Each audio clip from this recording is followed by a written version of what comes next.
Welcome everyone! Big news is here! 2026 MCGG Rising Stars Annual Points System fully upgraded. Prize pool updated at the same time. Listen up. Top 2,000 in every division earn points. Rank higher, earn more. 1,500 first to 2,000, 50 points.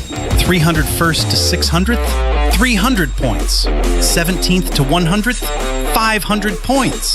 Top 2, 1,000 points. No match is ever wasted. Every point counts. Climb to the top and advance to the global stage. 16 spots worldwide across 9 divisions. Points by rank. 7th to 8th, 1,000 points. 5th to 6th, 1,500 points. 3rd to 4th, 2,000 points. Runner-up, 2,500 points. Champion, 3,000 points. Additionally, the global stage prize pool has been fully upgraded. The champion prize is boosted to $10,000, with corresponding ranking rewards for 2nd through 16th place. Earn an extra $250 match bonus for every single victory, plus a $3,200 special prize pool shared by players using the least seen commanders in winning matches. 4 full seasons in 2026, Season 5 through Season 8. Points are calculated independently per season and accumulated for the year end. Every point you earn leads to the year-end finals. Tap the leaderboards icon in the top right corner of the main screen and check your points in the Go Series points menu. Don't wait! The battle is fully underway. Start earning points and climb the ranks now.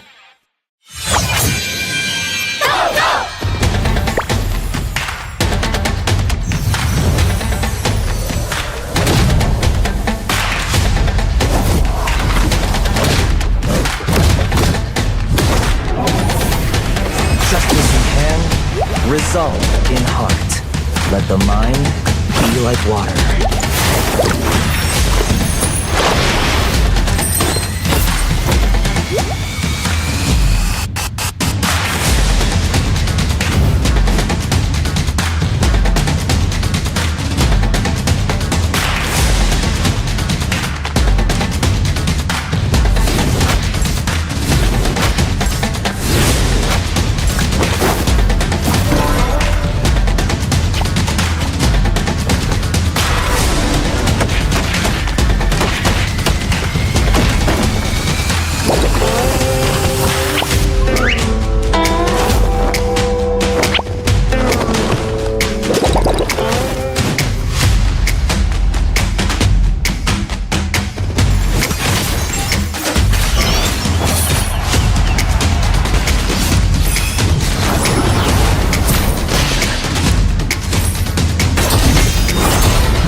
Welcome everyone! Big news is here!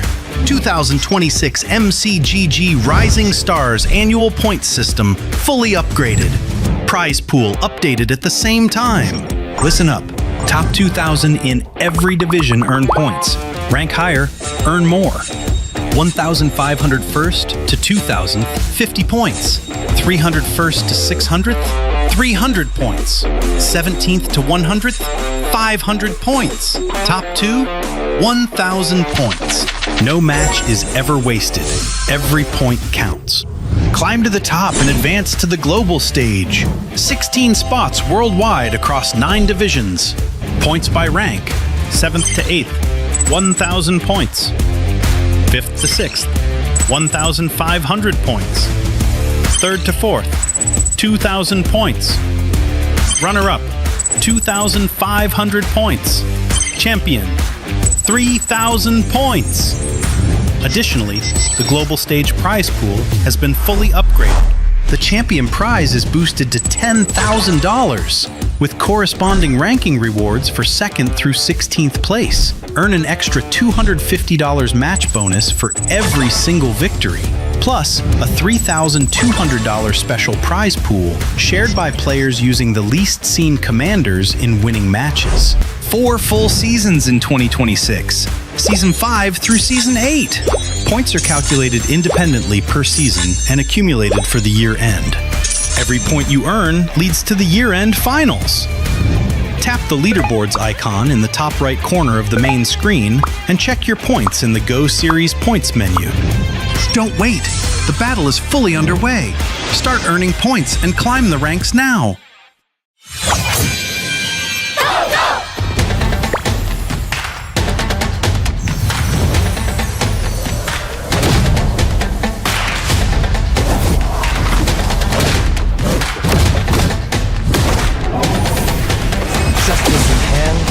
Resolve in heart. Let the mind be like water.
Welcome everybody to Magic Just Kogo MRS Season 6. Today is the Grand Finals. But before anything, we're your casters, Moman and Husky, to bring you guys the live action between these 8 players here. How are you feeling today, Husky? I'm feeling great. I mean, we've seen some big contenders yesterday. In fact, the semifinals sort of felt like the finals. 10 games of just pure action. We got 2 Kishin 10 synergies. We got 3-star 5 casts. We got some pretty consistent contenders here. A very good mix, a good balance of different styles. We have the spoilers. We have the Mr. Consistent, and now it's time to see if Indonesia is going to bring that trophy back for the first time.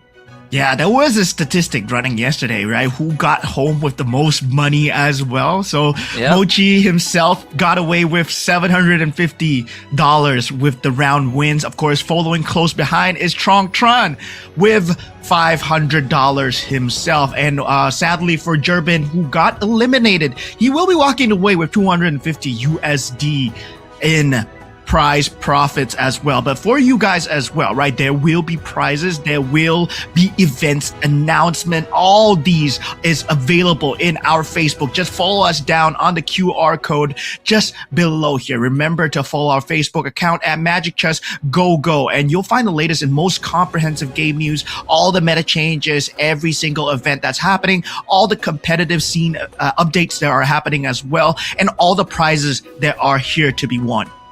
Yeah, there's going to be plenty of stuff happening down the road, and there's going to be teasers that will be posted as well. So do remember to not just follow on Facebook, but if you're someone like me who enjoys doom scrolling TikTok, make sure that Magic Chess Go is on your follow list. Do it on TikTok, scan that QR code, Magic Chess Go Global. You will again find the latest and most comprehensive news and updates regarding the game. So make sure you give that a follow and confirm that it's going to be on your algorithm every time you scroll your late night feed.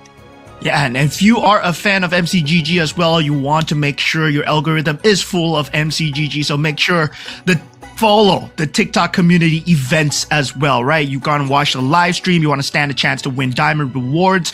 Well, it's all happening in the TikTok community where you will have the chances to get free diamonds, free battlefields, free skins, a lot of things to be given away. And this is the grand finals, but we will have much more going forward in the year 2026 as well. Things are just heating up for MCGG as we have a next patch update coming in August. 12th of August, we will have the Chrono Echoes that will be coming in.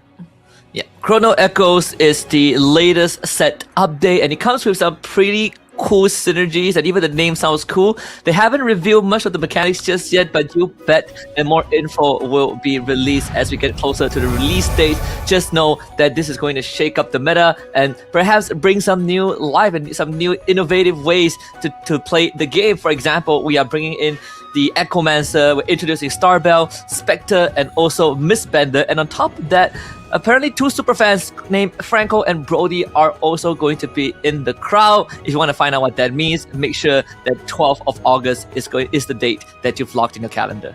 And of course, for all of you guys that are watching, we would like to thank you guys for your time in watching MCGG and being a huge supporter of MCGG. If you want to see the community improve, if you want to see much more of your own valuable changes, well, do feel free to do the live stream survey here for MRS Season 6 on what you would want to see next, going into the next few competitions, whether you want to see more regional competitions, whether you want more diamonds, whether you want more prize pool to be given away. This is all at a simple click of a button. We take your opinions very seriously when it comes down to the early stages of MCGG here.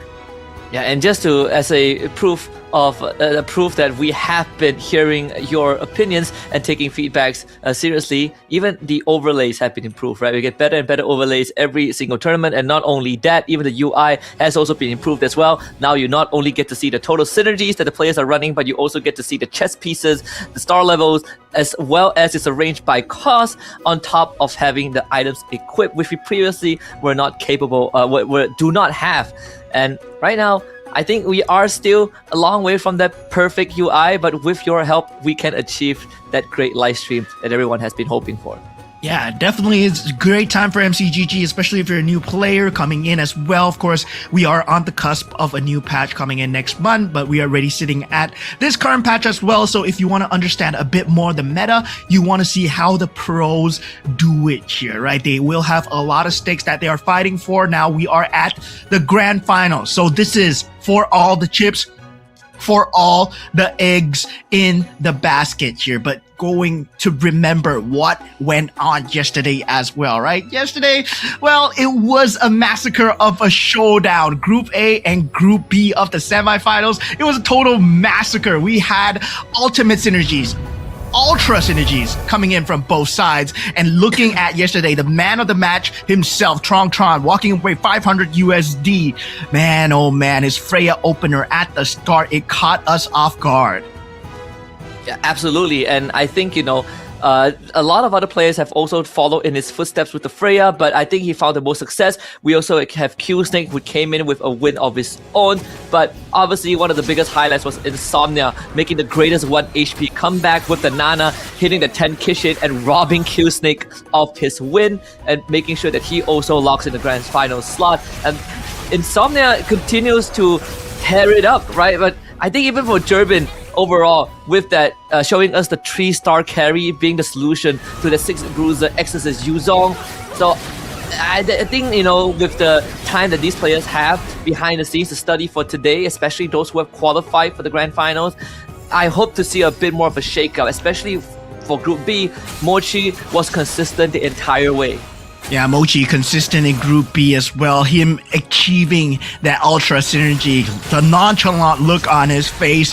He treats everyone like an equal, right? You can see from the calmness that he plays the auto battlers, he is not very emotionally invested. Meanwhile, Ban, our biggest spoiler when it comes down to playing the game of MCGG himself, he will deny your build. He will make sure your cheese builds, your poison builds doesn't work. And of course, we have the other Indonesians, Mozi as well, taking out Starboy Go Rage. Sadly for us, we won't have any Malaysian representatives, but Starboy Go does make it into that Grand Finals. And looking at the leaderboards right now, board ranking, win 17 and lose 11. Tron, man, yesterday just proving the power of that Kishin lineup, but now with the Exorcist built in as well, right? He was going for the Kishin lineup at first, rotated towards that Exorcist, proved him to be stronger because he got that 3-star Yuzong. Then at last, he managed to find that HP recovery at the end that led him to the win. Yeah, it was quite the round as well, quite the match, because he has the Veil to help him get the pieces that he need, but it was the Healing Fountain that really kept him going for the 3-star Claude, and at one point he almost hit a 3-star Ruby if the game just went on for a round more. But his counterpart on the other end with the Popo and Koopa win, it's going to be none other than Mochi with that 10 Kishin Ultra Synergy. Basically getting all of the emblems. You guys 2 from Magic Crystal, 2 from the Go card, and 1, I believe, from the auction shop or the carousel, and even hitting a 3-star Lunox and Vexana as the icing on the cake.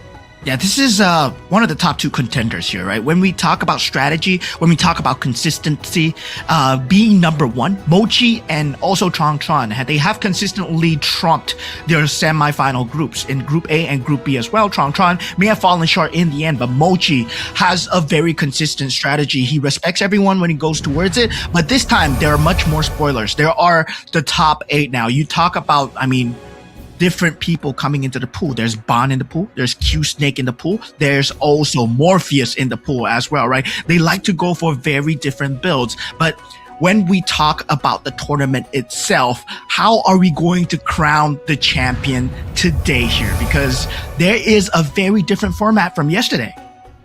Yep, and of course we do have slot allocations for every single region leading up to today. Yesterday was the semi-finals. We have 16 players that we split into 2 groups, and then from both groups we look for the top 4, which will accumulate to 8 players that will be playing right now in the Grand Finals. And like you said, Mo Man, the format is going to be different from the semi-finals. We are no longer just looking at the cumulative points or who has most points at the end of the finals, because the only way for the finals to end is if someone fulfills the condition to win the finals and then actually wins a round after that.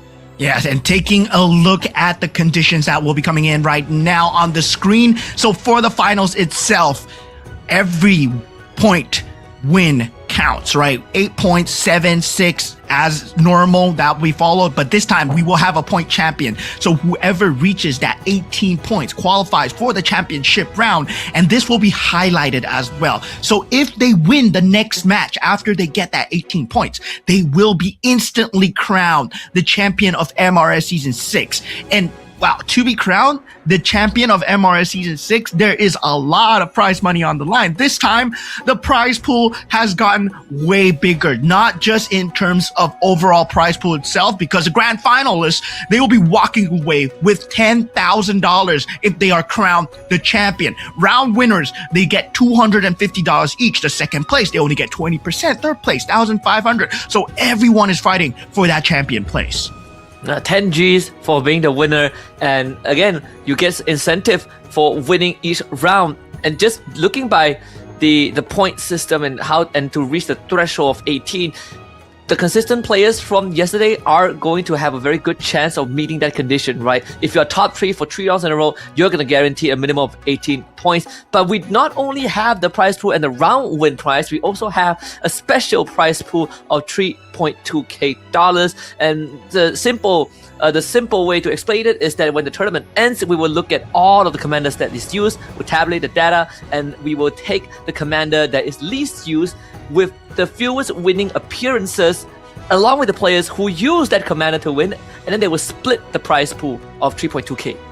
Yeah, and going back to the players, right? The people that are playing the game of Magic Chess Go-Go themselves, we have the representation of Indonesia being the strongest so far. 3 players, Insomnia, Mozzie, and Mochi coming in from Indonesia. Tron all the way from Canada representing the Americas region, and Morpheus coming in from Myanmar as well. Q-Snake from the Ukrainian EECA region, Ban from the Vietnamese region, Starboy Go-Go coming in from the Cambodian region itself. So very strong representation. We got all the previous championship regions coming in. If you think about EECA being that Go 1 winner, Q-Snake is in contention. We talk about MRS5, Shadow QC, his teammate AOT Ban is here, but we talk about the West being in contention as well, right? So this is the man to watch here, Tron, the monster of Group A. Can he stand up against Mochi's defense here? As Ban, I mean, I gotta say, Ban and Morpheus, they're dark horses, right? Their region is not known for performing until they're in that grand finals. The Vietnamese,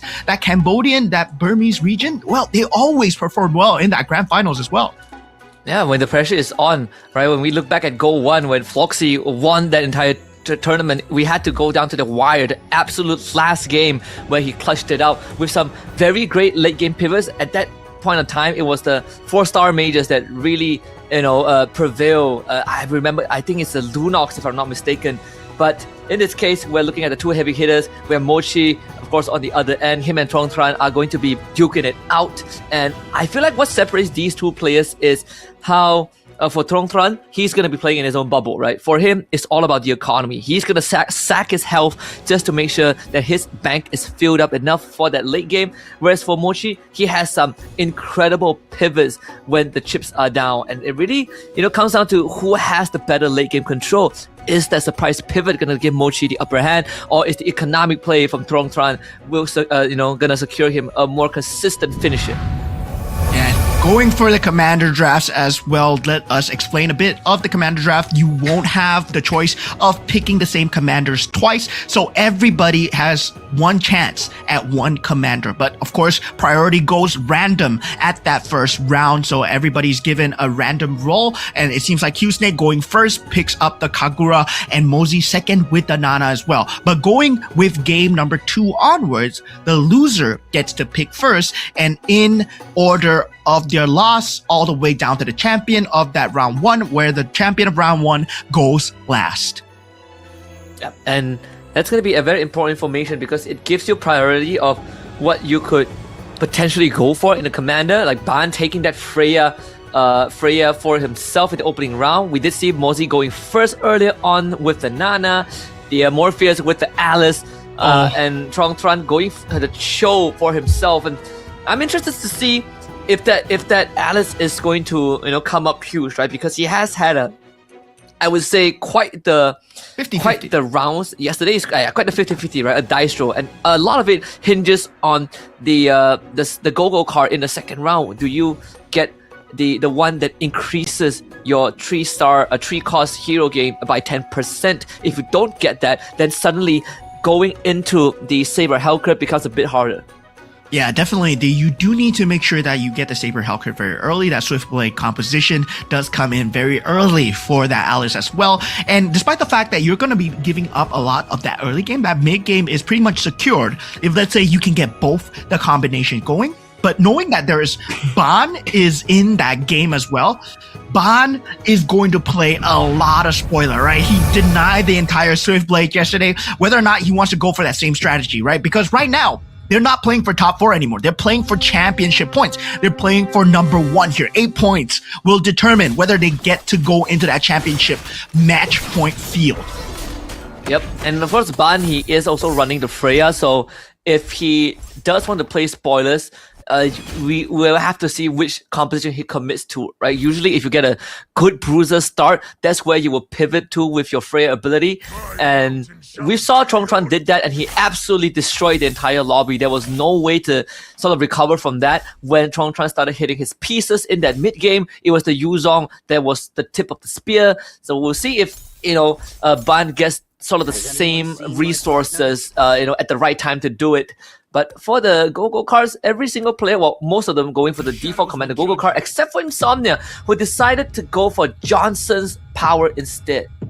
Yeah, so being the Fanny, well, of course, you will have a bit of that toss-up, right? You have that extra board space as well, so given that you do go for that Go-Go card of that Johnson, I'm not too sure whether or not it will be in his favor, right? You get a Johnny in the shop, 2 random synergies, well, this might actually be a synergy early on, where Insomnia might be planning to go towards that Weapon Master Astro Power synergy extremely early. And if you go for the Astro Power synergy very early, right, you deny away the chance for Morpheus to get that Astro Power Swiftblade going. So there are now 2 players playing spoiler, right? Tron and also Insomnia. They are in that Astro Power pool, making sure that Morpheus does not get his pick of that Hellcat and also that Saber as well. Yeah, especially the Johnson power was also generated by the Valir exclusive logo card, so he basically rolled the dice and got a pretty good command ability here.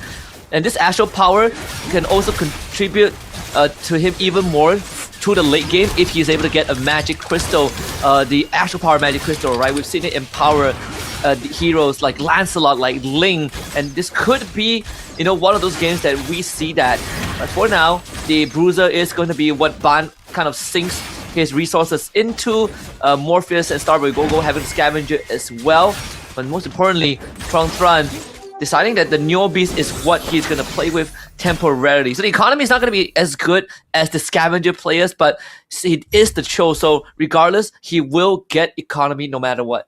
Yeah, Q-Snake already very early on, right? Activating the Mia and also the Fanny combo. So we'll have that Heart Bond combination going. He can rotate towards that Kufra if he wants to, but I don't think that might be the play here, right? Not an early poison build here, but coming in for Mochi as well, he will have the ability to go for that Scavenger Heart Bond combination if he wants to go for it. But a lot of players still not showing their hands. Scavengers will be the name of the game here. A lot of them playing for the economy. As you guys know, I mean, in terms of top level play, where more money dictates the level of rotations. You have more choices, right? You can go for Exorcist if you want. You can go for Dragon Callers if you want. You can go for Kishin if you want. And generally, we've seen Kishin being the top choice yesterday as well.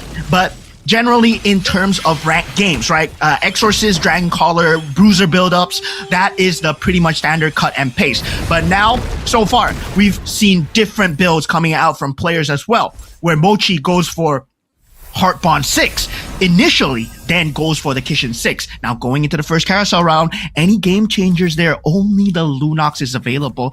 And I don't think anyone wants to lean into the Lunox super early. Yeah, not really. I think if you were Ban, you were hoping to see a Yuzong in the carousel, but no luck there. So he does go for the Oracle, which still benefits a Bruiser lineup, because all of them want to be in the front. Q-Snake actually leans into the Lunox, and that could be one of the power plays that gets him through that mid game, as he is currently on the win streak. So this Lunox synergy could help him out, since he does have that Kishin with the 2-star Dairoth at the front that is given a Kagura shield, so make it a 4 Kishin, I believe, as he does have the Angela with the Kishin Blessing. So this could get him through, and on top of that, he does have that 2 Alucard that he just sold as he goes for the scavengers since he does have the Angela Phobia. So I think overall this should work out in his favor. Ideally, he would want some item that bolsters that Lunox in the next creep round, but for now, it should suffice. Yeah, and the crazy thing is, right, Bond, he already has a 2-star Yuzong at this early on. Before that first Gogo card, already he has that 2-star Yuzong already. At level 5, and yeah, this is a crazy build-up where he will get that 6 Bruiser and he will be secure that mid-game for a very long period of time. So Bond is definitely 6 Bruisers with a 2-star Yuzong. Man, oh man, this is not good for anyone. He will accelerate that mid game by a lot of tempo. Right now, it's about building the other synergy. Can he get that 6 Exorcist? Because that will be that dream synergy that he's looking for. If not, he can rotate towards the scavenger just to secure that early game economy as well. Because he's gonna be definitely winning all these team fights. Look at this board right now. It's a 2-star Yuzong with a Sea Halberd, Heart's Claws, and Oracle. And it's also and Bruiser is also one of the easiest synergy to hit that synergy count for the Freya reward. And we did say he would wish that it's a Yuzong in the carousel, but he still hit a 2-star Yuzong regardless. So this is perfect for him, right? He even has the Feline Blade for the polymorph when the round starts. So this is going to be an easy walkover over Mochi, who did have the Turista in the front and the Angela to outlast Q Snake in the earlier round. But from this point onwards, it really comes down to how much more Ban can speed up from this point onwards, and whether he's able to get a magic crystal, which comes in the Exorcist, in the Exorcist synergy, because that would help him get not only the 6 Exorcists, but basically make this Yuzong even more valuable in that late game. Yeah, definitely. For Ban, the name of the game is to get that win streak going, because if you take a look at the board synergies coming in, right, as we look at the Gogo cards coming in as well, there is 3 Neobees with a lot of scavengers throughout the board. Ban, the only one not opting to go for scavengers. He will go for scavengers. He does have the pieces, but only during the creep rounds. But look at that extremely early crystal pickup coming in from Ban. It is the Defender's Badge and a Gato Kacha as well. So he's not going for economy badge. He's going for the straight up tempo. So it looks like a Bruiser Defender build coming out from side of Ban. Yep, very frontline heavy, and this could be good as long as no one is opting for that carry, right? Like that carry is going to be the biggest counter, the biggest answer to this. So far, we haven't seen any of these players pick it up. Most of them are leaning into the Bruiser. 2 main Bruiser main comp, Q Snake and Ban. Q Snake very understandable since he is running the Kagura, but there can be a pivot angle later on. As for Mochi, he's still holding onto his second Gogo card, same as Mozzie, so there's a good chance that they have that rock shield. But for Trong Tran, he's looking to snowball as the game goes on, right? He's already committed to the 4 Neobees, but he also has the Mia on his board. So that means that he has round scaling potential already. And for those of you guys that are curious to see what the pivot pieces are, right now, if you take a look at Insomnia's board, the main pivot piece is that Irithel. That is that 4 cost that's available, the Ember Lord, and also that Marksman as well. So he's leaning towards that, but only if he gets the economy to go for more of those pieces. If he gets a 2-star Irithel, he definitely will swing for it, but still, keeping the Neobee Scavenger at the same time, what the Scavenger synergy does is it boosts your economy. Meanwhile, the Neobees as well, it farms that Neobee's chest as well. So a lot of them still playing for that gold here.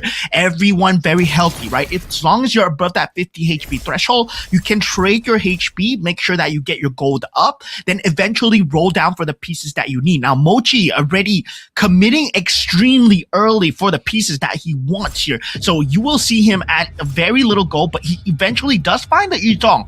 Feels like he's going for that Exorcist synergy here. He's still holding on to that purple card. Might be a fast promotion. Yep, he also has the 3 scavengers to get him that economy that he has been, kind of investing early, right? He is going to be not getting max interest, but again, with that 3 scavenger synergy, it should make up for it.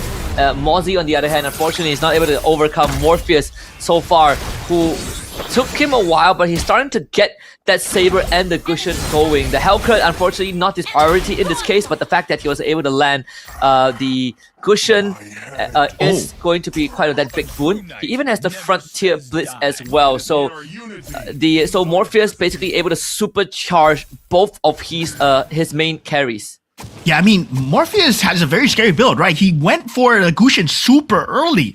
So meaning that if he gets a very good roll, he can potentially snowball in that mid game as well. So he's on that same streak as Ban in terms of that power spike as well. Ban will have the cleanest power spike, right? He will not be losing a single match as we go on. Potentially maybe the Q Snake because he does have that Lunox with the Kagura shield, but it's a 2-star Yuzong, right? I don't think a 2-star Yuzong is going to lose out. Now looking at Insomnia going up against Starboy, Insomnia still not finding the pivot pieces. Meanwhile, Starboy does have a very good board already. Yeah.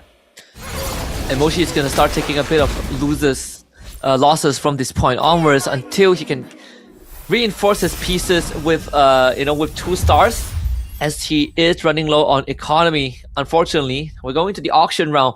And see, that random magic crystal is going to be very important for some of these players. Like Mochi wants it, Ban actually wants to see Halberd instead. So I'm surprised that that Morpheus or Ban are not going for the magic crystal. So Mochi gets the freebie, and we know what he can do with that. Not exactly free. That took 12 gold, man. That took 12 gold.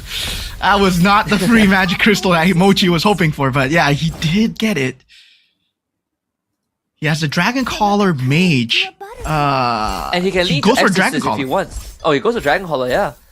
This could be a Dragon Caller pivot, right? There's a good chance he goes for it because the Badang is also a Dragon Caller bruiser, so it fits the bill, but it doesn't really sacrifice the Exorcist as much. He could easily give up the Angela, the Kishin Scavenger in the late game, same as the Odette as well, but with the Odette having the Dragon Caller emblem, the 6th Dragon Caller now feels even better with the damage boost. Yeah, right now Mochi is fishing for the Ruby, right? He's definitely trying to fish for the Ruby as much as possible.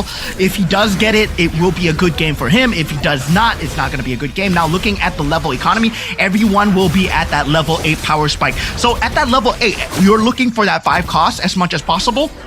Right now, I hate to say it, but currently in the meta, that 5 cost is the most meta defining, as not with the previous metas, right? The previous metas, if you get a Claude, a Hanabi, yes, it can secure you into that late game, but right now you need that 5 cost. A 2-star 5 cost is the most meta defining, since you have a lot of defensive commanders out in the board right now. You have the Nana with the secondary life, you have the Kagura in the field, you have the Angela who takes reduced damage, and you also have an Alice which is playing extremely fastball as well. So at the same time, you want to rush for that 5 cost as much as possible. That's why a lot of people, they're still staying on the scavenger when they cannot find that 5 cost, as we see Insomnia's board right here. Yep, I believe for Insomnia, he's going to be looking for cash out very soon. Still haven't seen the Johnson power really come into effect, which is unfortunate, but once he loses this round, it's going to be a 300 Neo Beats point cash out, and that's where Insomnia needs to start getting a couple of wins. And for now, losing the round over to Trong Tran, who is leaning into the Kishin Marksman, and that's the carry that could be the answer to Ban later on. But he still needs to look for the proper items for this carry, who is currently holding onto the speedy, Hallstaff device. Not really the best, so that could be sort of like what defines the late game, but the Ruby does get picked up.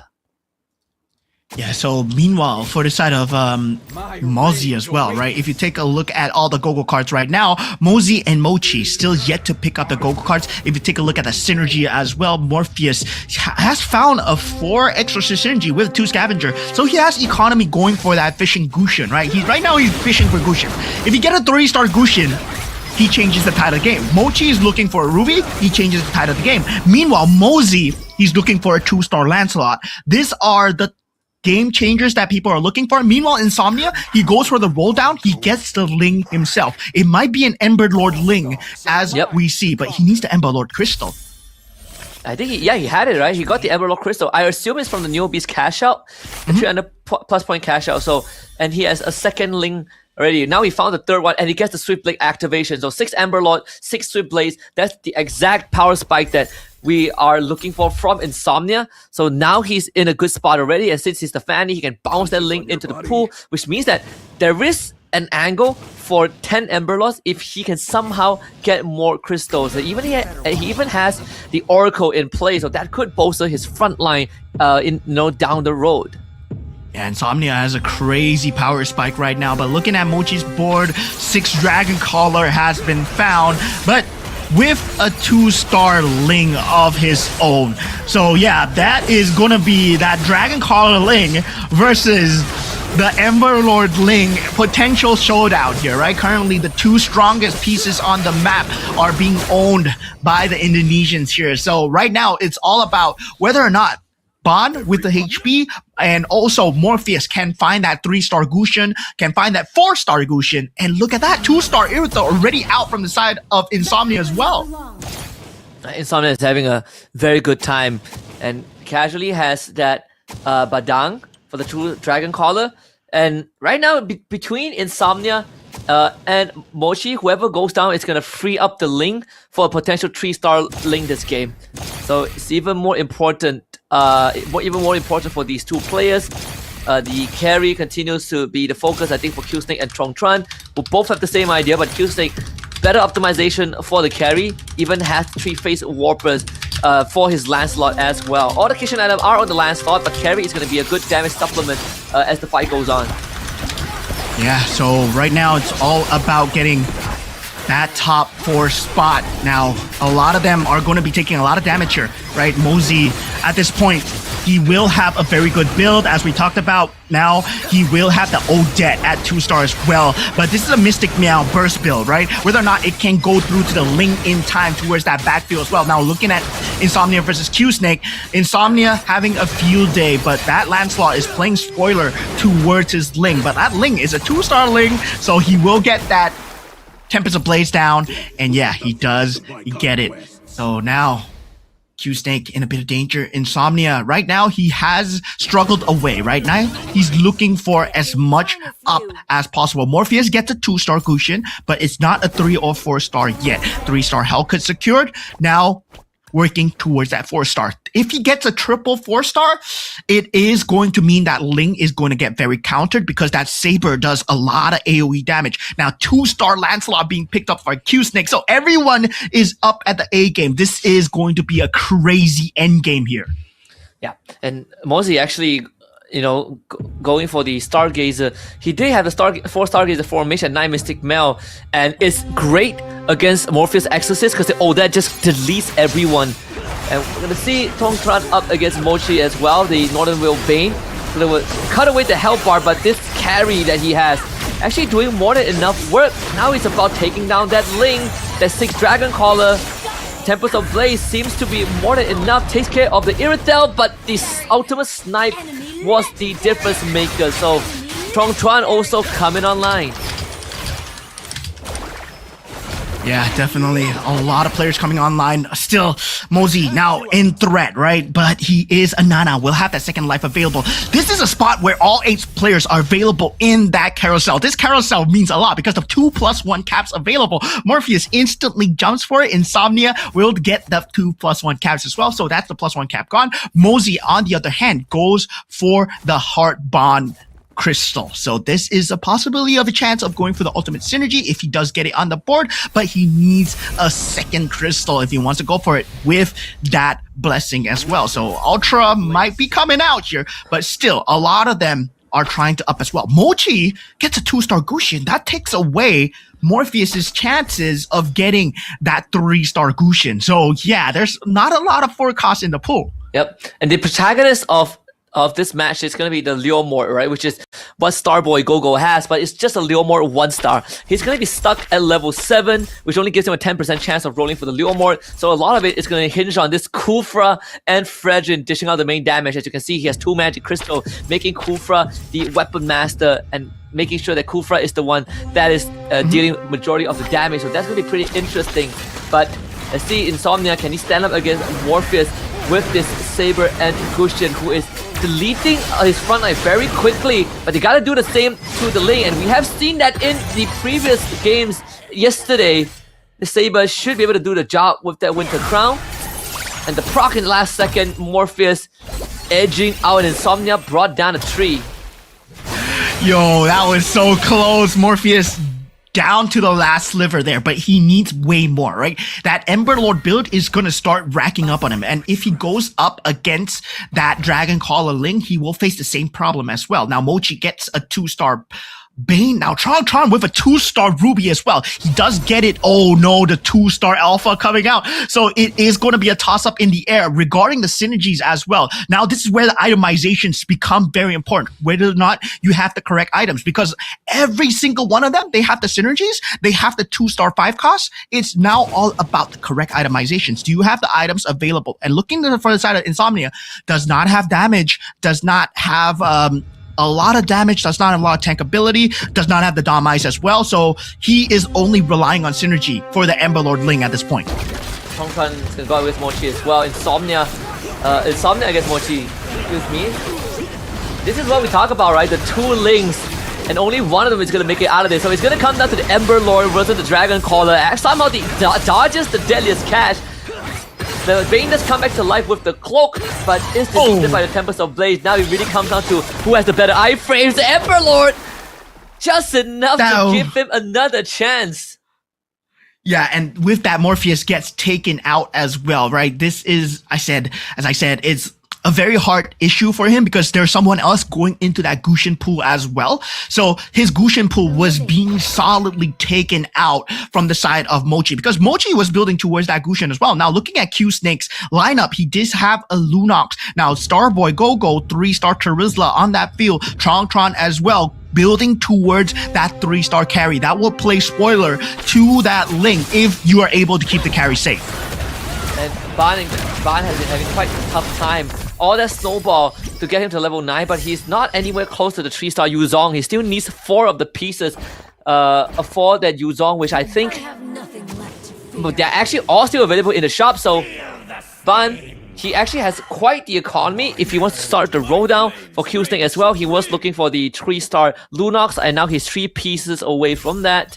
For Mozzie, just hit the 2-star Esmeralda with the 9 Mystic Mail synergy. Mochi's gonna have one last chance, but the fact that he fought Insomnia early on means that there's a good chance that Mochi survives for a bit longer, but Ban... Does he get the 3-star? No, he needs 3 more pieces for the Yuzong.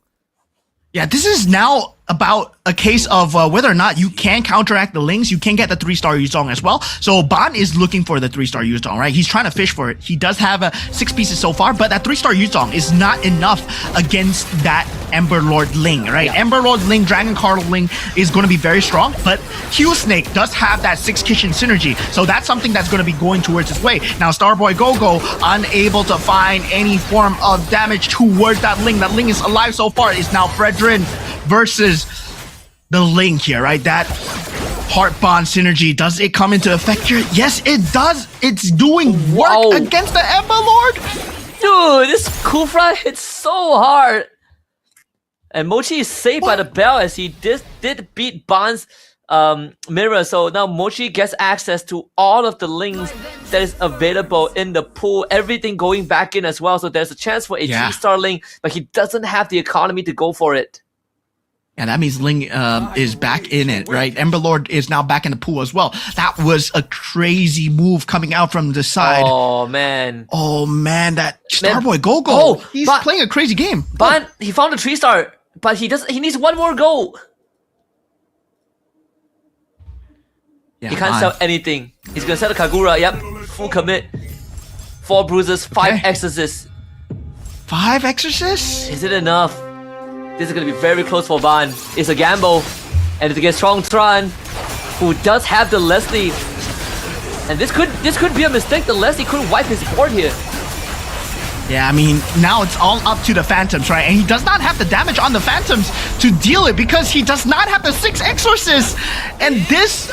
Oh no, a slight error in judgment going for that 3-star. If he kept that 2-star for that 1 extra round, that Exorcist would have been able to deal with the Leslie, but he did not know who he was going up against. And Q Snake gets taken out as well. That is the Lancelot Kishin combo down as well. So this puts Mochi up in that top with the Dragon Collar Ling because he does have the most Lings available. Now Mozzie as well. Okay, if he does get a 3-star Kagura, it can play a lot of spoiler here, but now people are just fishing for the 3 stars. Yeah, the carry 3-star almost coming through for Trong Tran. He needs 2 more, and just now we saw Ban as well, hands on his head, because again, just a fatal mistake there.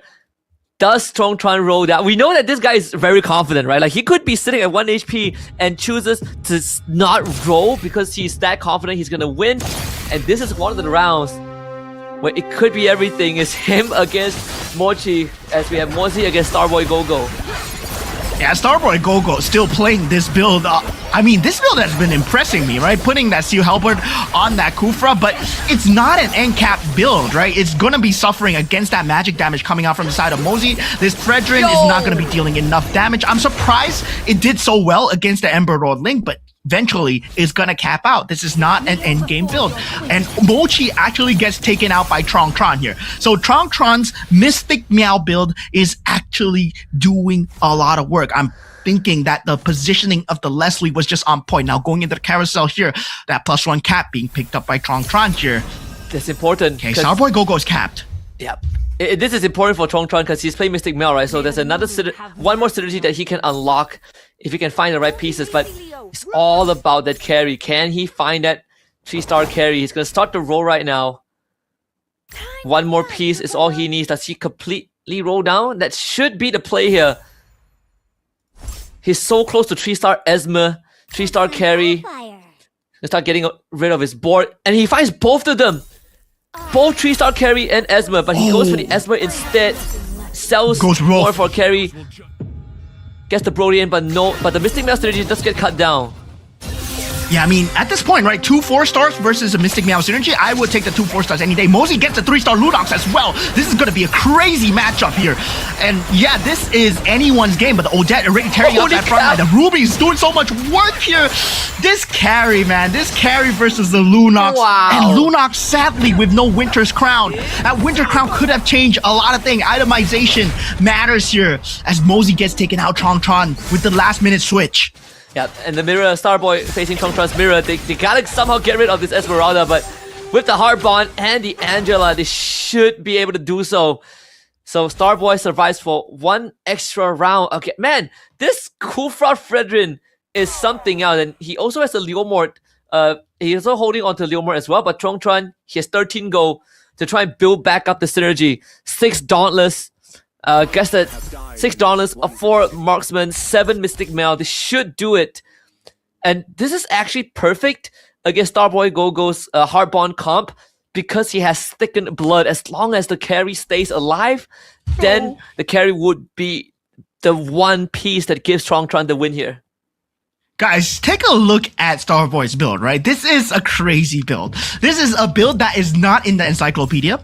This is through pure instinct alone, where you put the Weapon Master synergy on Kufra with the Heart Bond synergy, making sure that he stays alive with the Alucard at the back. So he's got a throwaway unit. At the same time, the Kufra is just tanking up that front line. Meanwhile, that Heart Bond synergy is consistently going to keep that Kufra alive, but it's not doing enough against Tron at this point because the placement is slightly better. That carry has not been dealt with, but he survived till top 2. This is not a place where Starboy Gogo survives till top 2. So Tron, congratulations, gets the $250 from that round 1, and he does triumph in the grand finals with 8 points so far. Man, Tron again. This dude is something else. And the craziest thing was that he knew that there was a Dragon Collar Link on the other end, on Mochi, and there's a good chance he faces off against him, decides to commit to a gamble, right? Doesn't roll down at all, and convincingly wins the round because he believed in how strong that 2-star carry build-up was. And alongside his Leslie, never really got to 2-star, I believe, but had enough burst just because he has the Mystic Mail and the thickened blood. Just, again, brilliance. We knew that Tron is going to be one of the front runners here, and he is a third of the way there to 18 points. Yeah, and that was the crazy thing where positioning started to matter, because for Starboy Gogo, he was playing a very weird lineup where he was going up against Ember Lord Lynx, he was going up against Dragon Collar Lynx, he was going up against Lancelot Kishin, and they will have a standard lineup where you want to put the Link at the back, you want to put the Link at the back to deal as much damage as possible. Meanwhile, he always puts the Alucard at the back to draw the aggro of the Link to make sure that the Kufra and the Fredrin stays alive from the initial burst of the Link. So the initial burst of the Link was not there at the main party, right? Alucard took the brunt of the damage. So yeah, I believe Starboy Gogo, he played that extremely well in terms of positioning alone. That was just superior positioning, top tier class in that top 2 from that Cambodian representative alone. Yeah, I mean, yesterday he was also the one that knocked out our Malaysian representatives, right? Just by edging, putting himself in that top 4 in the final round. And once more, it's also with a composition that we didn't really expect to get him that far. I remember that I can actually look back into the history of what Starboy Gogo did in the previous yesterday's game. Last game, Starboy Gogo, he was playing, I believe, the Layla or the Kagura, and yeah, he went with the 6 Dragon Caller, Northern Veil, and Swift Blade as well, with a 3-star Terizla that also went with the Dragon Caller Ling, right? That got him second place. So Starboy Gogo is also one to watch out for. Yeah. Taking a look at the game itself as well that just happened. I mean, well, positioning was so key, right? A lot of position spoilers here where everybody was playing a very strong lineup. There was an Ember Lord Ling in the field, 2-star Ling for the side of Insomnia. There was also a 2-star Ling for the side of Mochi as well. Meanwhile, for Tron, right, he was playing a different build. He was going for a Mystic Meow build into that carry, into that Kagura, into that Lunox as well. Then suddenly he found that 3-star and swapped it out for the Esmeralda. So yeah, that was a very good swap coming in from the side of Tron. Meanwhile, for Morpheus, I gotta say, sadly for him, all his pieces were being taken up by Mochi because he was playing the Gushin at the start. And Mochi was like, oh, I need a 2-star Gushin too. So I'm going to pick up a 2-star Gushin. And suddenly for Morpheus, well, bottom 8 because he cannot get the pieces that he needs. Even for Killsnake, right, he was the only person that went for the Lunox. And of course, we have this moment from Ban, who essentially just all in on the 3-star Yuzong. But the one that was making the difference was that Exorcist. And unfortunately, because of that, all of the snowball that he got basically went down the drain. And it was pretty unfortunate because he was so far ahead, but he just couldn't roll for the Yuzong in the lobby where there's only one other player going for the Yuzong and he wasn't even fully committed to it. And so yeah, Tron getting that victory with the Cho coming in. The economy build, right? And this means that he will be going last again. I mean, this might be potentially he might be picking up a Veil once again because he does have the highest win rate on the Veil so far, right? 100% one time. And yeah, I mean, we did see Pain Owl coming up with that Veil yesterday, but hopefully we get to see it again today as well. And hopefully we get to see more different commanders. We did see a Yuzong yesterday as well, so it does have a very strong scaling potential. We did see Guinevere's did not perform too well, in the exception of Mochi, who performed extremely well with the Guinevere because he did so well with the rerolls. Yep, and I, again, right, even for Mochi, he unfortunately finished top 4 just because he ran into Tron, with like 8 HP. But at the same time, it was also because there was still a Nana in play, and Nana has consistently been one of the clutch meisters yesterday as well, to give you 2 extra rounds. And not only that, we've seen 1 HP comebacks because of that. Yeah, a lot of instinctual builds coming up at the end as well. A lot of builds that you won't see commonly in terms of rank play, right? We did see the Heartbond Kishin yesterday. Today, we saw the Heartbond into the Weapon Master build, into, I believe that was the Defender build as well. Defender, Weapon Master, Heartbond, where I mean, Starboy Gogo, he was playing out of his mind. I gotta say, despite the fact that Tron won, Starboy Gogo surviving so long with, I mean, a Kufra and a Frederick? Who would have thought, right? Who would have thought that he could take out a 2-star Ling? Both 2-star Lings, actually. And he took out the 2-star Lancelot from Q-Snake as well. That Kishin build-up was just, sadly, not in time.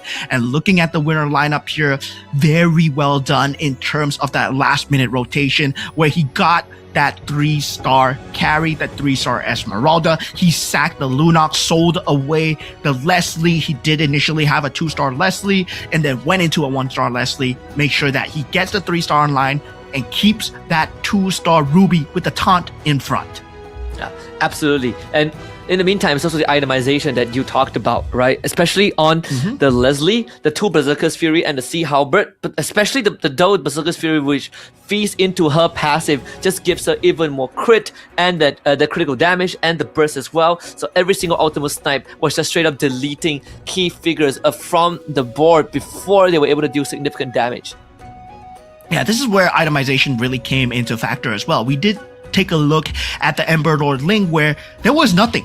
He did not have a single item that mattered. The War Axe maybe, but the War Axe does not do much in the hands of a Ling, right? You were expecting him to have a BOD, Berserker's Fury, maybe certainly a Winter's Crown as well. For Tron, this is where the itemization mattered. 2 golden staves, one on the carry, the most important, of course, will have that Kishin item as well, has the Winter Crown for that HP survivability, and also the Cho Sash available on the Esmeralda with the taunt and also the anti-cuirass as well. And meanwhile, the anti-cuirass and the taunt available on the Ruby. So this drives away so much aggro from the carry as well. So yeah, very well done in terms of itemization, knew the entire game plan of what he was going towards. He definitely knows how to play a very good front to back lineup in terms of go-go cards as well. And yeah, I mean, very well done in terms of economy leveling as well. Like if you see, he lost 9 times, but it didn't matter. He lost 9 times at the start. He lost 9 times at the start. Yep. So one of the few players that goes on a lose streak with any commander and still recovers, right? And still is able to find a way back into the game. There was also very high contention on the Ruby. I believe Q-Snake wanted the Ruby, couldn't get it. We even see here that he was sitting on the double Lunox that he's been hoarding for quite a long time since the first carousel, just not able to get it going. And he doesn't even have the right synergy to fuel it, to fuel the Lunox, unfortunately. So yeah, at the end of the day, I think, you know, for some of these players like Ban, he's definitely got to bounce back a little bit because he had everything going for him. He even had, I believe, the go-go card that allows the Exorcist to deal 1,000% of their damage in adaptive damage to a target when they die. It's just missing that synergy pieces to make it work. Yeah, but at the end of the day, it's about the money as well, and Tron does run away with $250 for that first round. But of course, this also adds up into that championship points. Now, Tron sitting at 8 points, right? This is where an 18-point threshold matters. So if he does get 18 points, right, this is a potential where we are looking at a round 4 win. If he does get a consistent streak of that top 4, if he gets 8 and 6 and something maybe like a 5, then we're going to start to see that round 4 becoming extremely dangerous, right? A lot of people are going to start playing denying the champion, denying away whatever pieces that is available as well. Yep, and again, for you guys who just joined the live stream and has missed out our pre-show, we just want to remind you guys that it's very important to have you be a part of the community, and we want to hear your voice because the MRS Season 6, we have entered the Grand Finals, right? So during this event, we've published in-game promotional materials regarding the MRS guide and also weekly reminders, and we would like to hear your genuine feedback to it. If you have anything you want to let us know, whether it's about the live stream, you can, or about the game, or any ideas that you have for Magic Chess Go-Go to be better in the future, scan that QR code and let us know what you think. We've been improving over time with every tournament based on your feedback, and I am very confident that things can only get better as we work together. Yeah, we only go up here, right? MRS Season 6 live stream survey, please do it. I beseech you guys. Of course, well, it will be rewarded over time, right? We're goal 1. We've been moving towards from the very first tournament ever, right? Where we didn't even have competitors. We had influencers coming in. Now we have so much more. We have so many more new faces every day since MRS Season 1, Season 2, all the way till Season 6. We have a variety of competitors. Now, I'm proud to say that for Season 6, these are none of the players that were here consecutively. So they are all making their appearance here for the first time in this international scene. Now looking at all of them in the Grand Finals for the first time ever. Hopefully we get to see them live in Go 2 as we look at Morpheus all the way. He's in that ace spot, right? He needs to go for a recovery here. And Q-Snake, well, must be feeling super robbed. Once again, from yesterday and today, man, oh man, Kishin Lancelot, and 2-star. Mochi as well, 2-star Link, robbed by Kufra in a friend. Yeah, right. Watch out for your solo queue lobbies because that Weapon Master Kufra is going to show up in those high ranked games. We have Mozzie as well, who wasn't able to hit the ground running, but the person who truly got robbed was Ban. Had every piece laid out for him, but unfortunately luck wasn't really on his side. Couldn't hit the 3-star user fast enough and had to roll the dice, and unfortunately ended up gambling too much. Starboy Gogo came in the last second yesterday to qualify for top 4 and finished second in the first game. Now let's see if our consistent players are going to keep on being consistent. As usual, Tron is going to go last because he did finish first. But we will have Morpheus getting first pick, and it will be the Minotaur opening. Yeah, Minotaur will be the pickup from Morpheus here. So Minotaur, right?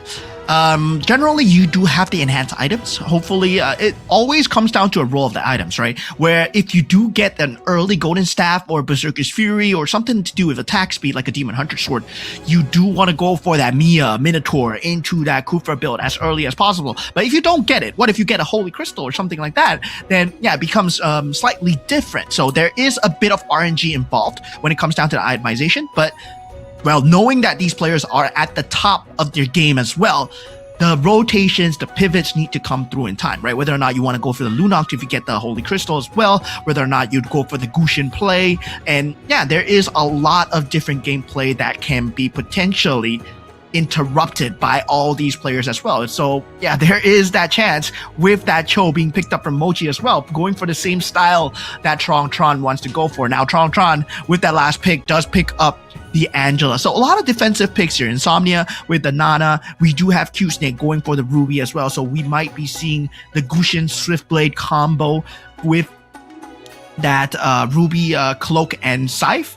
And also Mosey with the Fanny as well. So I believe the Commander card does come into play there. Yeah, no Alice this time. Starboy Gogo obviously going for a switch up in the playstyle, moving from the Angela to the Freya. So let's see if he can accelerate the game pace, right? So the Angela gives you a very steady progression throughout the game just because of that natural healing that you get as during the entire battle. But for the Freya, once you hit the ground running, you generally don't want to stop. So contrary to game 1, it's going to be a slightly faster pace for Starboy Gogo, at least on paper. But for Tron, same thing, right? Sure, you're not looking at economy with someone like Cho, but you have Angela that can get you through the rougher patches of the game. Yeah, going into the game itself, we are in game number 2 already, and looking at the points, right? Tron sitting at 8, Starboy Gogo sitting at 7, and now it's a race to see who gets to the 18 mark first. Now, already at the starting very early on with a double scavenger is Q Snake as he finds that early game economy here. And on the Ruby, even more so important because he will be needing that gold to roll down to potentially that Swiftblade combo with that Cloak and Scythe as well. Now, first Gogo cards, anything out of the ordinary here. Mosey does go for the Freya power here. So yeah, he will get that reward available, but he does not have the synergy buff that the Freya has. Yep, both Starboy Gogo and Mosey going for the Freya card. It's Mochi as well, going for the Nana power instead. So he's going to basically omit the Cho Sash and just play with the extra life, right? Play for the late game. In case things go wrong, he has a way back. So we saw that yesterday as well, where the Nana card actually did contribute to some late game victories for commanders that are not Nana. But my eyes are going to be Ban on this Kagura, and at the same time, Tron again, right, playing that Angela, who I believe got himself the Hard Bond and the Stargazer. Yeah, Stargazer, definitely not a combination that we see very often here, especially in pro play. But in terms of ranked games, yeah, Stargazer does come up as well. So far for this kind of pro play here, we do see that Kishin and Exorcist are slightly more favored as well, right? Weapon Master, not really too favored.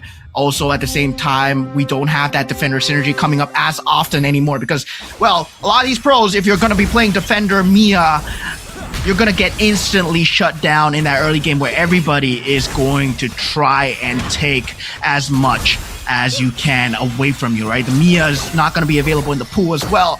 And now with that, Starboy actually not finding a lot of early synergy despite having that Bruiser synergy. But luckily for him, double Scavenger is there to save him in terms of economy. Yep. And Mozzie, seeing that Starboy is opting for the Bruiser, he will be focusing on the Weapon Master instead. He does have the Leomore on the board already. Is the Leomore? Yeah, the Leomore is also the protagonist this time. So having the 2 enchanted tilts and the Leomore means that if he hits a 2-star Leomore, we can potentially see that big Leomore carry from yesterday where you're just hitting for 20,000 damage per crit. Yeah, 20% damage per crit. It is true. Enchanted Tails. Well, definitely if you get that build going, right, that is going to be something scary to watch out for. Now, Morpheus has that Scavenger into that Kishin and Bruiser build so far on that Minotaur. That itemization is going to be important. Now, meanwhile, taking a look at the items that he did enhance, he does have the Oracle, the Sea Halberd, and the Dom Ice. So very good combination of physical damage, a very good combination of defense as well. So he can't go for the tank build, he can go for the Bruiser Defender as well. But sadly for him, unable to find the 4 Bruiser early on. Now Mochi going into that carousel round, that carry is available. That's the biggest bait if I've ever seen one. And yeah, wow. Actually going for the Terizla there. Yeah, Q-Snake going for the Terizla this time. Starboy actually going for the Hasclaw.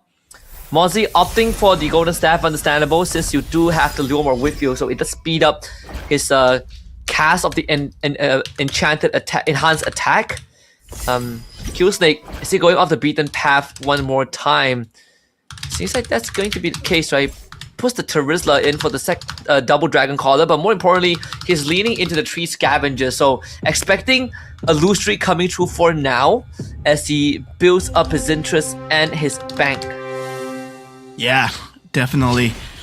Now it's all about the economy, getting that Neo Beast, getting that Scavenger all the way in. Mochi still sitting on that. You know he loves to play this, right? Where, yeah, going for that loose streak very early on, despite, not having the capability to just have that gold lead, but he does have that Nana card, right? Mochi actually went for the Nana card. If you look at the glowing HP bar, he does have that immortality. So Insomnia and Mochi will have that double chance in life here as they want to play for their HP into gold as much as possible. So we can see the playstyle that they're going for game number 2 so far. I haven't seen, right? In terms of ferocity, Group B yesterday, when we went into game 3, game 4, nobody went for the Scavengers. Nobody went for the Neo B so far. And then everybody just started playing for the win streaks. Yep. For Group A, we're seeing a lot more of the Group A DNA here. In fact, both Insomnia and Evo's Mochi, because they both have the Nana card, they are going for full econ, right? We're seeing four newbies, triple Scavengers sitting at the bottom, just trying to make sure that they keep their loose streak going. But eventually, one of the loose streak is going to break, and I believe for Insomnia, yeah, his one was broken earlier on. Only sitting at a 2 loose streak, so at some point in time, he did beat Mochi, I would like to believe. Starboy Gogo does another fat 12 to him. Q-Snake able to get it going with that Terizla, and on top of that, I believe he's just having the Heartborn Mia and the Clint to dish in that extra damage. Yeah, looking at the next Go-Go cards coming in, Glittering Jewels coming out from the side of Mochi as well. And for Bond, it'll be Steel Front because he is going for that Bruiser Front. But with that Neo Beast as well, he's trying to just hold on in terms of that economy game. I didn't think he'd get that in any economy card as well. So Morpheus gets a payday. Well, he did have an Irithel, and he did sell away the Irithel for the carry. So I'm surprised that he's not going for the Marksman super early. He's still banking on the Scavenger here. And yeah, it looks like he is not going for the poison build. He will be going for that carry Kishin build into that late game as well, right? Given the fact that he has the Exorcist to swing into as well. Now, taking a look at Tron's board here, he is still Scavenger Heartbond, nothing shown yet. And everybody at level 7 now starting to fish for their 5-cost heroes here. Yep. I think for the side of Mozzie, he actually went for the dimensional shot. So, but he's running a full melee comp, right? So the value isn't really there, but this also could be a premonition that there is a potential pivot angle for him. Again, if you have the Freya card, you can technically assign any of the synergy to be empowered in the late game. So there could be an angle where he goes towards the marksman if he wants to, or it could just be for the fact that the Leslie is something that he is considering that will benefit from the dimensional shot no matter what, as long as you have the right items to work with. Morpheus being able to overcome Q Snake again, and so far Q Snake still trying to find a bit of a ramp up. He did get himself the Leomort, but unfortunately, if you want to talk about Leomort synergies, the one that is doing better is it's gonna be Morpheus, and Mozzie. Morpheus, Mozzie in terms of that Leomort synergy. Now, going into that economy build, right? It's now about finding that 5 costs. Now, the Claws have been found by Insomnia and Mochi as well. So, yeah, there's a possibility of that Heart Bond, but Claude is generally not the endgame build that most people like to go for, unless they do get a very early Heart Bond or a Marksman Crystal onto the Claude, right? Claude is not the same anymore. It is now a Scavenger Heart Bond. It's no longer the same Valiant Glory into that Marksman that we see in that previous patch where, yeah, destroys people based on attack speed. Now, Claude is much more of an AoE attack hero where it's no longer just about shredding through that front line. It's just about getting that burst damage into that back line as well. Now, when we go into that Scavenger build, a lot of them still keeping that Scavenger, the newbies online. Morpheus, he still has that carry, unable to get that 2-star going in. Now, the Heartbond build with the Kufra and the Mia, that might be a potential swing here. Yeah. And I think even for Insomnia, still holding on to the Econ build. I believe it should be the same as Mochi. Yep, one has Glittering Jewel, one has Payday. So yeah, so making sure that, I mean, basically almost have the same pieces, but with the Claude and the Odette on Mochi's side, he's definitely gonna have a second win once he eventually commits to the cash out, as Insomnia will most likely be expecting another loss here against Starboy Gogo, who does have the Claude and the Irritel. But that should be enough damage unless his Claude can make a difference. This could be a bonus for Insomnia if he wins this. Yeah, this is a huge bonus for Insomnia if he wins this. But the Bellaric the heal. dealing so much with the heal. Oh man, that could have been bad. That could have been bad. Yeah, Insomnia now holding on. This is a huge bonus here. Insomnia with a win that he should not have had. Now going into the auction round, a lot of them getting the gold here. Now looking at the random magic crystal and the mirror device, that will be most contested here, and the plus cap, actually Insomnia gets it for Charles. Will anyone contest it here? Random magic crystal for 6, mirror crystal for 6, and so far Mozzie's spending that 9 gold on the random magic crystal. Hopefully he gets the synergy that he needs, right? A lot of random synergy involved, but at the same time it can pay off very well if you do get the synergy that you're looking for. Yep. Now we go into the I think Saber 2-star available in the shop right now. The magic chest, magic crystal for Mozzie. Some important decisions to be made there. I think Mozzie has a choice: Emberlord, Stargazer, or Defender. Seems like Defender could be what he's going for. He already has 6 Weapon Master with the Blessing on the Martyrs. Cashes in on the 2-star Leomort, gives him the Emberlord instead. So the Emberlord, Leomort is a great pivot angle that he could go for with the alpha that he will eventually aim for for the 5 cost, but most importantly 3-star Leomort on the way. Yeah, the Weapon Master, that build is, with the Enchanted Tails, that Leomort can be a potential late game carry as well, right? From what we see, that generally the carry does with the Ling last time when we had that Astro Power build, that is that similar kind of playstyle with the Enchanted Tails. Now, Q-Snake taking a lot of damage here as we take a look at Starboy Gogo. So far, Starboy Gogo Can he handle that carry? He does. He still has that Bruiser Ember Lord build. I believe he will try and rotate it towards that Exorcist build in that late game as well. So yeah, he's looking for that pivot right now. Meanwhile, for the side of Insomnia, still keeping the Scavenger, the Vixana, and the Kagura now starting to come into play. Right now he has the Lunox. It's gonna be the Mystic Meow Stargazer into that Mage build. Again, continue to cycle through his board as well. Needs as much Mystic Meow synergy as possible. Then make it 7. You only need 2 Mystic Meows to make it work. And now with the Leslie in play, see Insomnia is gonna face up against Morpheus this time. Morpheus is pretty decked out in his lineup, right? The Irritel and the carry, but this Mystic Meow Odette alongside the Leslie could be the difference maker. Can he get one more Swan Song off? Odette very close to the full mana. The Heartborn brings her back. He does get taunted up, so the Swan Song didn't go off. Another revive coming through is the Esmeralda, excuse me. It should be enough time. Yep, has done it. Buys enough space for the Leslie to clean up. And this should be the win streak beginning for Insomnia. Okay, so yeah, does get into that creep round so far. So now going into that Gogo cards, it will be that purple Gogo card coming in.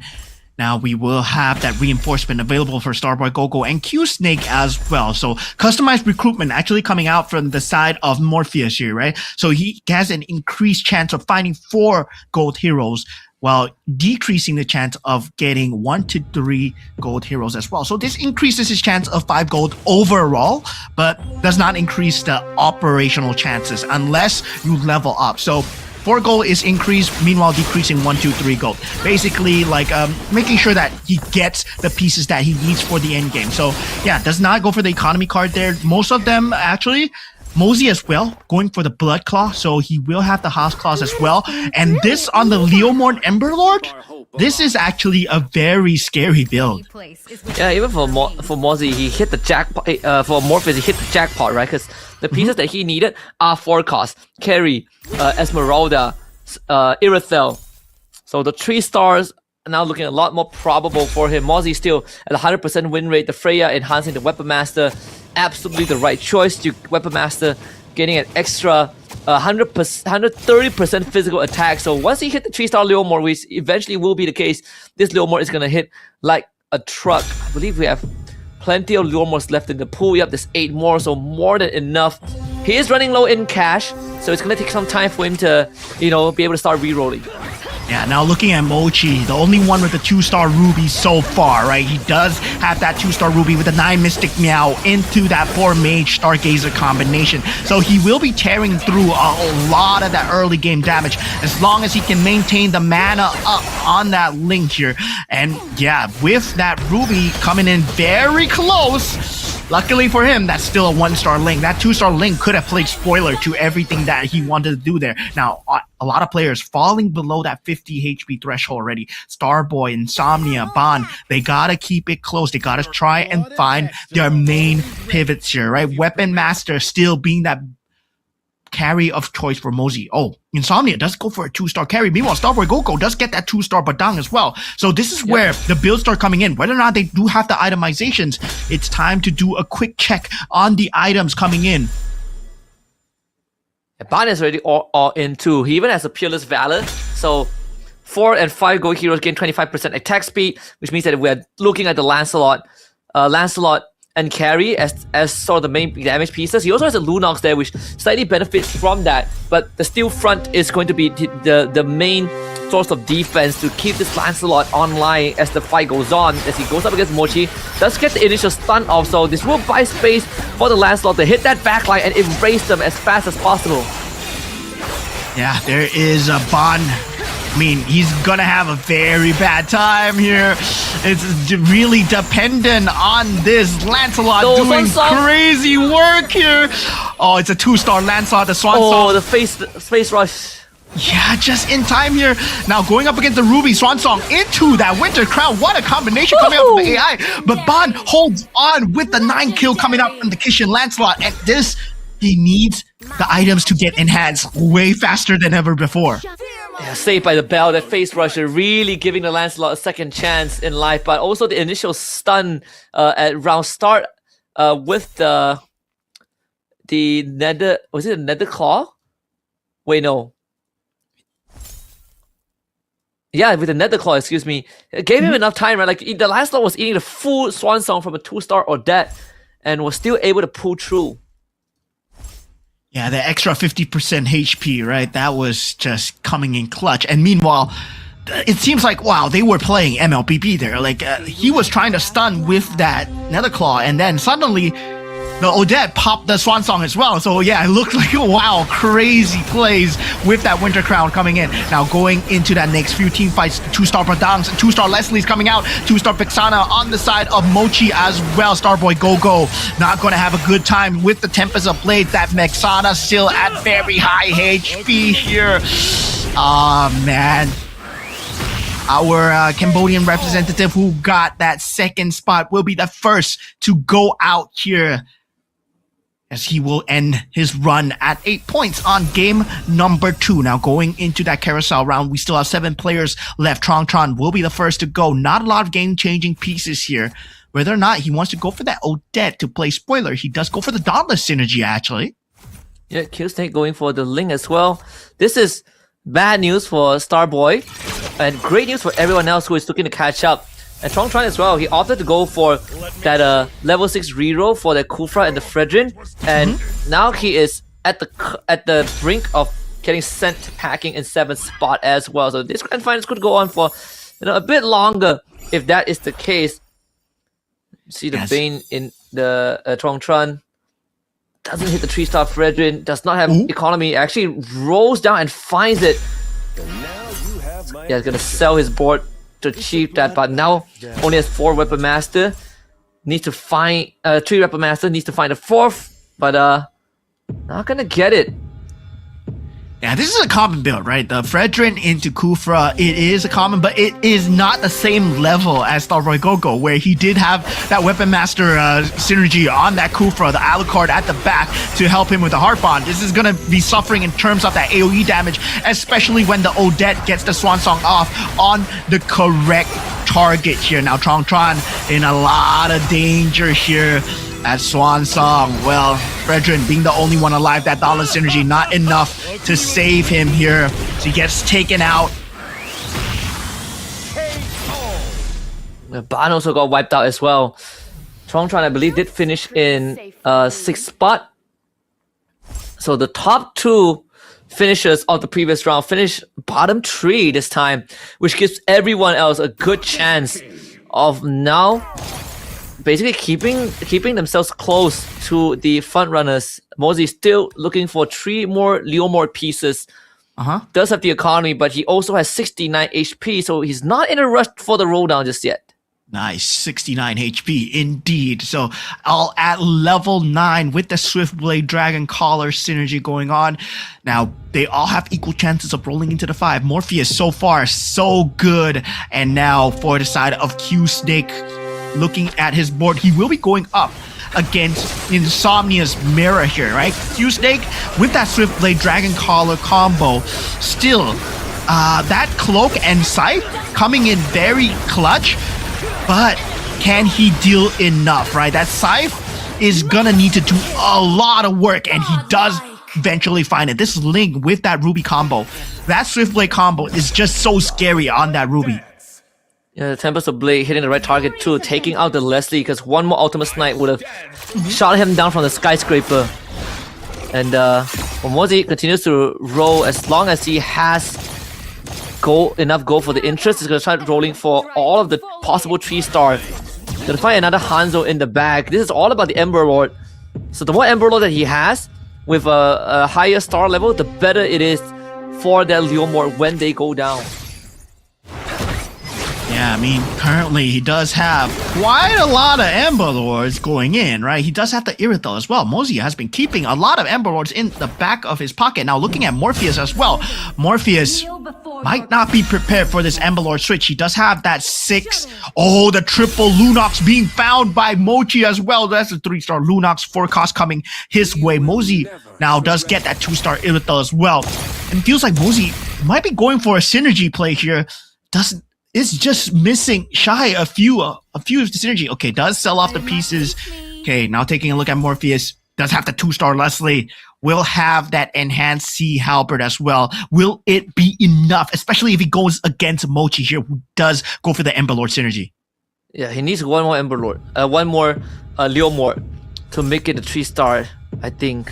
Or 2 more, excuse me. Yeah, 2 more. He gets 2 more, 6 Ember Lord, 6 Weapon Master, and a Winter Crown Leomord that is absolutely supercharged. And when the other Ember Lord goes down and Leomord is the only one remaining, he's gonna be one-shotting almost everyone who is not a tank. And even now, against Morpheus, this Leomord is doing so much work. And remember, this is just a 2-star Leomord. Imagine if his 3-star, the heal from the Heart's Claw is so much. This Mosey cuts through Morpheus' entire board.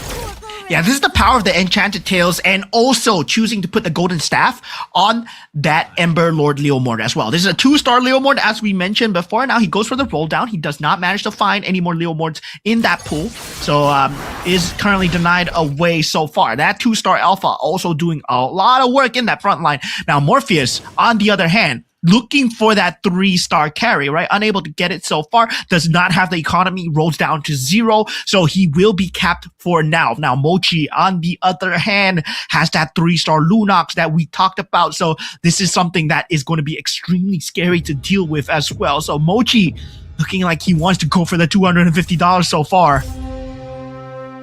It will be a great recovery for Mochi if he wins out this round.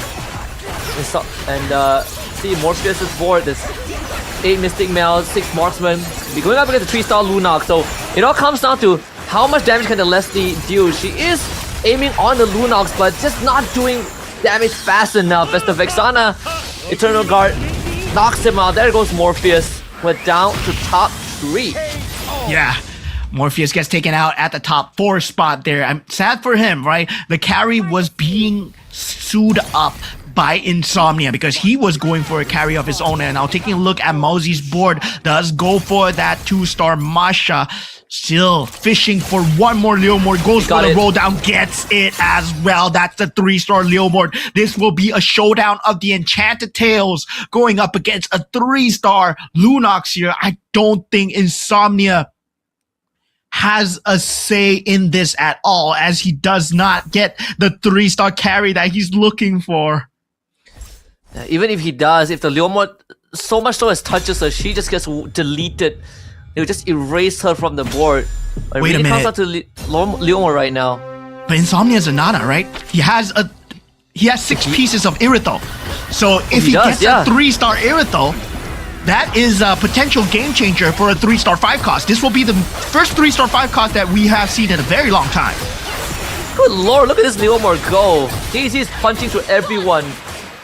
Oh man. Him against the Lunox. 1, 2, 3. Oh, the Heart's Claw hitting him up.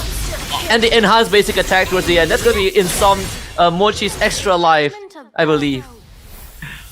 Oh, Mochi just getting beat down by the 3-star Leomord. Now going for the final carousel here.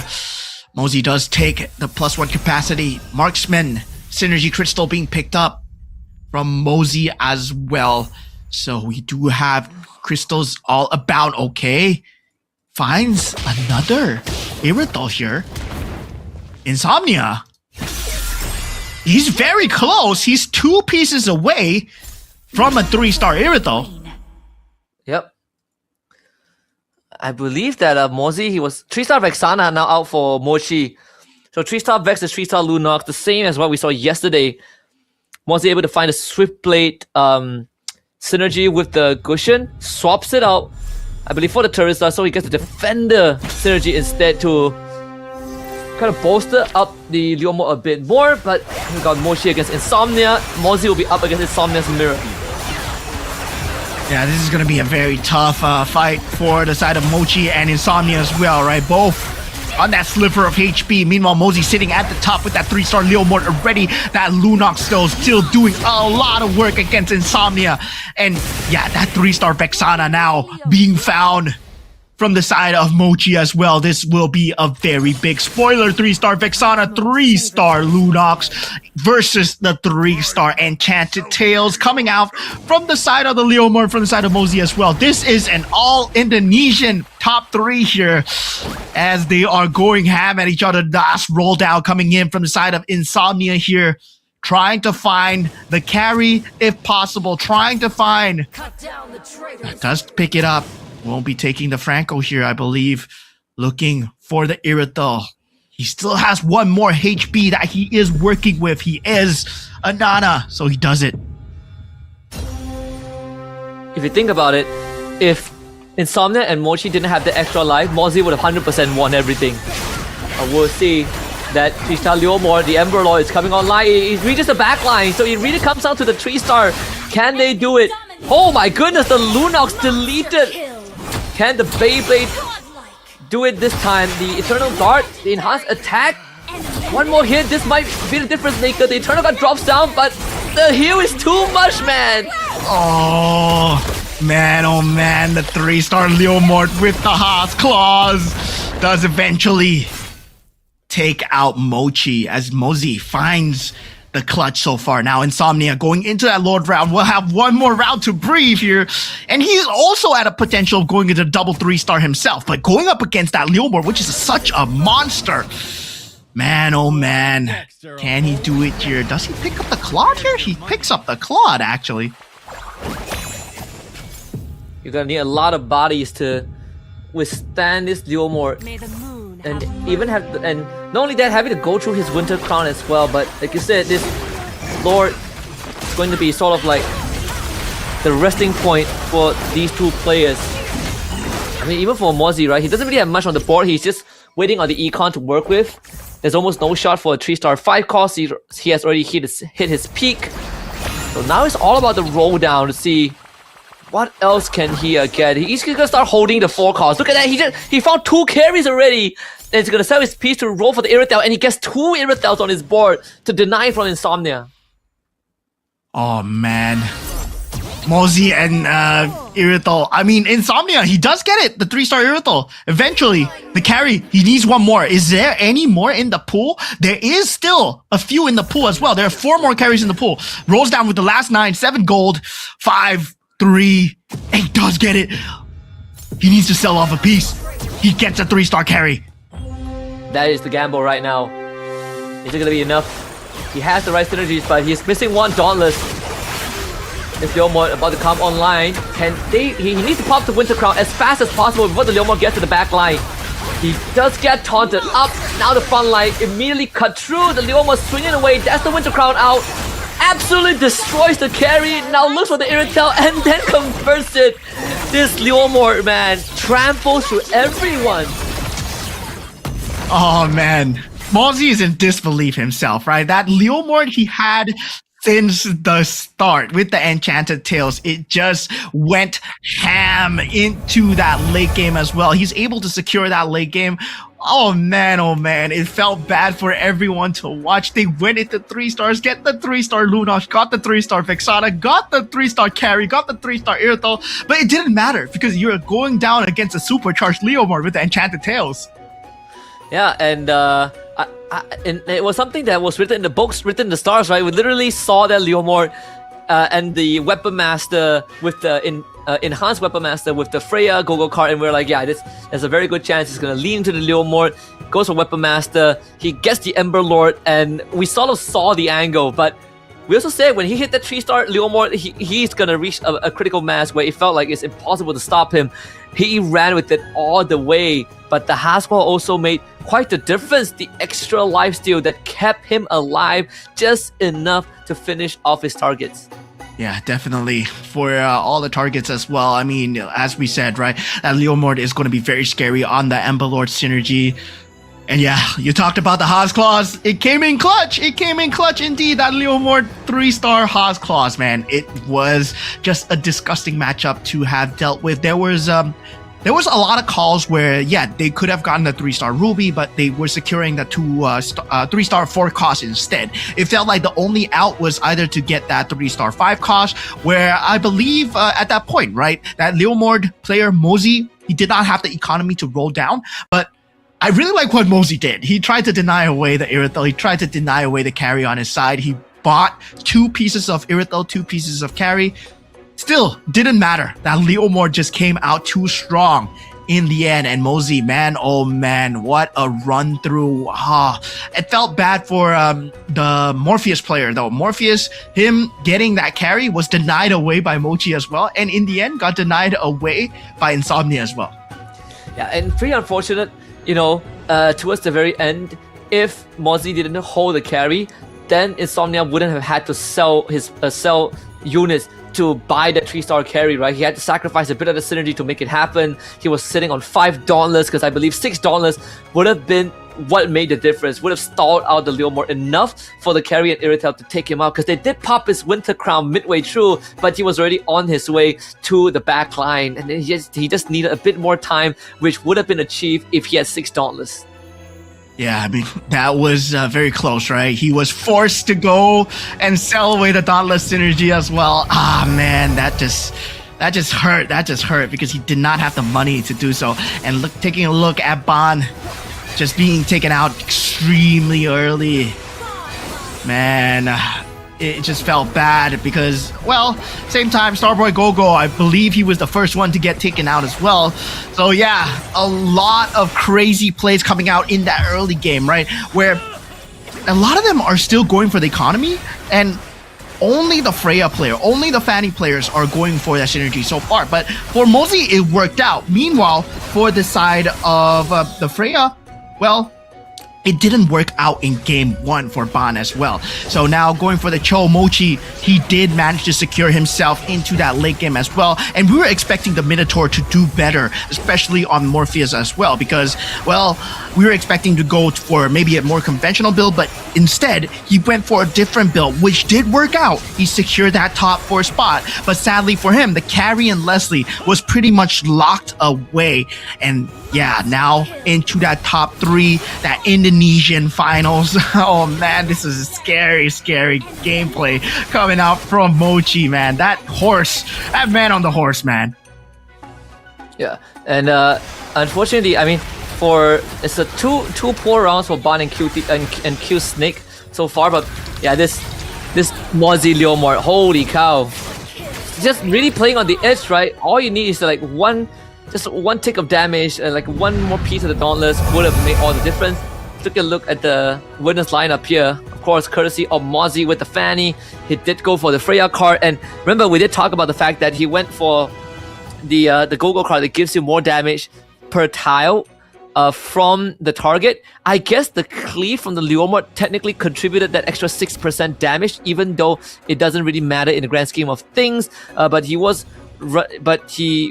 able to get the enhanced Haas Claw, which was actually the actual important piece. Yeah, that's crazy, man. That 6 Ember Lord, 6 Weapon Master synergy that, we talked about it in the semifinals as well, right? Weapon Master, Ember Lord, Dragon Caller, we haven't been seeing it as much, but now we do see a resurgence of it in that finals stage where a lot of the players now they are playing for that super late game as well. And while you're playing for that super late game, the best way to build up a stack is on that Enchanted Tales Leomord, right? Because, well, it does scale very well, very hard into that late game, where the Enchanted Tales, you do get that scaling damage. There is a maximum cap, but once that maximum cap is hit, he's essentially a 2.5 star, maybe a 5 cost as well. So he's almost as strong as a 5 cost. And yeah, that Leomord just running through in that back line, even those 2-star 5 costs from Mochi, well, the Lancelot was not enough. The Lunox was not enough. That carry, that Irithel, not enough as well. Yeah, unless you're a tank, he just one-shots you all the way. 60% extra damage with the max in 2 Enchanted Tales synergy. More than enough, right? Like 60% extra damage on top of the Weapon Master, which is 100% and 130% extra damage because it's buffed up by the Freya. And on top of that, you have the Emperor Lord as well that is also feeding into the Lord Mode. And on top of that, because he's the protagonist, the Phantom Steed gives him even more. So every time he gets max mana, he just hits like a goddamn nuke, which was sort of what we saw. He's erasing everyone. He basically just nukes the board when he gets on top of you. Yeah, so far, no Ultra Synergy yet, right? Yesterday, we were treated to 2 Ultra Synergies in game number 3, actually. So this is game number 3 coming in. But taking a look at the standings coming in for all the players so far, Mosey at the top with 14 points. So far, Tron 11 points, Evo's Mochi as well with 11 points. So this puts Tron and Mochi in contention, right, of getting that championship. Mosey is a given as long as he gets into that top 4 as well. So the rest, they still have a bit of climbing to do. They won't manage to hit it in round 4, but round 3, they will have a good showing before they get into that championship zone. Yep. Unfortunately for Insomnia, he needs 2 more rounds to do that. And for Tron and Mochi, the minimal condition is to finish, I believe, top 2. Right? If they both finish top 2 in round 3, they are going to be guaranteed they're going to unlock the 18-point threshold. But the bare minimum is 2nd place for the 7 point to hit 18. So again, there is still a very good chance that we get to speed run this finals and end at round 4 if the usual suspects still finish on top. But congratulations to Mozzie for locking in $250 after winning round 2. Yeah, and this is a case where a lot of you guys might be thinking, oh, why don't they go for this? Why don't they go for that? You have to understand that you're playing against 7 players who knows all the lineups, who has studied the encyclopedia very, very thoroughly, right? If you go for this, they go for that. And yeah, definitely, if you want to go for the endgame lineup, you want to go for the 6 Kishin, everyone is going for the 6 Kishin as well. If they see the possibility that you're going to get a 3-star, they're going to call out to the lobby and everyone is going to start denying you. They might even go for that lineup themselves. And a lot of times, you are going to have the pool taken away from the players as well. Yep. And once more, we just want to remind you guys, if you just tune into the live stream or you've been here from the start, it doesn't really matter. We want to hear your opinions based on what you witnessed so far, especially the live stream. We have a survey which you can join by just scanning the QR code. It's not going to take long, just 30 to 60 seconds. We want to hear your thoughts on what we can improve for the upcoming live streams. Over the past few broadcasts, we've been able to implement not just synergy counters, but we are able to show you the board state, the hero pieces, alongside with the items that they have arranged by the hero cost. And we want to know what else you feel like you want to see more on the broadcast. And trust me, things are only going to get better. We're always listening, and your feedbacks are always welcome. Yep, I remember when we first casted MCGG, well, there was a very bare bones production, not a lot much to do with the UI. We were wondering what's going on themselves, and we weren't even in the games observing ourselves, right? We were wondering what the go-go cards were, and we were like, oh, Observer, can you please pull up the go-go card, please? Observer, can you show us this player, please? And luckily for us now, we're able to see a lot of the players. We're able to cover as much of the players, and we're trying to improve that as much as possible. So far, I hope the viewing experience has been good for you guys. And yeah, going into the grand finals, it feels very good as a caster, right? To be able to see all these players coming in from different regions coming in, and every single time, it's always a different 8, right? So far for the grand finals of MRS season 6, it is a different 8 from season 5. These are players coming in for the first time here, going at the $10,000 grand prize. Yeah, the craziest thing is that usually for a lot of different tournaments out there, we will see usual names, but the fact that we get fresh batch, and it's not just the grand finals, even the semi-finals, the top 16s, they are all new names that you probably have not heard before, making it this far, and from different regions. I think that is sort of the best part. But nerves are gonna start kicking right now because we are heading into game number 3, which means that some players have a very good chance of hitting that 18 points. Unfortunately, only 3 of them had the potential to do so, and that would be the best case scenario, at least for the 3 of them. And it would be, I believe, Mozzie, it would be Trongtran, and and Insomnia. Is it Insomnia or Morpheus? But for the rest, it will need a bit more time to reach that threshold. Yeah, Morpheus still at 9 points, so I don't think that's him, right? It's all right. So now going into the rest of the drafting and batting here, right? Once again, the commanders, you cannot pick it twice.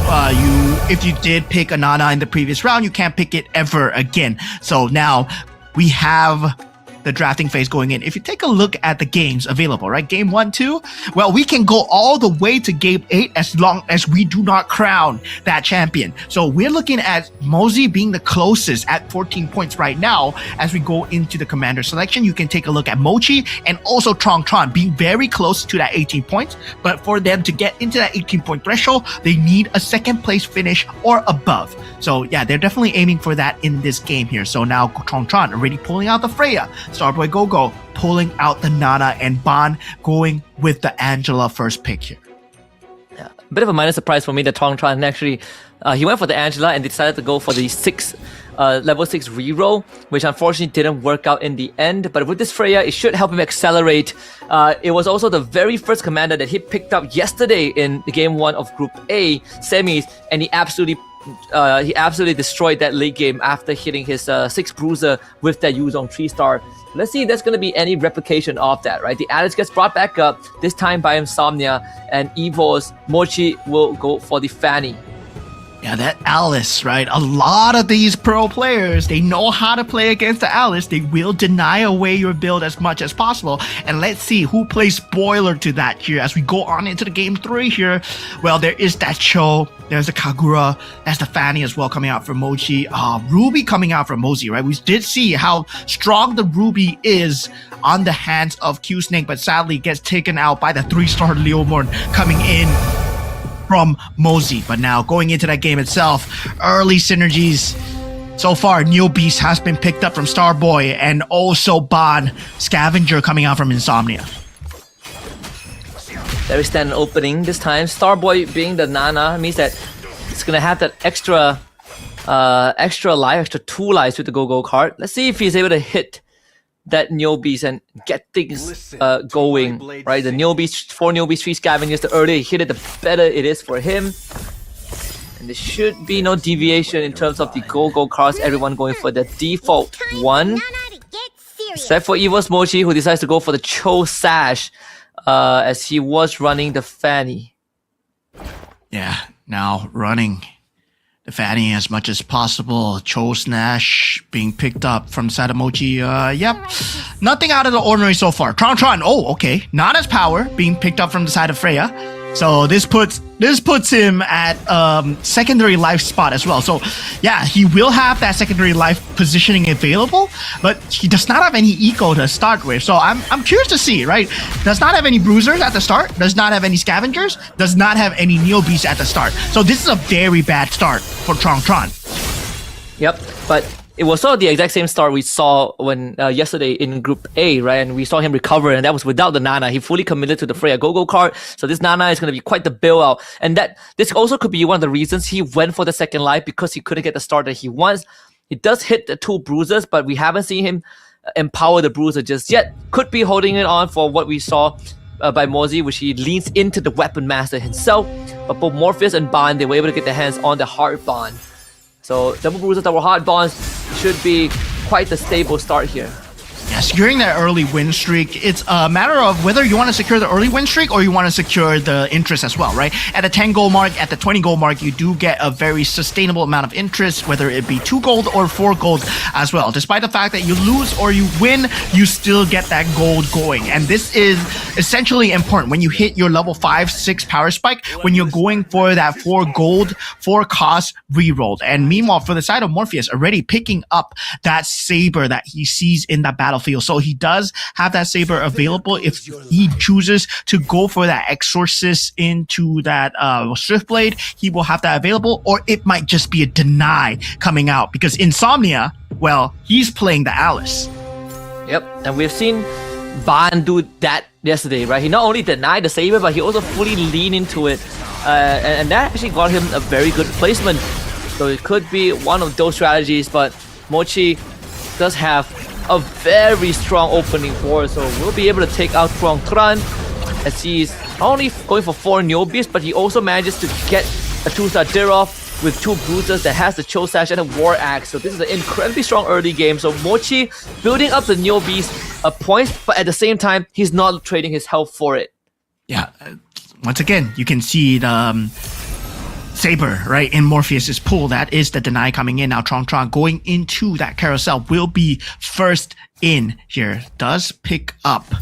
Oh, a very early forecast here. So yeah, he is leaning towards, wow, potentially just building towards that synergy here. Claude's Death Device being picked up by Starboy Gogo. Once again, Q-Snake also picking up a forecast himself. So yeah, 2 forecasts. Wow, very early lean towards that pivot here. Now Trong Tran going for the Kagura. So that's already Exorcist available for him as a potential. And he also has a Yuzong, right? I believe he saw the Kagura for the Econ and was able to get the Yuzong. And that is such a good trade for him. Yo, that's crazy, man. That is like, actually insane. Yeah, Wow. it's like, guys, I'm going for Kagura. It's like, nah, dude. I'm selling him for gold. I need the gold. And instead of picking up an item, you picked up a unit to secure your early synergies.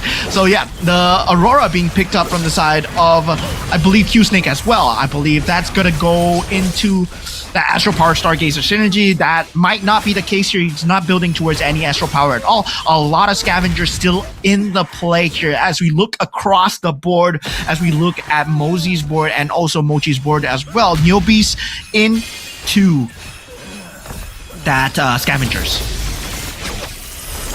There's what a gamble there from Trong Tran. Really knows the numbers here. But so far Ban and Mochi still undefeated, especially for Ban, right?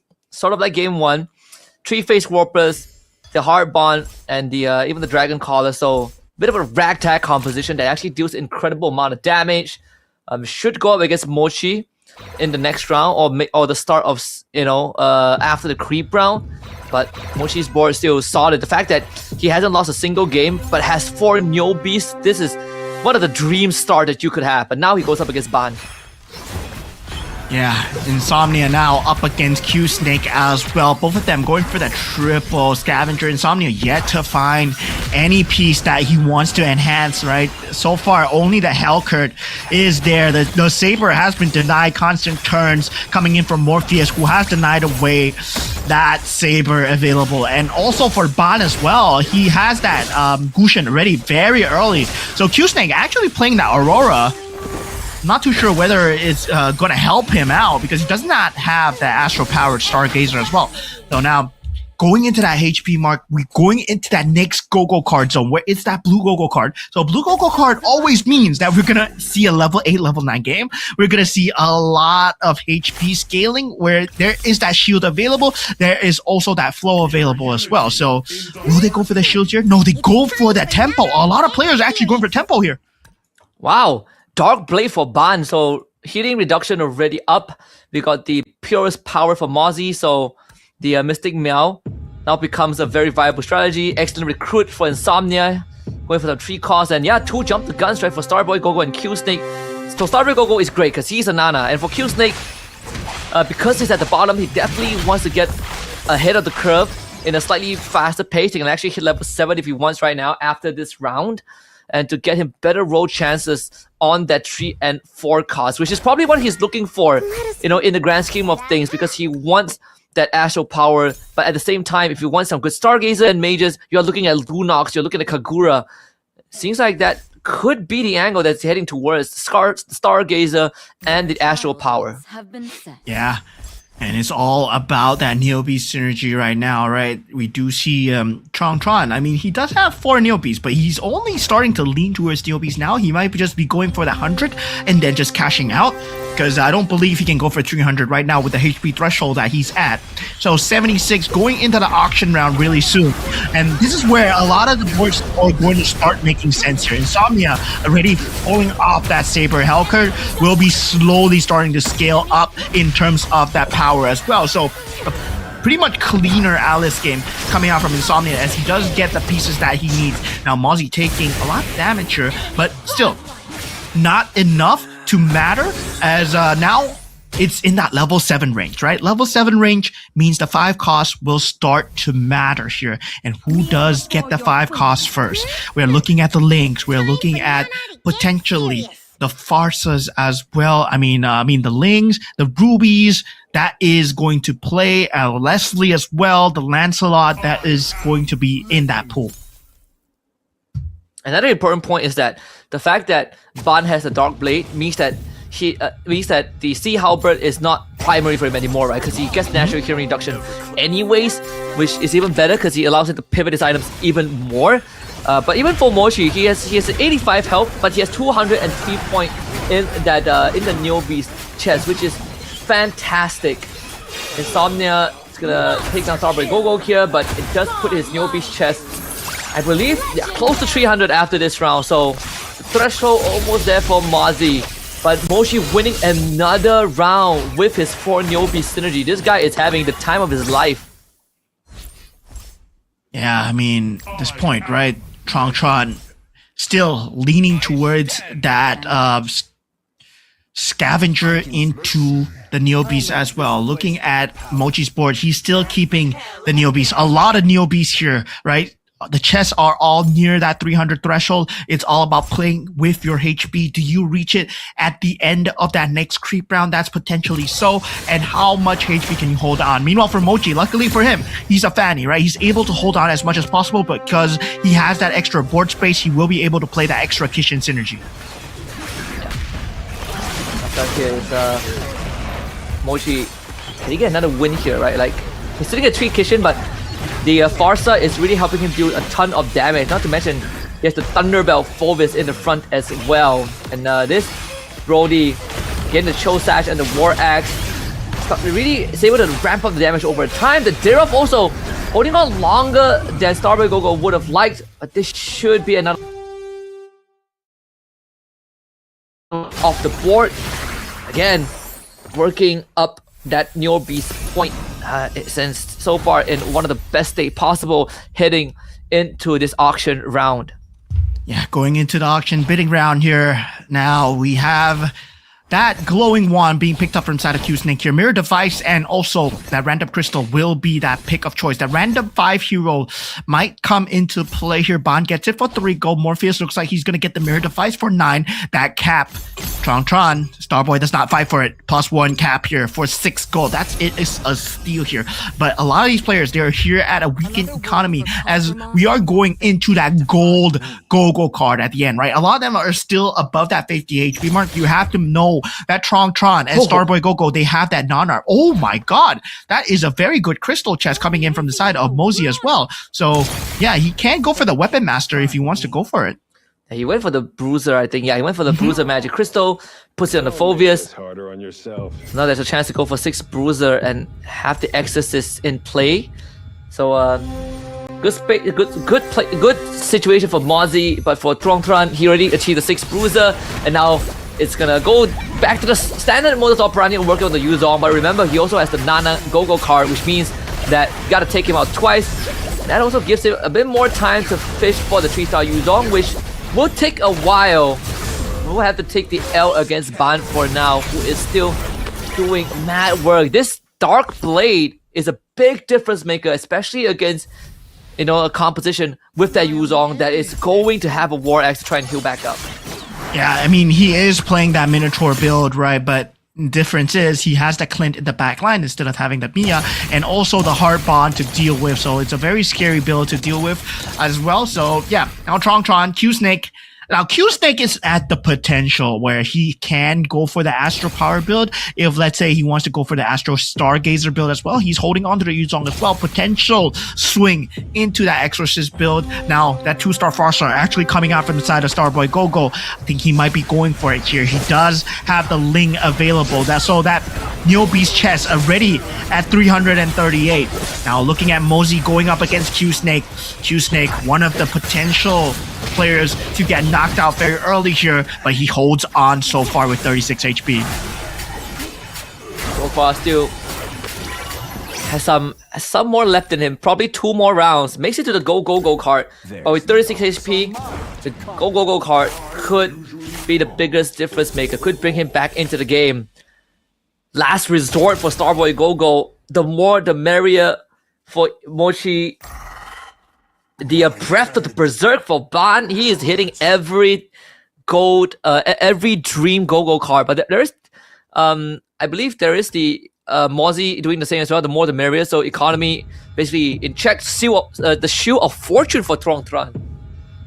Yeah, Tron, we saw him going this as a last-ditch effort, right? So he will have that Shield of Fortune, and also at the same time, this translates into economy. He has that 6 Bruiser. He will have the economy game going up with his Freya as well. So yeah, he will have a lot of gold to work with. Morpheus at this point, 63 gold on the Kagura. His build so far, still at the Scavengers level, has not rolled down to anything as of yet, waiting for that level curve because he's still at level 7. Meanwhile, Mosey, Q-Snake, already at level 9. Now, Saber 3-star has been picked up from the side of Insomnia. This is where things start ramping up, right? There are 5 level 9 players and only 3 below that 5 cost. No, so those 5 costs will be only contested by 5 players right now. Yep, slowly heading into the end game too.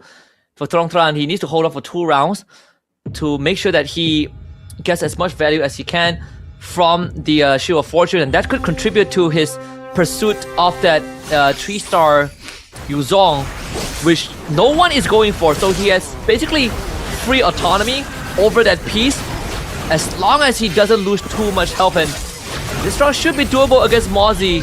As long as the Link doesn't one-shot the Yuzong, he still has the enhanced attack. Tempest of Blaze, is it enough? The Phantom can't do it. 4 Exorcist just doesn't cut it.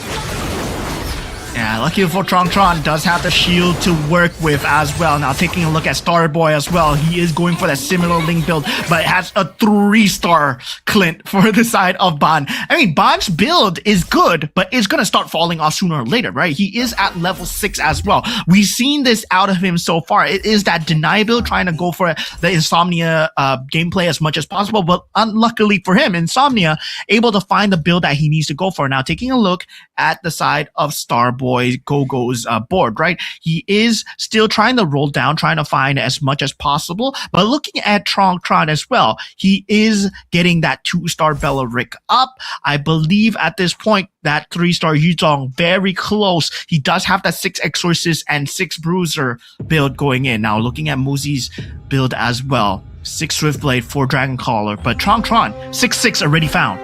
Yeah, it's not gonna be far away from that ultimate power spike. Mozzie does have the Bane, but actually gets taunted up, so the Deadly Cat comes out late. And that could be the biggest difference maker there against Morpheus. That Link doing plenty of work, finds the right target, and now has to deal with the Masha.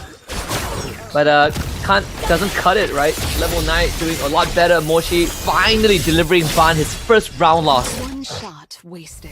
Yeah, Ban at this point starting to fall off in terms of power, right? Now that 2-star Gushan being picked up from the side of Insomnia, Esmeralda being picked up as well. Now Irithel, Mochi actually finding a crazy build here, but that 3-star is still needed coming in. Vexana being picked up from the side of Q-Snake as well. Now looking at Q-Snake's board here, he does not have the economy to go for more. That 2-star Lunox is their main character, will be on the Vexana as well.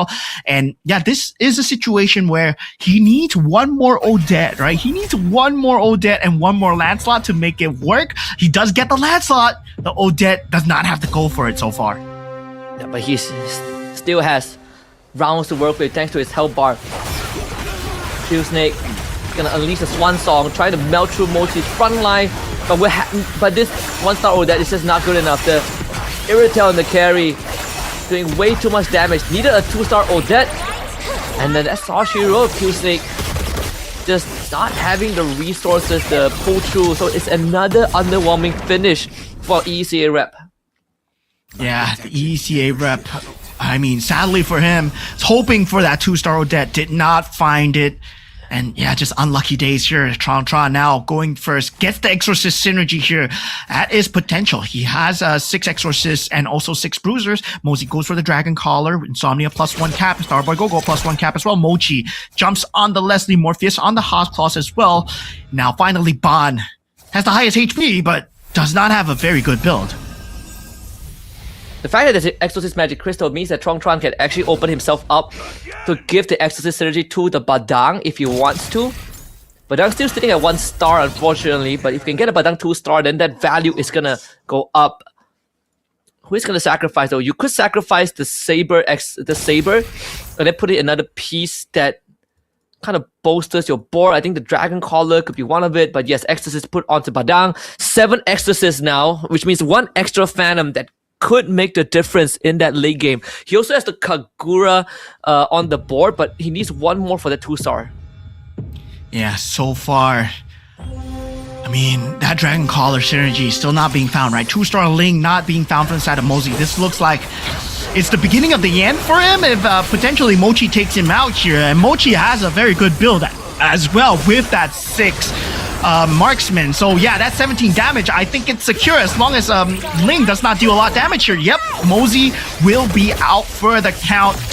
Did not find the Ling in time. Q-Snake was there, and a lot of the builds were close to fruition, but this time it matters because Bond and also Insomnia, they were playing such a fast pace that they were taking by Mochi. Yeah, with Mosey being knocked out, he just needed to finish top 4. But since he finished 7th place, so no 18 points for him. But for Tron and Mochi, they are 1 step closer. Another Yuzong being picked up here, but I believe it's being picked up by Morpheus, who is actively denying the Yuzong. So this is gonna be a bit tough for Tron, who needs 2 more Yuzongs, and there's exactly 2 more Yuzongs in the shop. Yeah, Tron at this point rolls down, does not find the Yuzong needed. He has the synergies to work with, but is it gonna be enough, right? Badang is still at level 1. Luckily for him, he's going up against Ban with a pretty weak build, I would say, but he has a 3-star Clint, and the lack of a 3-star is gonna mean damage, and oh man, Tron gets taken out. I can't believe Ban survived so long at level 6 on the Angela, and Insomnia being taken out as well. Now, this puts us in top 4. The only one who is able to get to the championship is Mochi here. Now, a lot of them will have to play spoiler. Mochi needs 2nd place and above. It's up to Morpheus, Starboy, and also Bond. And Morpheus actually screwing over Tron and denying him that 3-star. Pretty unfortunate situation there. I believe, yeah, like Insomnia also has a Yuzong, also holding on to Yuzong, while Tron basically getting royally bent over this match. So I mean, Morpheus has been doing such a good job of playing spoiler, right? Early game, he denied Insomnia with the Saber, and now in the late game, he denied the Yuto. 2 of the players who have a chance to reach 18 by the end of this is now gone, and that puts Mochi in such a good spot because out of the 4 players, Mochi has the best shot at 18, and he is still holding on with 51 HP with the Fanny. And not only that, his board is developing at such a good pace, and also all he needs to do is to finish 2nd. It doesn't really matter. He doesn't even need the round win. I mean, he can get 250 if he wins again to make it 1,000 in total, but he just needs to finish 2nd, and he is in the clear, and he will be the only player that reaches 18 points and can end the finals by the next round. Yeah, looking at Mochi's board as well, 2-star Ruby, 2-star Alpha. Man, oh man, they are stacked in terms of items as well. He does have a carry with that Golden Staff and also that DHS. So itemizations are on point. Now going up against Starboy Gogo, who does have that 6 Swiftblade build, he will have 1 more life to work with for Starboy. But can this Swiftblade see Halberd Retribution do enough for this Link here? I don't think so, right? This Alpha just tearing through the front line here, and now the ultimate snipe is available. Oh man, he doesn't get an iframe. Yeah, the Winter Crown made the difference. There goes Morpheus removed by Ban. Starboy down to 8 health. Top 3 finish. Mochi, they just need Starboy to go out, and Mochi is in the clear. Yeah. Man, this looks extremely scary, man. Mochi might be able to do the round 4 speed run here. If it's possible. Okay, there is a 2-star Ling available. Oh, he sells away the Ling. Not going for 3-star here. Starboy, diffuse the pressure. Yeah. feels that he needs to go for the 3-star Terizla. Yep, he does find it. Yep. Is he going to sack anything? I believe he shouldn't, right? He has the he chest. shouldn't. Oh, he does. He sacks the cushion. No, he sacks the Farsa? I think he sold like one Farsa because it was pretty close to the Farsa G-Star as well, but figured that the Terizla was a lot more important, and he might be right here. He might just survive against Ban. Perfect. Yeah, because it's perfect. I mean, for him, it's more about dealing with Ban, right? Who can deal with Ban the best? And Ban, so far, he has that Kufra build into that, hopefully trying to go for that Fredrin Heartbond synergy as much as possible. But luckily for him, he still has that 3-star Clint to deal with. Now it's all about the itemizations. And sad for him, Mochi has way more items, right? Mochi has a combination of 10 items. Meanwhile, for Ban, he only has 3 key items. And I believe Mochi has been swimming in gold. He's been making bank because of the more the merrier. So he was like, well, he's sitting at 8 synergies, right? 8 synergies thanks to the Mystic Mail, counting the Mystic Mail. So he's getting 8 extra gold every round. So his rerolls are going to be so strong that eventually he is going to be outscaling every single one of them. That's going to be Ban against Mochi. It really comes down to this Clint, but yeah, there's no shot here. The Clint is going to get cut through. They lose the Kufra. The Clint also goes down. I think Mochi, he's on track. Yeah, this is Mochi on track, looking scary here. Starboy Gogo gets taken out by the mirror Mochi, but still, it's a Nana into the carousel route. What can he find here? I mean, Starboy Gogo, he will be the first to go. Gets the Swiftblade synergy. Denies that away, actually. As actually, Starboy Gogo is the one with the Swiftblade synergy. So yeah, there is a possibility that the Swiftblade synergy now can go on to someone else. He does free up that board space. Northern Vale, he will get the Defender Dragon Caller 4 as well. So this puts the Terizla into contention. Hopefully it's enough to deal with Mochi here. Oh, 3-star Esmeralda. Yep. That should be That's what I was saying, right? Like, yeah, it's enough to deal with? No, 3-star Esmeralda. Oh man, that's the nail in the coffin there. Yeah, there's no coming back from this. Unless like someone hits like a 3-star 5 cost, or maybe Starboy hits like a 3-star cushion and 3-star Farsa that just jumps the carry, jumps the carry and erases the backline, then maybe yes, we'll see. I mean, Starboy Gogo, his mirror is going to be up against Mochi. Starboy himself will be fighting Ban, and Ban should be the weakest out of the top 3 right now, as he is completely skilled off. This lineup is bound to hit its limit. Oh, Ban still another shot in here, but yeah, Mochi winning against Starboy Gogo's mirror with the help of the Esmeralda. Yeah, Ban just playing for top 3 at this point, right? Securing the points, and now 3-star carry being picked up from the side of Mochi. I mean, we were talking about him swimming in gold. Now 3-star Irithel is on the cusp as well, so can potentially go for it. Okay, it is in the shop. He just needs to sell off the alpha, yeah. and he gets it, right? Sell the Gushin. Sell the Gushin, sell the alpha. Okay, sell the alpha, right? Starboy Gogo wants the Gushin. He got the 3-star Gushin. Yeah, I might as well sell the Gushin. You can't hold on to it anymore. Just sell it. Yep, he sees it. Yeah. Such timing. All right, so this is a 3-star Gushin.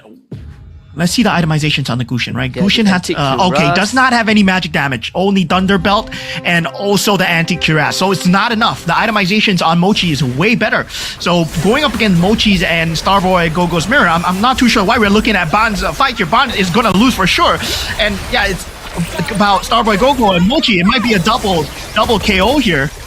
As Mochi... Yeah, that's a double whammy. Bam! Yeah. That's it. Yep. Mochi is in the clear now. The only player that has a chance to win by round 4. We were literally joking about this, right? Like with how consistent he has been. He got off to a rough start, sure, but he was still in the top 4, right? Top 4 all the way. And now by the end of round 3, Mochi, he's sitting at a comfortable 19 points. He has hit the threshold. So by next round, if he gets the win, that's it. That's the grand finals, and we will get the shortest grand finals in history of Magic Chess Go-Go, just because of how good this man is. Yeah, Mochi has been a very scary threat so far, right? Especially coming into all these games coming in.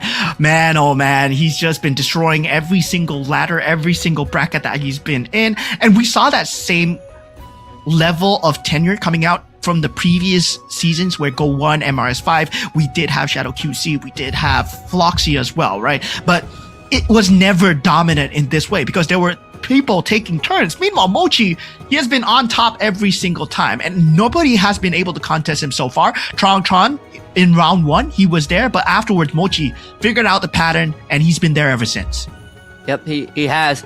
I'm just gonna start following all of them because I don't want to. I don't want to lose these people when the comp ends. But yeah, again, like this is some incredible performances from our players. Like of course, being at the top of the food chain is one thing, but being consistent through and throughout and continuously finding top 4, that is a different level of consistency. And only Mochi so far has demonstrated that. He has never fallen out of top 4, even since yesterday, I believe, right? He's always in top 4. Yeah, now this puts us in that match point situation. Mochi is now at 19 points. So everybody in the lobby is versus Mochi, right? At this point, it becomes a very different situation where, Mochi, now he needs to circumvent a lot of these strategies really carefully. He needs to think about his commander pick very carefully as well. Whatever commander pick, luckily for him, he is going last. So he will get a last commander pick, and that might be putting him in an advantageous situation because he can go for a cheese pick. He can go for something like maybe pull out the Harley, maybe pull out the Yuzong. I'm not too sure. Maybe Moskov even. Like we haven't seen a Moskov, and maybe a Lancelot as well. There are a lot of other commanders, but the meta commander so far has been the safer commanders, right? Nobody likes to go for the gamble plays. And we see so, right? Everyone goes for the economy at the start, make sure they can get the rotations going in, goes for the Dragon Caller, goes for the Ember Lord, and also the Kishin as well. Yeah, and in this game, there actually wasn't much Kishin, right? We're looking more on the spellcaster of the...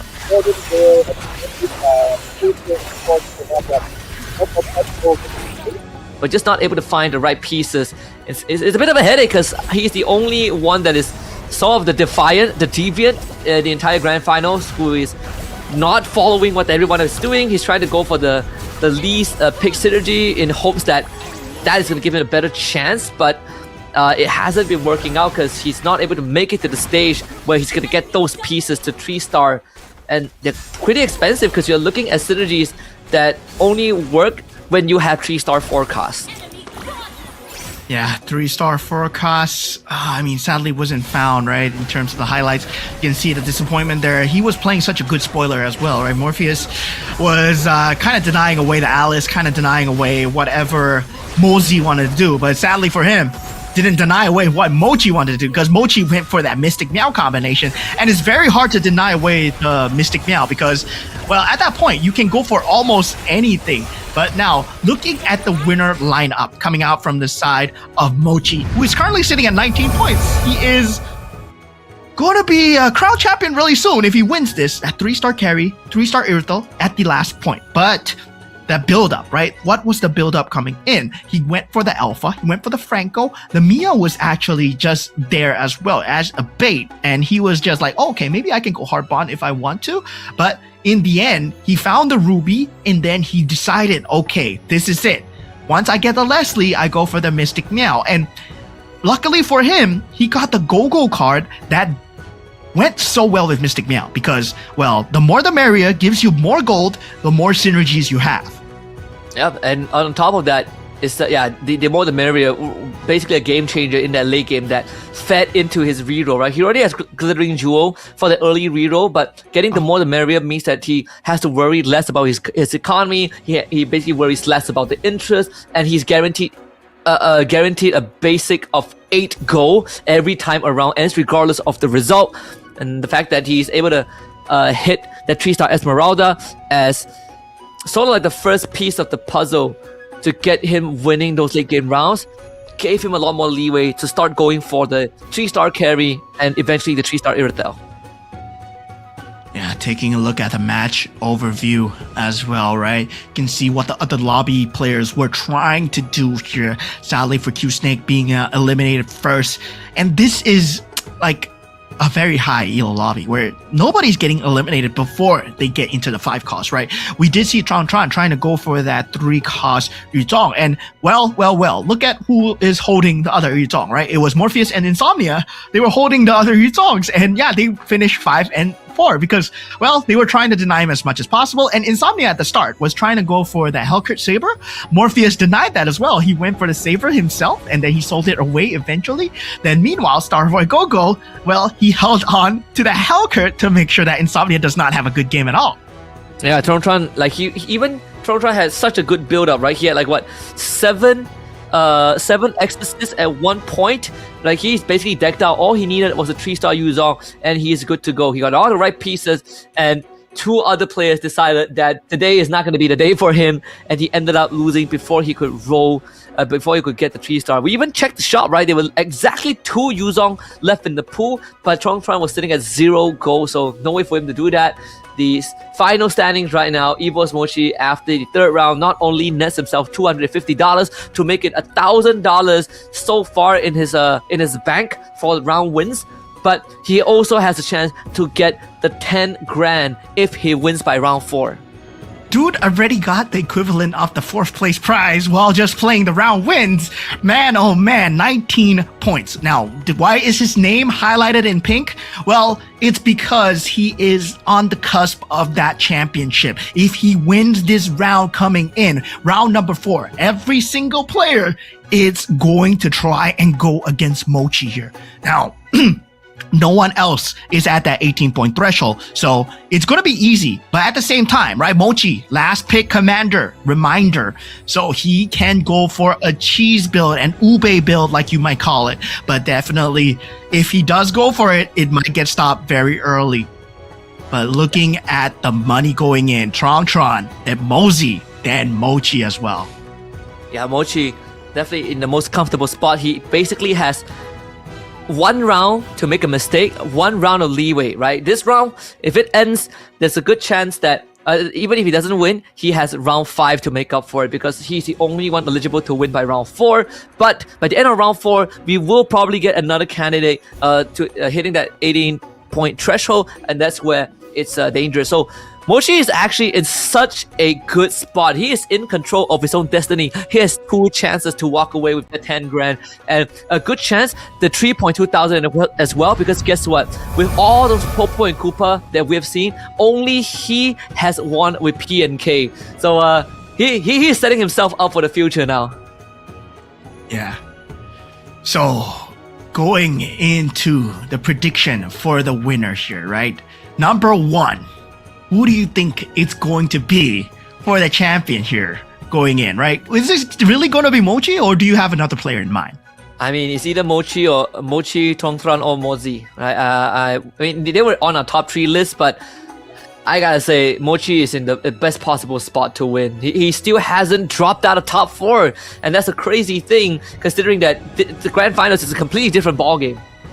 Yeah, I mean, right now, it feels like Mochi is going to take everything. But I'm hoping, right, we have a dark horse story. I'm hoping that Bond comes out of nowhere because he's been playing such a good spoiler. Morpheus comes out of nowhere because he's been playing such a good spoiler as well. And Q Snake as well. So now, looking for the meta right now, right? What is going to be the meta for the top 3? Ooh, meta, I mean, the Exorcist Bruiser is definitely one of it. Mystic Meow, definitely the other one. And probably between Kishin or the Ember Lord / Dragon Call Ling. I think those are like the primary ones for me. But if you want like your pop stomper, just go for Bruiser Exorcist. It almost always gets you into the top 4. Yeah, meanwhile for me, I'm just hoping, right, that we are going to see another Ultra Synergy, maybe hopefully another 10 Synergy as well, and also I would like to see the resurgence of the Ember Lord Weapon Master, Enchanted Tales into that Leomord, right, that 3-star Leomord just beating down everybody. So yeah, about the commanders as well, right? Who do you think is going to win that special prize pool? I know there's a commander in mind already, but who do you think is going to win? most likely PNK, right? Like, because PNK only won once. Veil won twice, so Veil is out of contention unless someone wins with PNK in the next round to find the tie. So yeah, Popo and Koopa, and that means it's Mochi. Like, Mochi's Popo and Koopa. There's also the Guinevere as well, right? So Guinevere? There is, but did Guinevere win? Yeah, I think the Guinevere won. Guinevere won.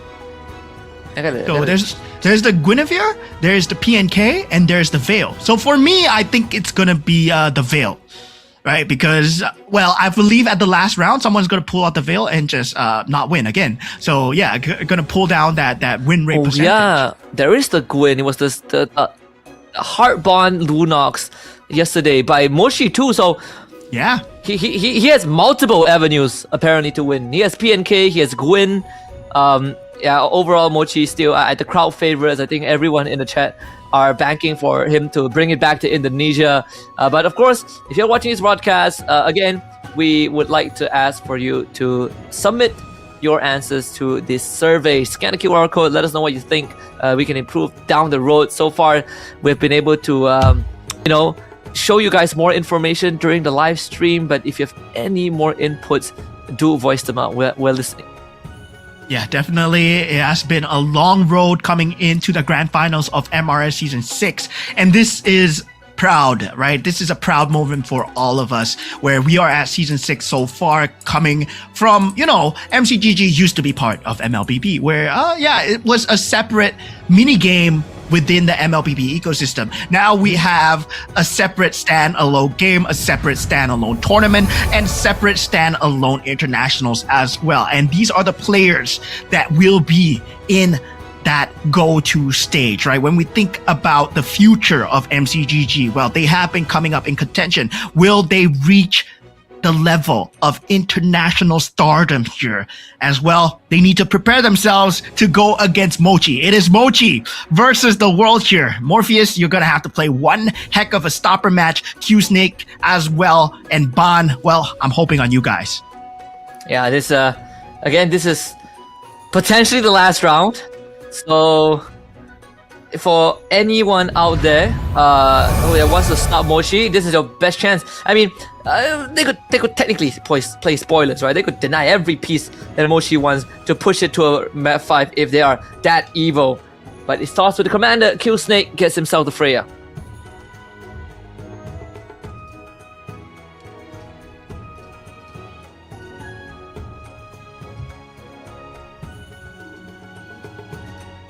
Cho coming through as well for Mozzie. What else do we have? I remember like yesterday, aside from the Guinevere, the Veil, and the PNK, we also had Zilong pick once. You did call it, right? More the Veil. It's the chance that he comes out. There it is, Morpheus with the Veil pick. Yeah, the Veil, was gonna expect it. So now the most curious thing to see, okay, Zilong does come out for Ban as well. Like you called it as well. Great Dragon Spear is there.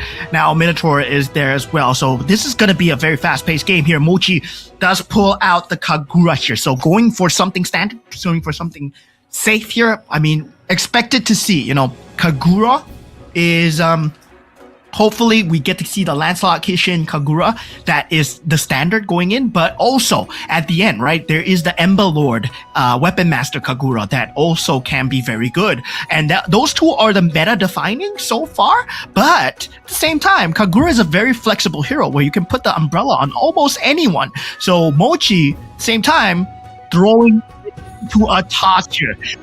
Go into game number 4, right? The potential championship match here for Mochi as he is at 19 points and everyone else, well, they have to stop him. Yep.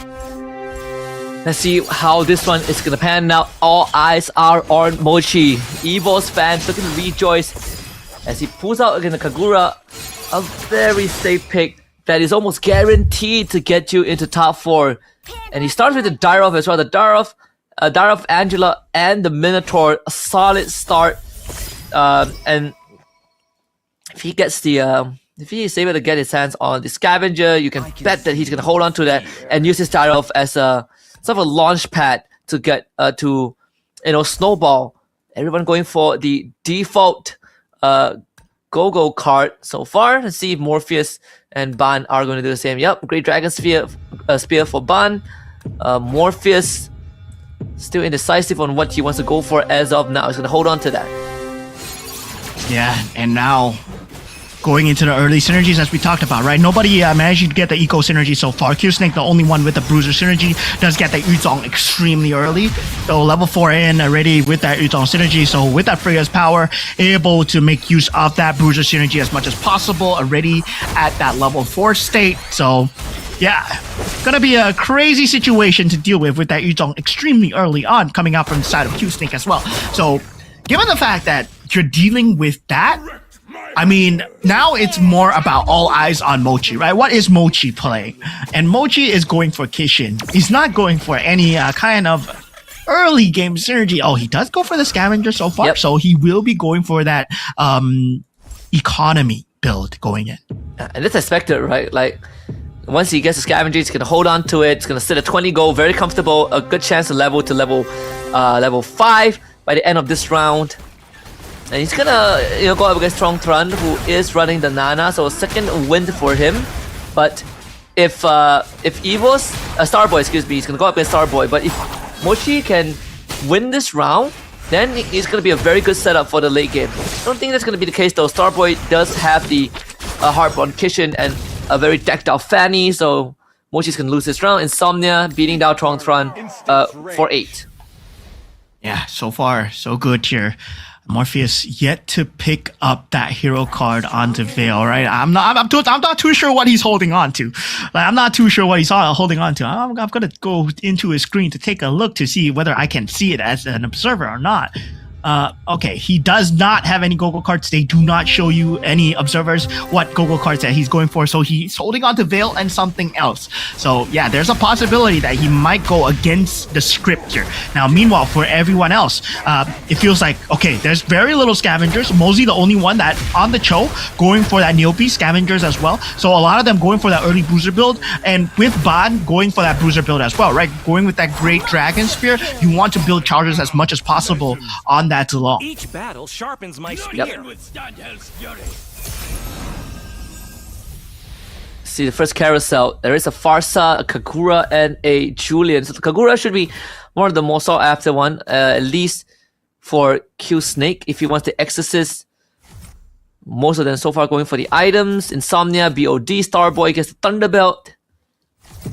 Yeah, Q-Snake does go for the Kagura for the Exorcist as he already has access to the early Yuzong. So everything so far going according to plan. Q-Snake snowballing as expected. Ban as well with the GDS on this Bruiser Belleric, and Insomnia as well having the 2-star Minotaur and a Mia to fuel that backline damage. Yeah, now, well, the Alice card coming out from Morpheus. That's what he was holding on to. So that's what he was holding on to. So he was holding on to the Alice power all the while. Now he does commit the Alice power into that Saber Hellcurt. He did not get to play the Alice game that he was hoping for, and now he shows his hand here. Man, oh man, pulling into a crazy gamble here on the Veil. You expect the Veil game? No, I'm pulling out the Alice. He has a Saber in the shop. Yep, he does. And since he has the Veil ability, the updraft, so he's almost guaranteed to get to get it as long as he's leveling up. I don't think he can get the third charge at level 10 in his current state, but level 8 almost guaranteed. Level 7 and level 8, so 2 extra charges almost guaranteed. That could get him through that mid game to hit the Saber and the Hellcurt tree. Q-Snake is having the game of his life. 6 Bruiser Synergy. He got, with the Freya power, he got the Badang already. He got the Badang already. So he has 6 Bruiser Synergy. It's an enhanced synergy as well. He has the the Kagura for the Exorcist Synergy to work with. So he's going for that 6-6. He has direction very early on, and he has the economy to work with, right? Now it's about aggressively leveling as much as possible. And now the players are going to start to notice that. And with that purple Gogo card, let's see what he goes for. He goes for Etiquette stock. So every single round, there's a free refresh as well. So yeah, something to watch out for. He does have a great eco card. Meanwhile, for Morpheus, he goes for Elite Team. So this means that his Hellcurt and also Saber are very much in contention for taking that mid game as well. Now, the Neo Beast Scavenger, this will not be enough. They will start to lose a lot of HP here. Mochi needs to watch out for his HP threshold. Even for Tron, he's able to get the Apex weapon, right? Apex weapon for Nana, fantastic. Because you're almost guaranteed to cash out on that and get even more benefit overall, thanks to the damage, the death immunity. Oh, things falling into place. Starboy Gogo with the Heartbound, Magic Crystal, total domination for Ban, and I think Insomnia has a mirror device as well. Already has a carry in place, so carry 3 is gonna be the direction that he heads towards. Mochi going for the total domination as well. Yep, it'd be a good spot. I mean, he's still working with the 3 scavengers and the Neo Beast. They're basically playing the eco game alongside Tron. Yeah. Eco game though, very hard to play in this server, especially when there's a hidden Alice in the form of Morpheus, Q-Snake with a 6 Bruiser synergy, and Ban on that great Dragon Spear synergy with a 4 Ember Lord and 4 Bruiser as well. So you can start to see Insomnia is going to take damage, Starboy going to take damage, Tron take damage, and they take 15 damage every single time. Oh, okay, Insomnia is actually holding on here. He does have a carry. Okay, that's have a side carry that does have a BOD, so he got the perfect itemization. Ban was not expecting to take damage there. Yep, but Morpheus did. Oh my goodness, he used the updraft and gets 2 Sabers. Saber is already halfway there as well, but his economy is in shambles though. It's not even enough for the 10 gold interest, so it's gonna take some time to slowly build that back up. He's 2 rounds away from the auction round as well, so definitely would want to hold on to some gold if he wishes to contest. But yeah, Q-Snake having the time of his life. Insomnia up against Mochi, who I believe, did he already cash out on the Neo Beast? Mochi at that point, he hasn't cashed out on the Neo Beast, right? Oh, he already activated at 118. Yeah, he activated at 118. Okay, I mean, this is a good choice. This is a very good choice to cash out right now at 100. You're not going to be able to build up to 300. You're already at 64 threshold right before that auction round, so you know that the game is very much accelerated. If by the auction round you're at 70, you know that you can play for level 8, level 9, but if you are below that 70 threshold, right, that becomes a case where you know everyone else is playing a very scary lineup where the units are just surviving. So you're taking 15 to 13 damage each time. So 15 to 13 each time, this is going to be extremely scary to deal with because Morpheus is playing a very scary game.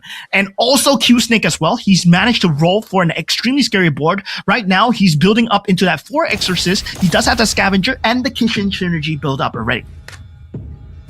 Remember Starboy early on, he did have the Heartbound Magic Crystal, so the poison build becomes even more viable, right? Because you have 2 marksmen that is hard bonded.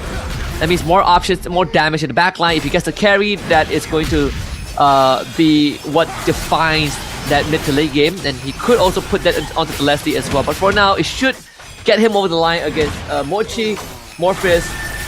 Also, no problem against Ban here. That Masha actually gets the shield back up. And it's gonna deliver Morpheus' loss here. So Ban making sure that he stays in the race.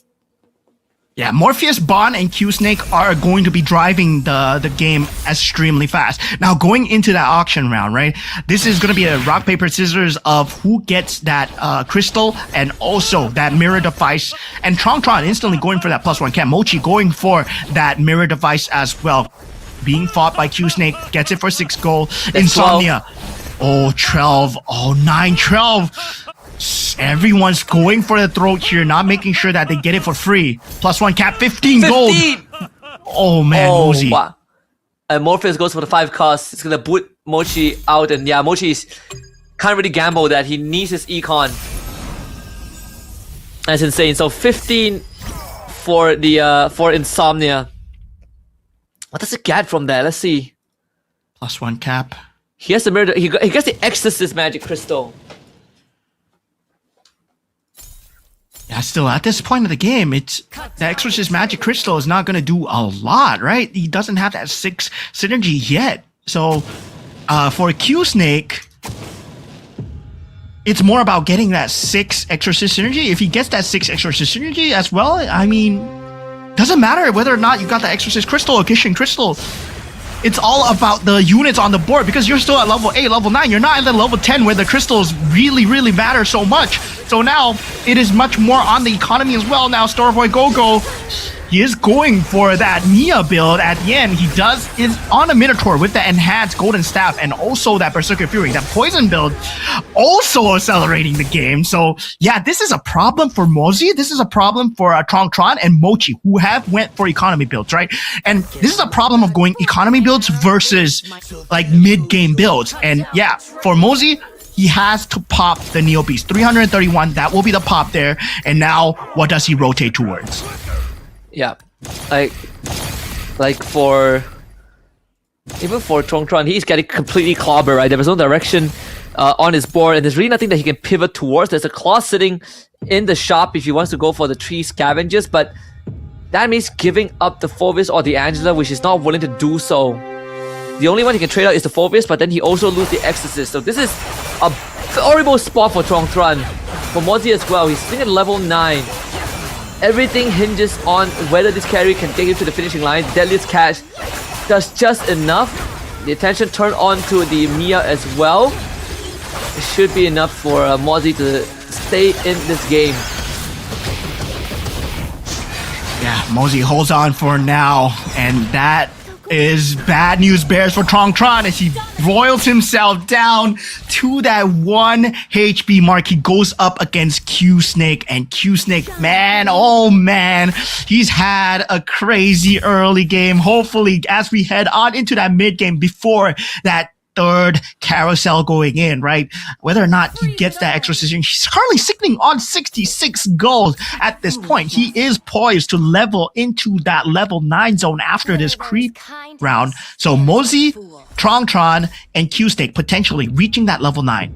If it's a 6 Bruiser GDS on the Masha, 2 more pieces until a 3-star Masha for Ban, and he has the healing fountain. So every round he wins, not only gives him good econ for the reroll, but also heals him back up, right? Regardless he wins or loses. Ban also found a safety net for himself as Tron and Mozi both cash in on the rock shield for the extra 20 lifeline.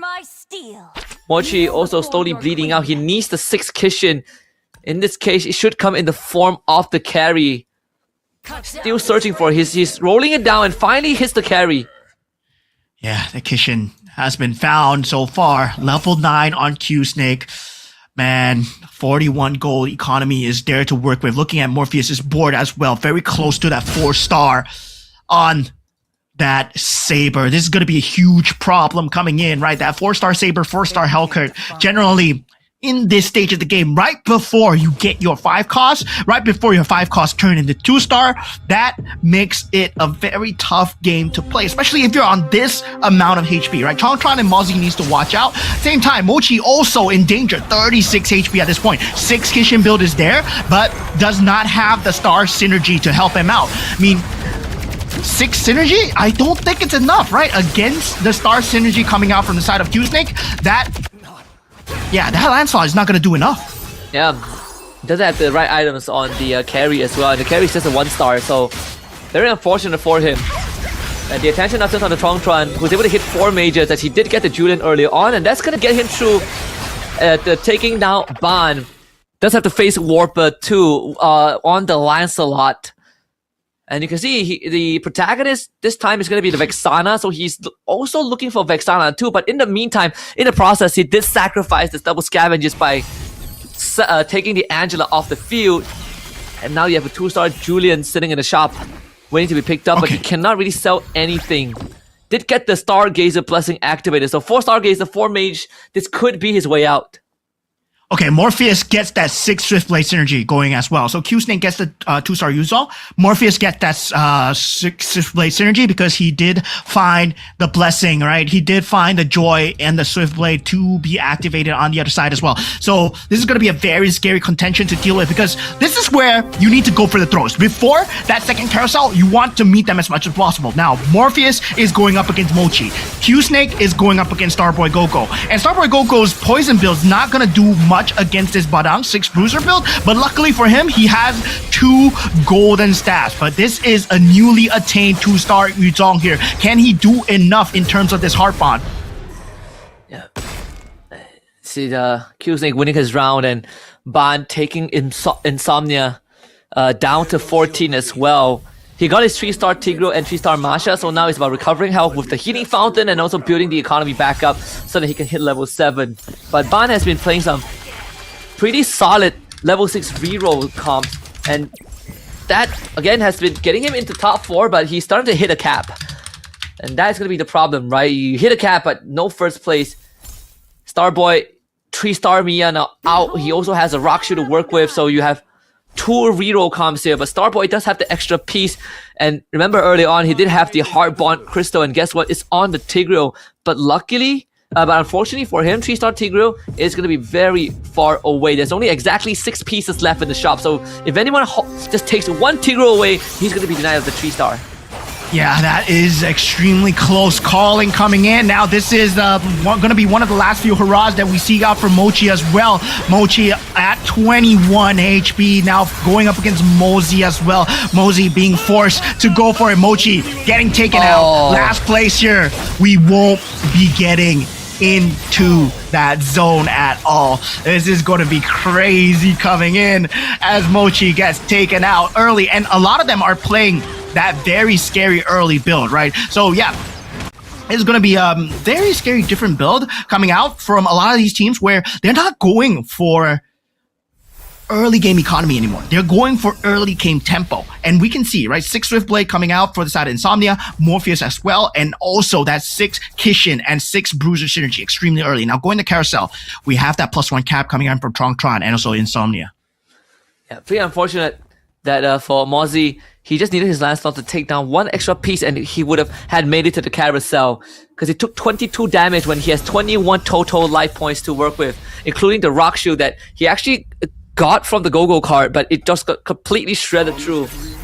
So we are guaranteed to get 1 more round after this, but down 2-star for Q-Snake as he did take its first loss earlier on. Tron still in it. 9 Synergy Mystic Mail, 4 Mage, 4 Stargazers. Vexana is the protagonist. And the main items on both Vexana and Lunox, 2-star Ruby coming through. Yeah, 2-star Ruby. This point, Mystic Meow as well. Tron on potentially his last legs here, right? So we do have the build that is going to be scary from Morpheus. Q-Snake has reached his cap. Bond has reached his cap as well. So the shields, all the heals will be starting to come into that gameplay here, where is the shield enough, right? That 2-star Ruby, is it enough to carry him through? And luckily for him, he's going up against Starboy Gogo, who went for this Mia build, and luckily for him, well, that Eternal Guard lands in the correct spot there. Now Bond taking a lot of damage from Morpheus there. Yeah. Tron low in economy, most of them basically rolling as much as possible, except for Ban, who needs to stay afloat in terms of money. There is a window that he can hit level 7 after this round. Morpheus has already found that 4-star Gushin, 4-star Hellkurt and Saber.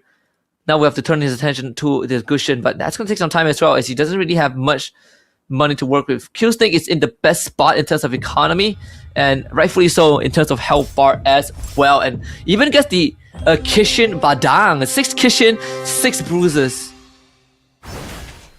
Yeah, 6 Kishin bruisers as well. Now the Heart Bond synergy coming out from the side of Starboy as well. So potentially, I mean, you want to go for a more Heart Bond synergy, but sadly, right? Sadly, Heart Bond synergy is not going to be good unless you have that overarching marksman synergy for the Mia. So that's why he's receiving so much damage, and he gets taken out here. Second one to go after Mochi, as we have a very different pace of game coming in. Carry now in 2-star contention coming up from the side of Mosey as well. Yu Zhong coming out finally 2-star for the side of Q Snake. He has it a long time ago. He is going to go for that 3-star just eventually, right? So yeah, Lancelot also as well. So Q Snake going for that Kishin combo, hopefully.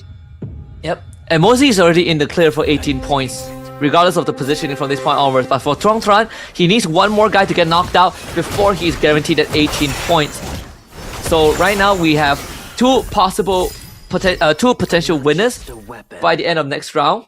3 if Tron survives just one more spot, one more placement. Yeah, one more placement here coming through. Hopefully can make it through here. Tron does get the 2-star Lancelot here. He is also going for that Kishin build, but the difference is the 6-6 is coming out for the side of Q Snake really soon. Now gets the 2-star Yu Zhong on the side of Insomnia. This means that it is slightly denied for the sake of Q Snake as well, right? Who is going for that 3-star Yu Zhong, but he has that 2-star Padang. So with that Bruiser build, with that 6 Kishin build, that 6-6 combination looking like it's the strongest in the map, but Insomnia also has that Swift Blade into that Exorcist build, and that Exorcist Ling is going to be extremely scary to deal with. Yep. Right off the bat, let's see. Can Tron survive this? It seems like, yep, he can. Q Snake's draft doesn't really stand much of a chance. The Lancelot eventually does go down though, but the Beyblade drops down. It's gonna take out the carry. One more drop onto the Badang. The Fist Crack. Actually, more than enough. Tron ends up going down and misses out the threshold. Insomnia also falls, so it really comes down to the position on who gets knocked out first, I believe. Oh, it's Tron first. So him and Insomnia both sit at 17. That is unfortunate. Mozzie means that Mozzie is the only person that gets to 18 by the end of this, and it's going to be him and Mochi.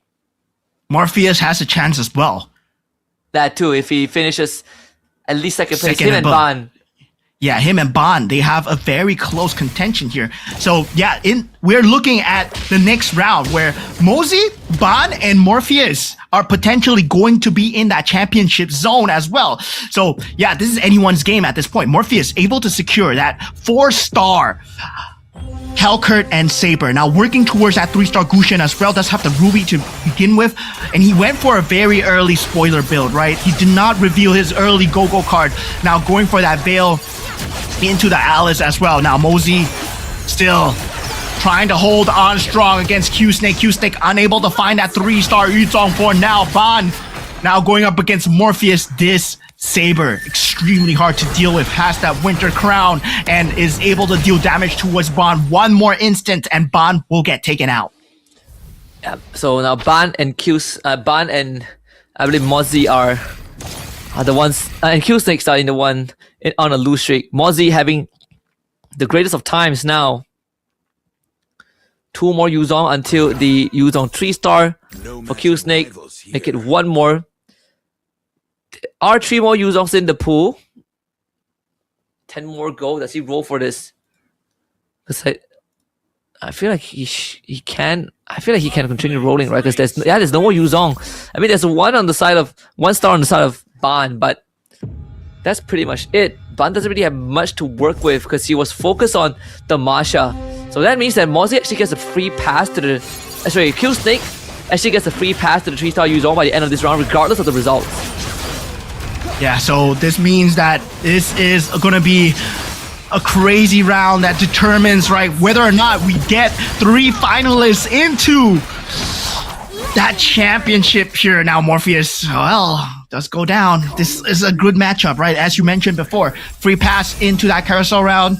And yep, this means that Morpheus will be going first here. Does not see anything that he needs. Swift Blade synergy, potentially just to replace boards, just to replace units on his board here, and maybe going for that 10 synergy as well.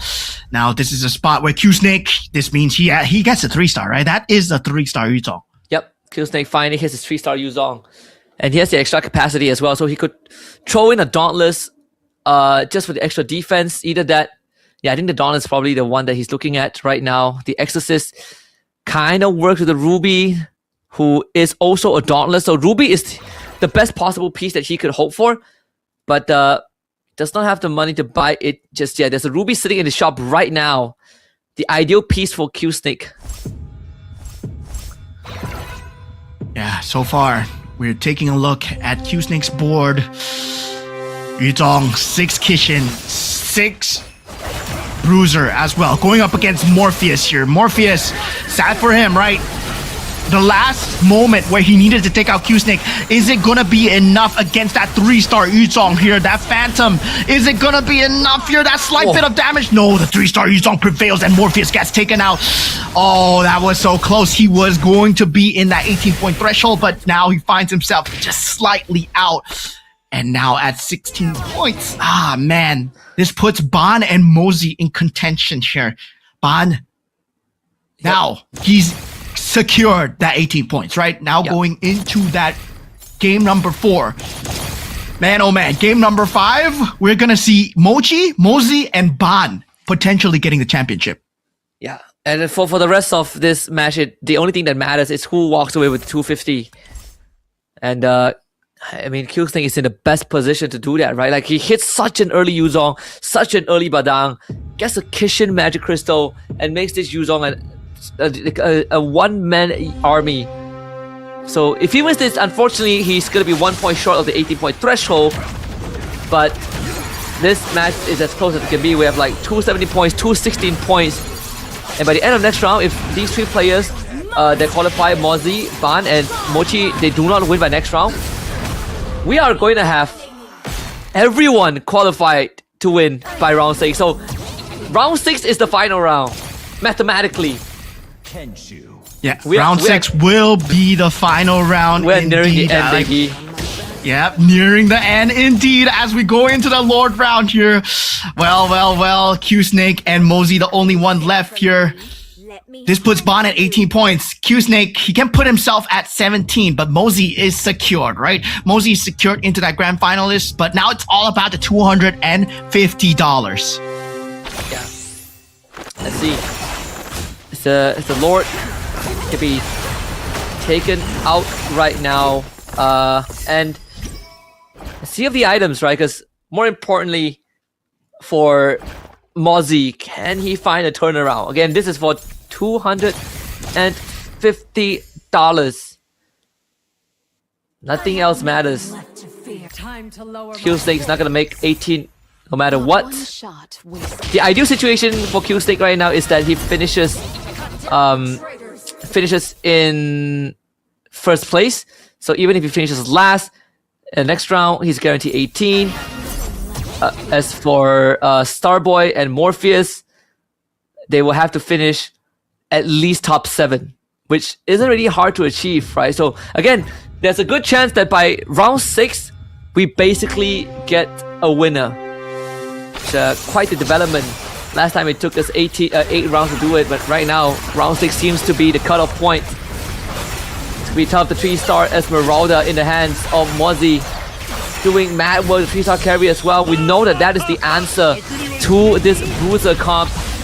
And Mozzie ends up prevailing in the very end, taking out Q Snake. So Q Snake also sitting at 16 points by the end of this. Good stuff for Mozzie. He's going to be walking away with $250 off of this round win. Again, the biggest difference maker is just having the carry and the Esmeralda, right? Which was shown yesterday to be a very effective method to deal with the Exorcist Bruiser, in this case the Kishin Bruiser from the side of Q Snake. But again, round 5 coming in, 3 out of the 8 players are eligible to win, and all we are waiting for right now to see if those 3, one of them can close it out, and if not, then we are guaranteed to end by round 6.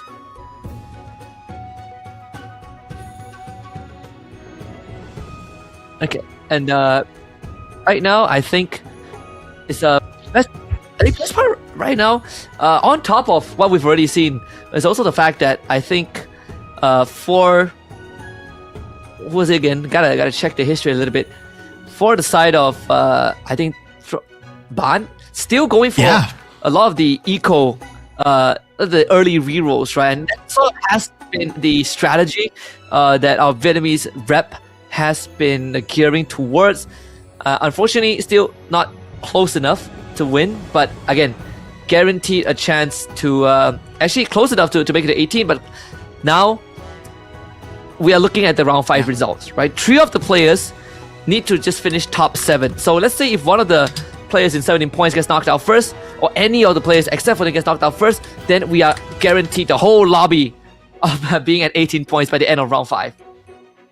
Yeah, so this is a very different case where, well, we do have that game 8, but of course there is that potential for that round inflation, right? The point inflation that we were talking about. And now at this point where, well, the maximum rounds suddenly become, maybe we will end potentially at game number 6. But still, game number 5 going into it, game number 4, where we saw just now, a lot of people were playing spoiler against Mochi as well. So Mochi as well, he could not play a game because at the same time, Morpheus was playing a crazy build, right? He went Veil, he took that Alice card, and then he went Saber into that Hellcurt. And nobody was expecting that. Everyone's like, oh, okay, this guy's a Veil. And then he used the updraft, he found double Saber, as you said.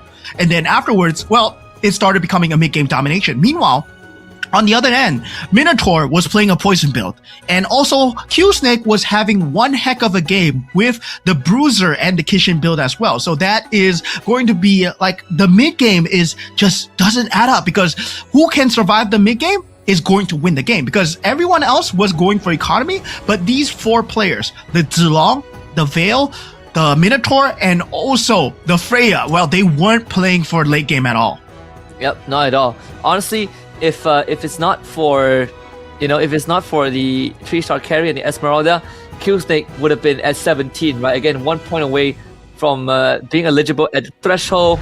But either way, this is an incredibly close game, because again, we had 2 players who were literally 1 point away from winning. Trong Tran, unfortunately, playing one of the slower games with the Nana, that 2 extra lives were just not enough. Yeah, gonna be a tough game coming in for all sides here, right? When we go into that round defense coming in, well, you can start to see this early game. Mochi, Mosey, Trong Tran, Insomnia, Starboy, Gogo, all at very low thresholds of HP here. Their HP was extremely low. Mochi being the first to get taken out. And yeah, there goes his championship chances. And there goes his extra $250 if he was hoping for it. But now, at the same time, right? Starboy Gogo be the next to get taken out. So this is going to be extremely crazy. Trong Tran, meanwhile, on the other end, not able to hold on against Q-Snake as well. We talked about Q-Snake, we talked about Ban, we talked about also Morpheus playing a very good early game. But the scariest thing is, Mosey was playing for late game, and he survived that early to mid game. That's why his board looked as it is. That's why it looked extremely scary to deal with, because he was able to jump into that 5-star pool. Now, the only one that was in that 5-star pool was Q-Snake as well. So he was able to play in that pool because Q-Snake had a very good flow, right? Into that 4-star, into that 5 cost as well. Yep. And again, right, even for Trong Tran, he had quite a pivot, right? From full econ into the 4-mage for Stargazer, got the Vexana protagonist as well, but unfortunately just not enough in the face of Q-Snake's Badang that, was almost impossible to take down. But Mozzie's winner lineup on the screens right now: 3-star Esma, 3-star carry, the standard answer to that 6 bruiser Yuzong. Yeah. So yeah, there is very crazy lineup. He managed to get that 3-star carry, 3-star Esmeralda as well. And that Mystic Meow build going into hand in hand, right? But the most important thing that you need to see here is the Go-Go card. The Go-Go card that is rock solid. The last Go-Go card that was available that led him to survive that early skirmish, that 20 HP that led him to be able to survive everything. And now he got an extra $250. He was secured that round win no matter what. Now this puts Mochi, Mosey, and Ban in that battlefield of getting into that championship, right? Now we have, once again, are we going to see another upset? Because the same way Shadow QC came out of nowhere, well, this might happen again. Now, taking a look at the match overview. Yeah, and it was something that we saw from Floxy as well during Go 1, but now that almost half the lobby have a chance to win, this is going to be crunch time for them. And if Buns takes this away, it's going to be 2 back-to-back seasons that a Vietnamese has won the Rising Star. The match overview, again, Mochi just finding nothing this game, unfortunately, getting knocked out first. Starboy Go-Go going for the poison build, even having the Heart Bond Magic Crystal. I believe he put it on his Granger, which he put it as a Granger. I probably swapped it out afterwards onto the Tigreal. That didn't pay off as well. Even his 3-star Mia with a double golden staff can only do so much. Yeah, 3-star Mia, man. This is the combination that we talked about, right? Where Starboy Go-Go, he was going for the Minotaur, he was going for that poison build, but a lot of players, they've learned how to play against a poison build, and sadly for him, going the poison build against this build coming out from Morpheus, coming out from Q Snake, coming out from also Ban as well, where the Great Dragon Spear was being placed very early on an early 3-star, right? Early 3-star, 3 cost. And meanwhile, Q Snake, he got a 2 cost 4-star in the Yuzong as well. Meanwhile, for Insomnia, he's unable to match up against at all. Now, looking at the standings, 3 guys in pink right now. Mosey, Mochi, and also Ban. Yeah, for Tron and Insomnia, they are guaranteed to qualify to win by the end of next game, regardless of the standings. And for Morpheus, Starboy Go-Go, and Q-Snake, they just need to make sure that they're not the first one to get knocked out, and they will be in the clear. So either we end in round 5 or we end in round 6. That is basically decided, right? We can't go to round 7, unfortunately. So the end is near. Yeah, the end is indeed near. Man, oh man, Tron, Insomnia, Morpheus, and Starboy Go-Go, Q-Snake, look at them. I feel so robbed for them. If Mosey, Mochi, and Ban, they do get a round win here, because look at them, they're 1 point away from getting championship point here. Even for Tron, right, he's been having a rough finals, right? He finished first, and afterwards it's just 6th place, 6th place, 6th place, 3 rounds in a row. Really couldn't get things going. And the craziest thing is everyone else is accelerating the game. So even Tron has had quite the challenge, quite the struggle trying to, play for that late game pivot. The player that does that the best, crazy enough, is Mochi and Mozzie. And this is the first time that Mozzie does not finish, I believe, in top 4. But the match winning prize, Mozzie banking another win, means that he has just got himself $500 in total. Yeah, I mean, $500 coming in from the side of Mosey so far. Mochi and Tron as well, they are walking away with $250. At the same time, right, this is about who gets the championship. In the end, there's also the 2nd place, the 3rd place to think about, the 4th place to think about. But right now, everyone's eyes is focused on who is walking away with the $10,000 in terms of that prize pool. And also, there's that $3,200 prize pool that we need to talk about, right? $3,200 where, well, if you do pick a commander that is less picked and then you do win with it, well, you might get to walk away with a lot of the prize pool. Yep. And remind everyone that if you have any input you want to let us know in ways that we can improve the live stream for better viewing experiences down the road, do remember to leave a comment, leave your input and opinions, any feedback on this live stream survey. Scan it, the QR code takes 30 to 60 seconds. Let us know your thoughts, and in the future we are gonna give you an even better viewing experience. I mean, we have been improving over the seasons, but why not? Why not get better when we have the chance to do it with you guys? Yeah, I mean, this is a very crazy situation here right now for Magic Chess Go-Go in general, right? We are already at season number 6. It has been a crazy ride of one of few years where we came from just a little standalone game where, yeah, we were just part of MLBB's ecosystem. We were in the game itself, and now we are a standalone game. We're a standalone title. Now we have a PC game. We have international tournaments. We have representatives from all over the world. And this is all thanks to you guys as well in the audience seat. Of course, thank you to our observers. Thank you to whoever that are watching, the audience, the live audience as well, right? I gotta give a huge shout out, you guys. Without this, MCGG would not have been possible as well. And I mean, every single time, new bunch of players, new pool of players coming up. So I'm looking forward to who's coming to the champion of MRS Season 6 here. Yeah, absolutely. This is, again, fun times for Magic Chess Go-Go. And for those who were expecting Mochi to win, he has used up his extra life. It's going to be crunch time. And the game, if it's not on already, it's now truly on. And on your screen is Ban. Just now we saw Mozzie as well. The players who have a chance to walk away with that 10 grand. Then we also have Starboy Go-Go, who came very, very close, and one of the few that is almost guaranteed to be eligible after the end of this round, regardless of the result. Tron as well, missing out by one spot in the previous game. Yeah, I mean, same time, might be the last round that we might be looking at here, right? Somnia looking pumped up, trying to defend, as here, Morpheus still at 16 points as well.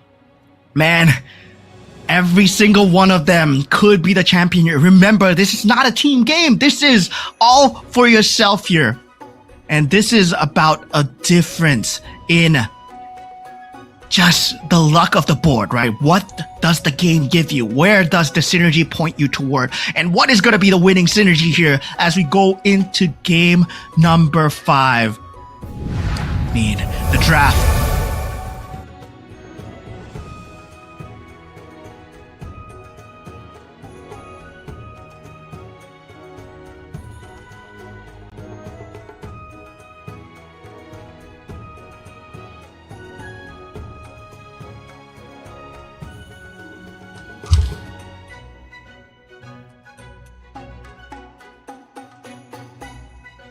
Hello, testing test. All right, I'm back. Okay, so we are looking at the controllers, looking at the commanders coming in. Oh my God, Insomnia with a Paquito. Wow. Man. Oh, okay. I'm on coming in from Tron as well. So this is everybody's pulling out all the stops here. This is something that we have not seen. Okay, Insomnia is like, maybe if I can't win the tournament, I'm gonna win the $3,200 prize pool, right? So hopefully he wins this here. A Lunox coming out from Ban as well. So this is a very different commander look. No one is going to the pool here. Wow. Yeah. I mean, Kill Snake pulling out the freaking Karina. This is a Season 5 strat as well.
Everything will.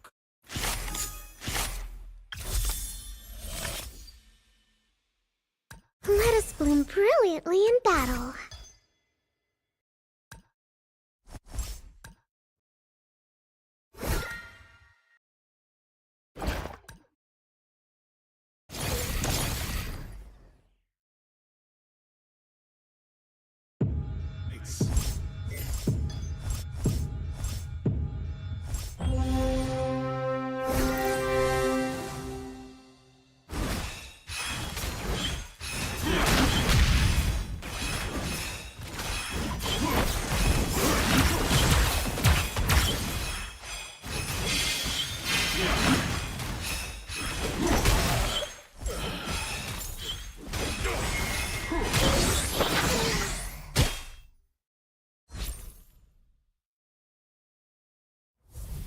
Ready for the real challenge? Of light. Everything will come to an end. From chaos, the new dawn rises.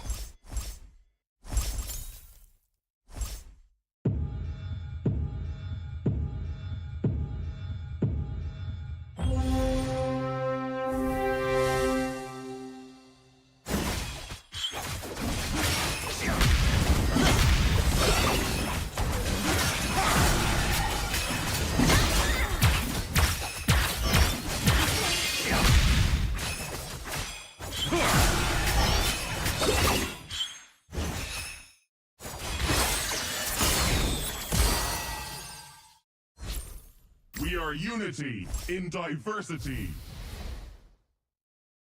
Kenshu, it's time. Again.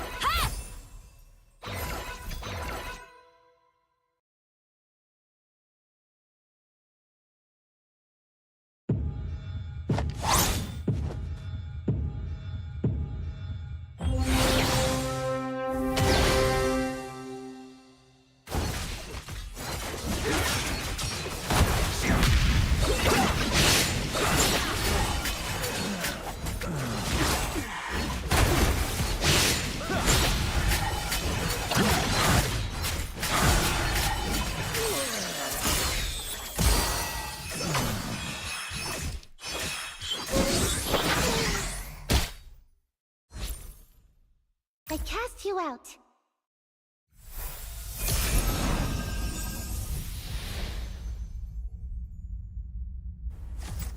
Okay, I mean... Oops, sorry about that. We're back and just in time for the first carousel. So it's gonna catch up. Don't worry, we actually haven't been missing much of the action. At least we were observing the game. But yeah, back on live here. And just a quick catch up onto everything. Ban heading the 4 exorcists already. And everyone going for their respective Commander Go-Go card, except for Q-Stick, right? Actually, he goes for the Kagura power. So, even though he's running the Karina, but he does have the Karina Twin Blade either way. But Ban is going to be sort of like the difference maker, right? Because she does have the chance to go for those big rerolls, and this could help her contribute to the swift play strategy that he's been looking for. And on top of that, she also has the 24 gold waiting for her when she hits the 6 synergy. So Starboy gonna have a good tempo going if he's able to make use of that. Yeah, surprisingly, right, when we saw that they were going for these commanders, we thought, oh yeah, this is going to go ham, this is going to go crazy. Meanwhile, Insomnia on Paquito, right, goes for the Ruby power, and meanwhile for Q-Snake goes for Kagura's power as well. So defensive cards, but on offensive heroes. Now Mosey, on the other hand, goes for Kalea's power. So yeah, roll the lucky dice. Well, you can get rewards of up to a lot, right? But he managed to get 10 gold with the Kalea's power, so there's a very early acceleration coming in from the side of Mosey. So he will have the capability to go for that Yuzong and also the Kagura extremely early. So the Exorcist Bruiser combination already up extremely early. Meanwhile, for the other side, well, we have a very different look where everyone is going for scavengers. And not only that, Insomnia has very specific power spike timings, right? With the Paquito, especially with the boxing glove. So the 3 cost, 4 cost at stage 2 and 3, and then in round 4 as well. So overall, if Insomnia doesn't lose too much health, then he's gonna start hitting his power spike and take over the game, especially when you're gunning for those, you know, 2-star 5 cost, 3-star 4 cost for Chongtran. Definitely with this Amon, we're looking for the economy for every 2-star that he hits, so he's gonna be investing gold in that as well. But he does get himself the full throttle and is able to go to 6 if he wants to, has the mirror device to work with as well. The mirror device. So this is great stuff, right? On top of that, also has the 12 extra gold whenever he uses the mirror device. Another late game econ commander that can suddenly turn the tides. Yeah, very different look coming through, right? You talked about the mirror device coming in, and now with the creep round as well, it's about what the itemizations that they're going to get for this time. And now also, right, going into that later stages of the game, they are all scavengers at the moment. There is no kind of pivot being found here. Unlike previous game, there's no Alice, right? There is no Freya to talk about. There is no synergy destroyers. So at the same time, a lot of them are going for scavengers. It's all about the HP threshold. Different look going into that auction round as well. A lot of them are keeping above 70 HP. So we are assured that Neo Beast chest, it's going to be that 300 that power threshold for the Neo Beast chest. So Mosey, Mochi, and Ban. Once again, we gotta keep into the back of our heads that they are the championship contenders here. Yeah, absolutely. Yeah, this is going to be again, super important for some of these players as well. Like for Morpheus, Starboy, and Q Snake, as long as they are not the first one to get knocked out, again, they're guaranteed 18 points. But also, you have to make sure that Mozi, Mochi, and Ban, they do not win this so that everyone gets a fresh shot by the end, by round number 6. So far, Ban unfortunately has to take his L here against Mozzie. And Ban again, he's been playing a lot of that level 6 reroll, but right now, because he is with the Lunox, it's gonna be looking to accelerate. No longer play for the reroll. This game could boil down to who gets the 3-star forecast.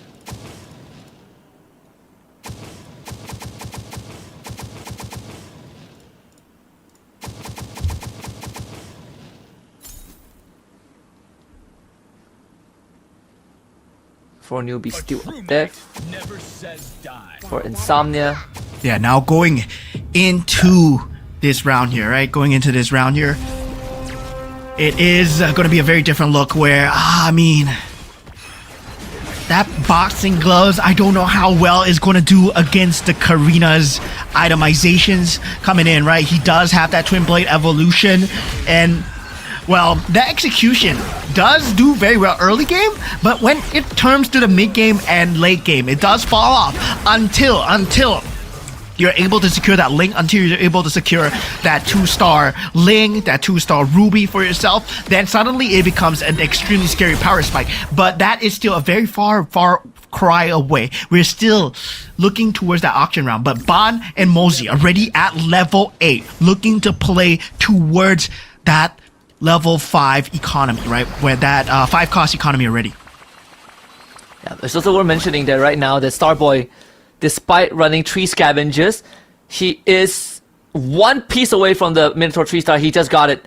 4 Astral Power, everything in the Hellcurt, and he's running the Kagura as well. Kagura, he has adequate stock, so free reroll at the start of every round. Starboy is in a fantastic spot, and he could be the key to give us round 6 right now.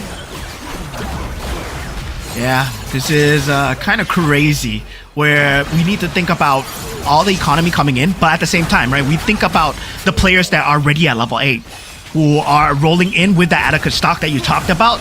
They obtain a free shot refresh, right? Starboy, Gogo, and Mosey are the 2 with that, but Mosey is the one that's actually at that level 8 threshold already. Now taking a look at Mochi going at it, well, getting damaged down by Ban so far. Morpheus as well, this time on the chill, this time playing towards that Kishin Scavenger build, going into that auction round. Oh man, things are heating up here. Oh, the mirror device, that's going to be highly contested.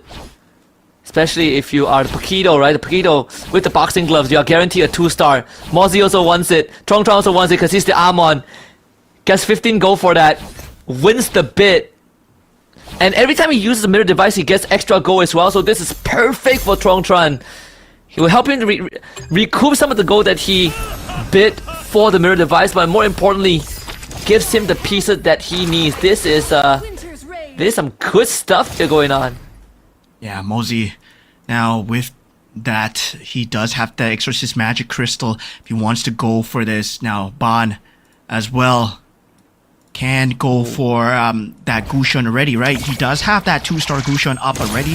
So this is going to be a very scary look. No, that's Insomnia with the 2-star Gushun. And Insomnia at this point, right, still holding on to that Magic Gogo card. He does not want to show that purple Magic Gogo card, so we don't know what he's holding on to. Could be a fast promotion into that 5-cost unit as well. So that's something that generally we do see out of the better players, but everyone's still above that 50 HP mark in the exception of Q-Snake. Yeah. And I believe for Mochi, if he loses one more round, he's gonna get 3 equipment chests because of his counteraction Go-Go card. And yep, now he's gonna get 3 equipment chests as the counteraction pops. Yeah, Ban's gonna call it out.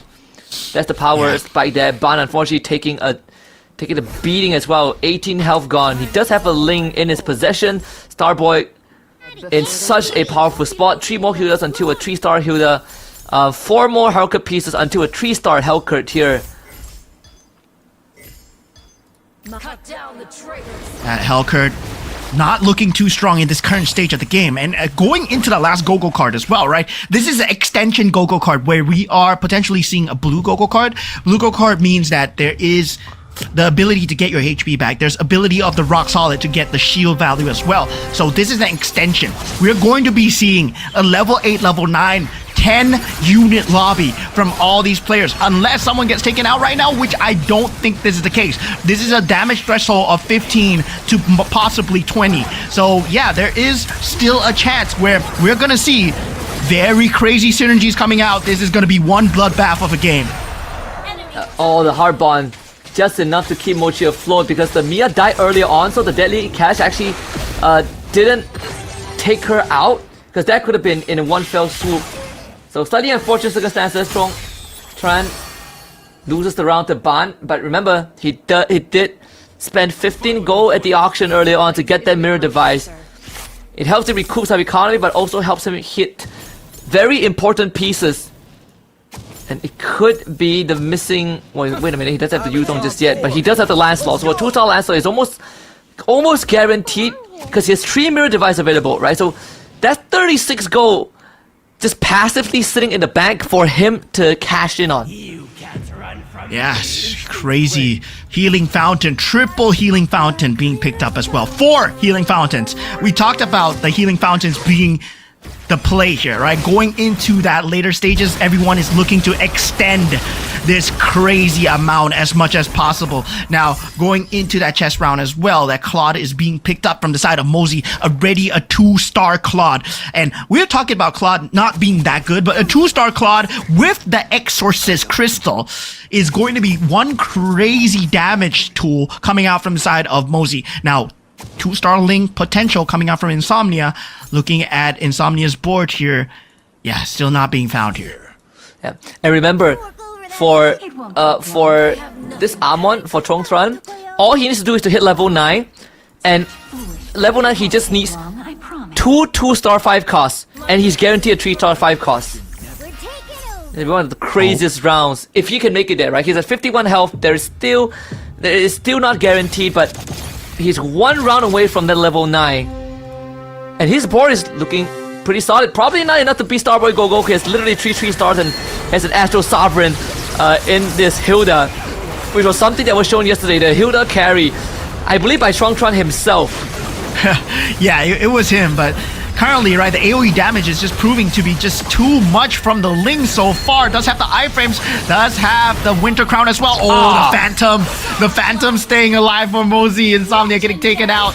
Now taking a look at Q-Snake as well, falling on his last legs, 13 HP. Q-Snake did go for that healing fountain, but he needs some time. 16 HP might not be enough. 2-star Irito being picked up here, but now this is where all the 5 costs start to come into play. Mosey, at this point, will have a lot to work with. Chongtran as well, looking at that Ruby, but that Ruby is being locked up by a lot of different players right now. Yeah, this couldn't access the 6th Swift Blade, sadly. The Angela has no value here.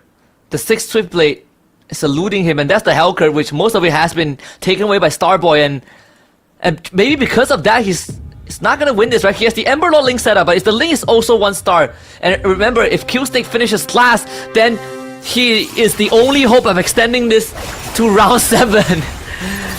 Very tough predicament to be in as he's up against Morpheus. They gotta somehow take out this Mia in the back line, but he just is not dealing enough damage. Yeah, Tron as well, falling low, 9.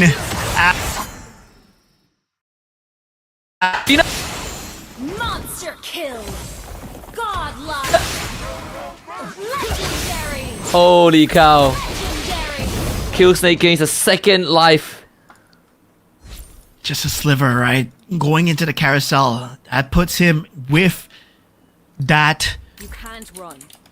healing fountain. Every round, 3 HP coming up. Now Mosey secures that 2-star Badang. Insomnia as well, 2-star Bane. This is where that 5 cost becomes a huge issue. This is where itemizations actually start to matter. Bond with that 2-star Ruby as well. Now Morpheus also hell? looking for that 2-star Ruby and the Leslie.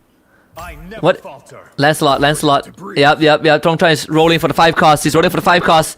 You gotta be quick. You got 3 mirror device. He needs 1 2-star 5 cost. He's not gonna make it in time, is he? No, Tron gets the face Whopper blessing activated, but he doesn't have enough time to use the mirror device. Tron on his last legs here, up against Mozzie. Is this gonna be enough? Is the Lancelot face Whopper gonna get him out of this? I don't think so. I think Tron is gonna be out here. He waited too long. But he is guaranteed 18 points. He is going to be in the threshold no matter what because he had 17 points to begin with. All he needs to hope for is the other 3 that the ones who are eligible don't win. And that's it. And then he's in the clear. Legendary. Man, this is tough spots coming in. Dude, he's set up for success but just did not have the right pieces. Yeah, that was extremely close. Now Mochi will be the first to go in the carousel here. And we gotta remember, now Mochi, Mosey, and Ban looking to end MRS Season 6 here. The rest, they will have to play spoiler. So we're hoping that Q Snake, right? Starboy, Go-Go, Morpheus, Insomnia, they take this round. Because if they can take this round, well, you go for one more. You go for one more. And then suddenly everyone, whoever wins, it's a sudden death on Game 6, right? Sudden death on Game 6. Because everyone will have the points to fight for that championship point. Now, meanwhile... No. Look, the Mochi and Ban, they are setting up roadblocks. They are cannibalizing each other. They are both going for the exact same piece here. And I think Ban has a better chance to hit his pieces. He has Healing Fountain and he's a Lunox, right? He has the Power of Order. So Mochi is in a rough spot right now.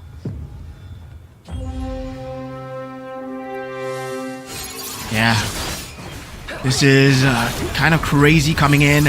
Insomnia still going with this build, right? 6 Swift Blade, 4 Dragon Collar, but up against Mochi so far, this Ling isn't gonna be enough. This Leslie's ultimate snipe needs to fall into that timing, and yes, he does get it. Winter Crown still available, and that ultimate snipe could have played spoiler, but oh man, Mia was still alive, able to do damage. Insomnia gets taken out. Look at this Hilda, holy cow, the House Claw, oh my goodness, coming out on top.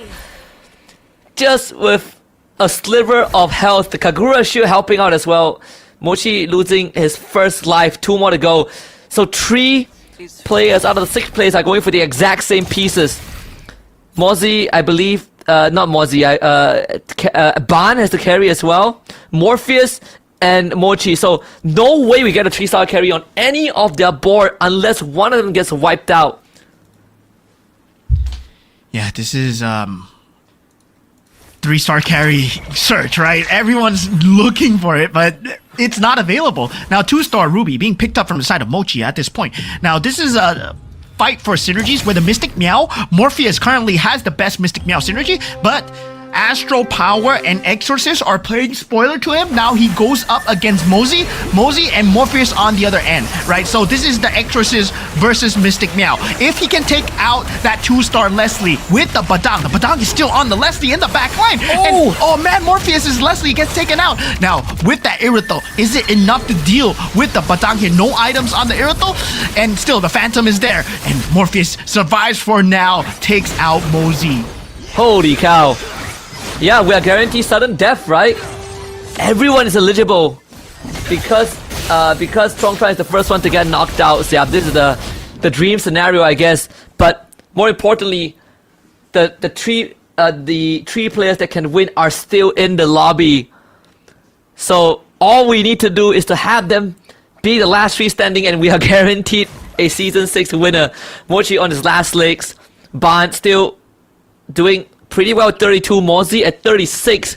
Starboy finally taking his first loss in a long time. And Q-Snake is the one who is snowballing. 7 Ember Lord and a 2-star Ling. 7 Ember Lord, 2-star Ling. Indeed. So we go into that orange creep round where the itemizations become even much more important, right? The switching of the itemizations. Right now, it's about equipping your 5-star units, your 5-cost units with whatever you need right now. And the people with the 5-cost units, we're taking a look at Mochi. We're taking a look at Morpheus. Morpheus, right now, he does have that 2-star Leslie, but that's going to be the only spoiler that he has. Meanwhile, for Q-Snake, he will have the Alpha, the Ling, and the Mosey as well. He will have the Claude and the 2-star Badang. Now, looking at the synergy though, Morpheus, he was able to hold on, but he does not find the itemizations on the Leslie so far. He puts the items on the carry. Nice, Kagura tree. Mozzie hit level 10 now. Those 5 cost rolls are gonna be good, and he has the +1 cap, so 11 pieces. But he able to get the 6 exorcists. I was worried that he's gonna miss out on their synergy. Now Mozzie is gonna be going up against Q-Snake, who has been on a win streak with the Ember Lord Ling. Is this 3-star Kagura enough? That's the important question, because this Ling basically supercharged, has a Karina Twin Blaze as well, absolutely bursted. Yeah, Morpheus 1 HP. Man survives for now. Okay, remember what's at stake here, right? Mosey and Mochi and Ban, they're still in this. And Starboy Gogo has to play the game of his lifetime here if he wants to deny any chance of the championship there. It's gonna be extremely hard to deal with there. Now, Mystic Meow combination coming in for Morpheus. He does get the 2-star Alpha. Is this gonna be enough? Is this gonna be enough? Yo, Ban has the level 3 protagonist Vexana. I feel like he's almost in the clear already. The only person that can stop him is the 3-star Kagura on Mozzie. That's pretty much it. If Mozzie can't stop him, and Ban is in the clear, right? Because he just beat Starboy. Starboy has finally hit the cap of what this composition is capable of. And again, none of them can get a 3-star carry because everyone is fighting for the same piece, and that's why Mozzie getting 3-star Kagura is so important for him. But Ban might has found his way out here. Q-Snake against Mochi. Yeah, Mochi, tough straights here. That carry unable to get activated here, but if he gets taken out, it's good news for Morpheus. But now with Q-Snake actually on the other side, the Ling is not dealing enough in the back line. He's actually jumping in the front line here. Now with the Mia still being alive, that's gonna be a problem. But the Ling, right? The Ling has the problem, and Ban takes out Morpheus as well. So Morpheus no longer in contention here. Man. Yep. Mochi down to his last legs. The second life gone.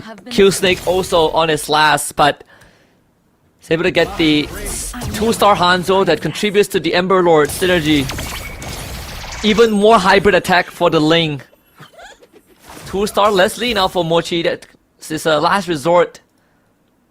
Again, the 3 players that can win this are still in this lobby. Starboy out of contention already. I feel like there's no chance for Starboy to be the difference maker. So it really comes down to Q-Snake to stop that trophy lift.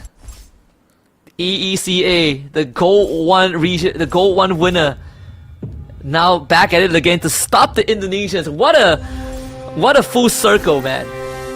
Yeah, what a full circle indeed. It's always, we always think that Indonesia is gonna win, but at the same time, Ban, I mean, he might be able to do it here, right? He might be able to do it here because the board is locked up from the side of Mochi. He's unable to do it, but now with Morpheus out, he has the last potential chance. Now taking a look at Mochi going up against Starboy Gogo here. That Hilda has been so scary. Oh, he changed it over to the Hellcurt, but yeah, the Hellcurt does not stand a chance. And Starboy Gogo just knocked out Mochi, so there goes the front runner, Mochi. He reached 18 points by the end of round 3, but he could not close it out. One more carousel, there's a +1 cap available. I think if you're a Q Snake, you're gonna go for that straight. Yep, Ban finds the Exorcist. We did say that the 3-star Vexana is going to be the way out for Ban, but unfortunately the Kagura was slightly stronger.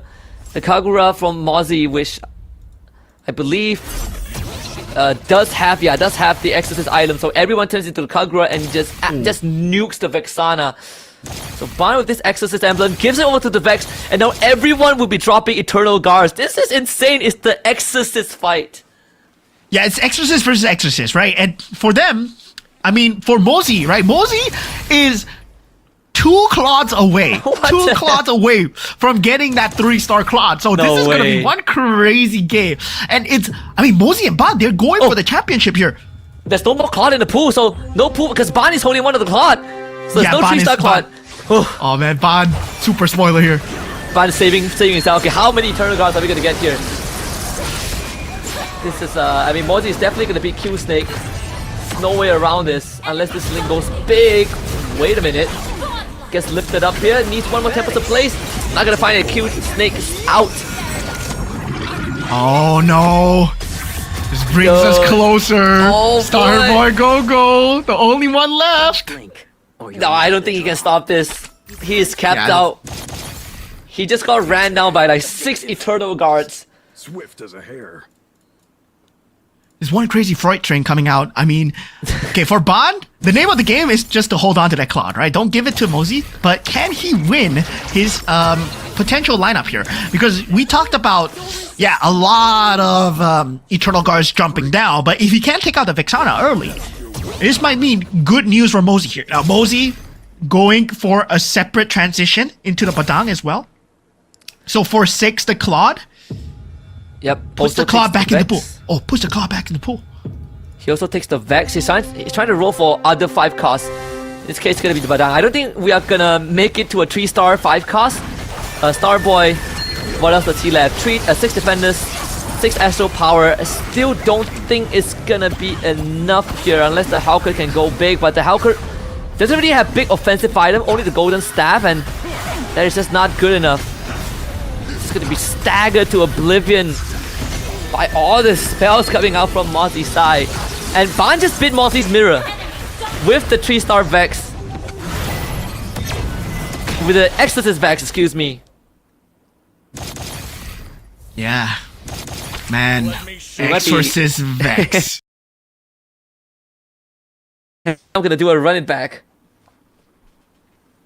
Ban has a crazy chance right now, but now we get a chance to live, a chance to survive. I mean, Ban is playing that Healing Fountain card as well, right? So he's getting 3 HP every single round.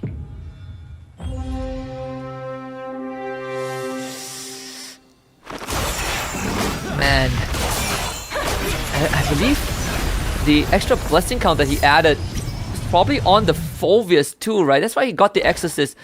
But the most important thing right now is that... Wait a minute. Do all the Eternal Guards spin? Yeah, they do. I mean, all of them. Eternal Guards spin as long as you are the protagonist. And right, the problem is, he's Exorcist, protagonists, and they all spin. That's the crazy thing. They will all spin no matter what. It's a Beyblade arena. Dude, Ban played the entire Grand Finals going for level 6, level 7 redos, and he's about to come out with the greatest Beyblade win of all time, but Mozzie is trying to go for a 3-star. But is there an angle for that? No angle for that. Yo, I told you, man, I believed in Ban, I believed in him, and yeah, he's coming out. Dude, he held the Badang, there's no more 3-star Badang. This guy, yes, oh my he's god, holding Ban. all the 5 costs. And Mozzie got to level 10 like what? more than the stage ago, right? That's like a 5-6 round ago, but he just couldn't hit the 5 cost because freaking Ban starts holding everything. And he was the spoiler yesterday as well. Like, we literally came into the final saying that because of Ban, he has ruined some of the grand final entry yesterday. And he's about to spoil everyone's dream with this. He's gonna beat Mozzie again. This puts Starboy Gogo. Can he take out Starboy Gogo here? Starboy Gogo out for the contention here, so we are guaranteed a winner at this juncture. It is between Ban and Mozzie here, ladies and gentlemen. Oh my god, we are on the cusp of crowning the MRS Season 6 champion. It has been a long way since the stream started, and it's been a long way since the start of MRS Season 6, but it is between Indonesia and Vietnam to be the champions here. The thing is, Mozzie is completely locked out from any pieces that he wants, right? There's nothing that he can go for. Like, Ban is holding a Badang and a Quad. He has a 2-star Ruby, so that's out of the picture. And then he has a 3-star Vexana, so there's not enough Vexana for a Vexana 3-star for him. There's nothing left for Mozzie. It really comes down to this positioning, but no one can touch this Vexana, dude.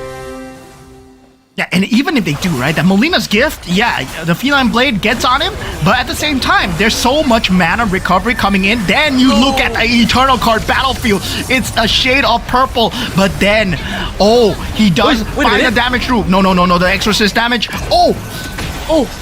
Ban receives an ounce of damage. Mozzie might have done it. Oh, wait a minute, there's a good chance Ban's gonna get the 3 health back. He might get one more round. And really comes down to this Yuzong, right? The Molina's gift is the Feline Blade is good enough to stop that Vexana from getting the Eternal Guard off earlier. But it's also this 3-star Yuzong. It's gonna throw in the mage, no? I mean, it's a battle positioning. If Ban puts it on the bottom left instead of the bottom right, does he change it at the last spot? It could be, right? Because this is the pick of poison, right? Either you fight into the Yuzong or the Kagura. Yep. I would pick the Kagura any day. He puts it in the center. Oh, he puts it in the center. He's gonna get polymorph though. Yeah, polymorph is there. Doesn't Yuzong find that cut through, right? There's the taunt. It's holding on well. It's holding on well. The Odette. It's gonna start melting through, but the Kagura umbrella. The Winter Crown gets popped. The Eternal Guard from Mozzie's side. Is it enough? Comes out to the Yuzong. The Winter Crown. One drop. No, just can't do it. Oh! And he done it! Mozzie has done it! The curse has been broken after so long, right? We had Indonesian finalists time and time again. But finally, Mozzie, the champion for Indonesia, breaks the curse and does it here at Season 6. Oh my god, it is no longer an upset. It is finally what they deserve. Oh, Ban at the cups of victory as well. He had everything going on for him. And he had one of the saddest start as well, right? He gambled in round 1, lost absolutely everything, and was almost about to make the greatest comeback and give Vietnam a back-to-back seasonal victory, but Mozzie pulled through with the Veil, and guess what? It's what you called as well. You said that the Veil is gonna get picked up in this last round, and there's a high chance it comes out for a win, and Mozzie did it justice. Yeah, man. Called it at the start, man. I was like, oh, we're gonna see Veil for sure. Right? It's like, oh, and he comes through, Mozzie, man. I mean, this is a fight of positioning where at the end, right, he was fighting against a Vexana who had that Exorcist protagonist as well. This was a crazy build coming out for Ban. And Ban was also in contention of being the champion as well. So, Mozzie, at this point, with sheer tenacity alone, right? He tried 3 different placements, and finally, at the last moment, he broke through to the Vexana with the Feline Blade. Yep, not only that, he also got the 3-star Yuzong, right? That made the difference in the very end, because Ban was doing everything in his power to stop Mozzie from getting any 3-star 5 cost, and Mozzie was like, you know, screw this, I'm gonna pivot to a 3-star 4 cost, and he hit the exact right one to stop Ban in his tracks at the very last second. What a grand finals we have. Unfortunately, didn't make it to sudden death, but you know, Mozzie I think he finished like what, third yesterday, and now finally brings the trophy back, and alongside it, some extra cash from the round wins, and also $10,000, and there's a good chance that Vale gets a special prize as well. We're gonna have to check in with that. Oh man, this is going to be crazy, right? When we talk about MRS so far, when we talk about Go 1 so far, right? It has always been that, the Indonesians have always been there. There always have been that Indonesian representative in that grand finals. It has always been a chance where, they were always the runner-ups. They're always the second. And yeah, they've never been the champion since Go 1. And now finally they strike back. We saw Shadow QC last round. He took it for Season 5. For Go 1, it was Floxy all the way from EACA. But now Mozzie finally does it for Indonesia. Yeah, and also something that is quite crucial to point out as well was the fact that Mozzie was able to cash in on a Vexana, right? So he also had a personal Beyblade on his own that was staggering Ban's Vexana in the fight, and I know that proved to be more than just enough for him to come out on top. A lot of very minute details that gave Mozzie the upper hand, but I gotta say, Ban really fought to the bitter end. Yeah, and it was really to the bitter end as well, because when we talk about the Exorcist as well, that slight little damage coming out from the Phantom could have changed everything. Now, that slight difference was him putting the itemizations on the Yuzong at the last moment as well, right? He was like, okay, we're gonna move away from the damage Yuzong into a survivability Yuzong, because what I need to do is for that Yuzong to survive in the last few moments as much as possible. And against the Phantom, against the Eternal Guard Phantom, once you survive that first initial wave of the Phantoms dropping down, right? From the Eternal Guard Phantoms dropping down, then, well, you've done your job, because that second round, it takes such a long time to load. Yep, and the Phantom generally, they are just cast bots, right? Like they cast the Eternal Guard and that's it. Even the Eternal Guard is not, it just gets one-shotted overall. So Yuzong, true MVP, that gave the win to Mozzie. But this highlight, this is one of the I would say one of the closest match that we have had, and you know, good enough for the grand finals, right? The fact that it's befitting of a finals.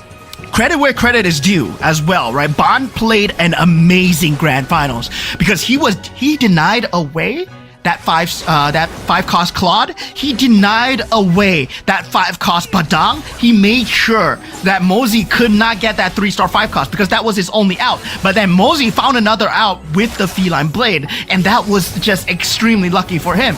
That just goes to show, right, how much itemization comes to play in that later stage of the game, right? If he chose any other item, if he went for something more defensive, that Feline Blade, that timing could have ended badly for Mozzie as well. But a huge shout out to all the representation and all the players that are here today. You're not going home empty-handed. It's been amazing to have you guys in the grand finals because, well, without you guys, the grand finals would not have been possible. Representative from Myanmar, Morpheus, representative from Indonesia. We got 3 of them. Representative from Ukraine ECA. We got Q Snake, and representative from Cambodia as well. We will have so much more coming in the next few seasons. Hopefully we get to see more of the globe and more of the players as well. But looking at the winner lineup, as this man will be walking away with 10,000 US dollars. Man,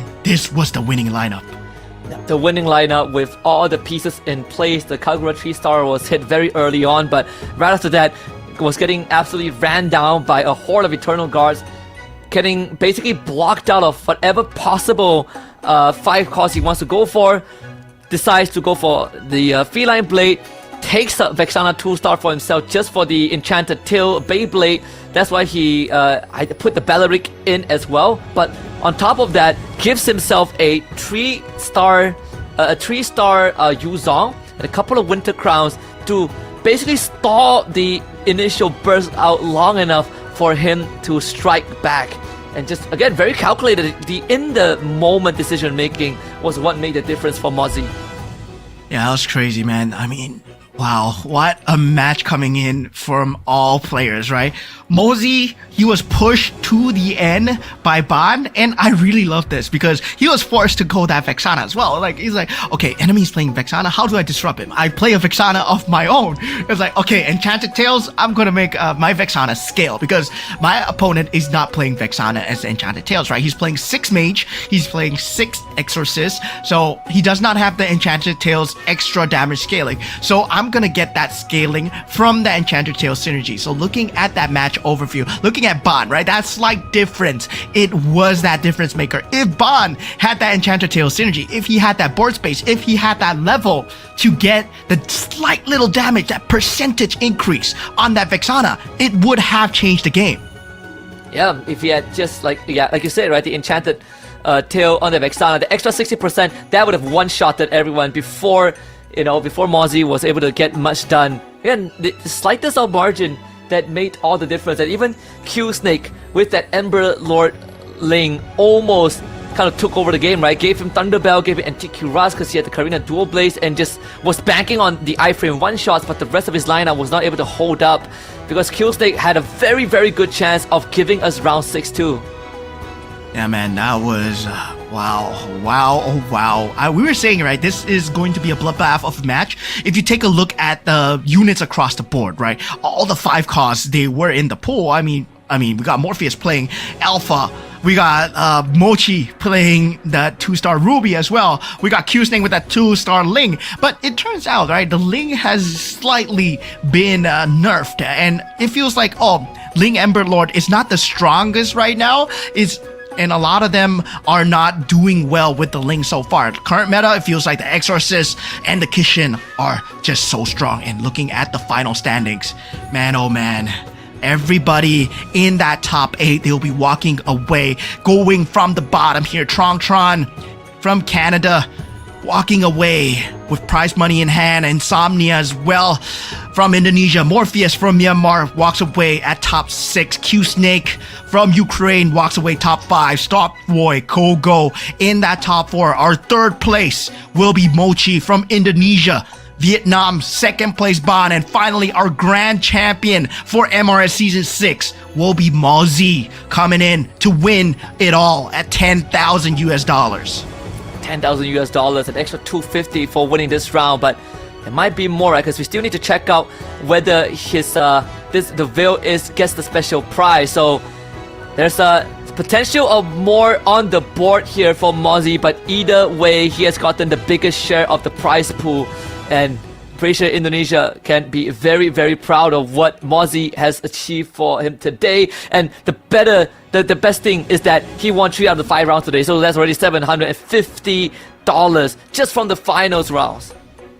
Yeah, $750 alone. Mozzie walks away with $750. Mochi walks away with $250 today, $750 yesterday as well. So Tron walks away with $250 himself as well. So yeah, now what I'm curious to see, right, is who is going to walk away with that, mini commander prize pool that we talked about. Is it going to be Veil? Is it going to be, that Guinevere as well? But of course, we want to talk to our main man, the champion, Mozzie, right? As he just won it all.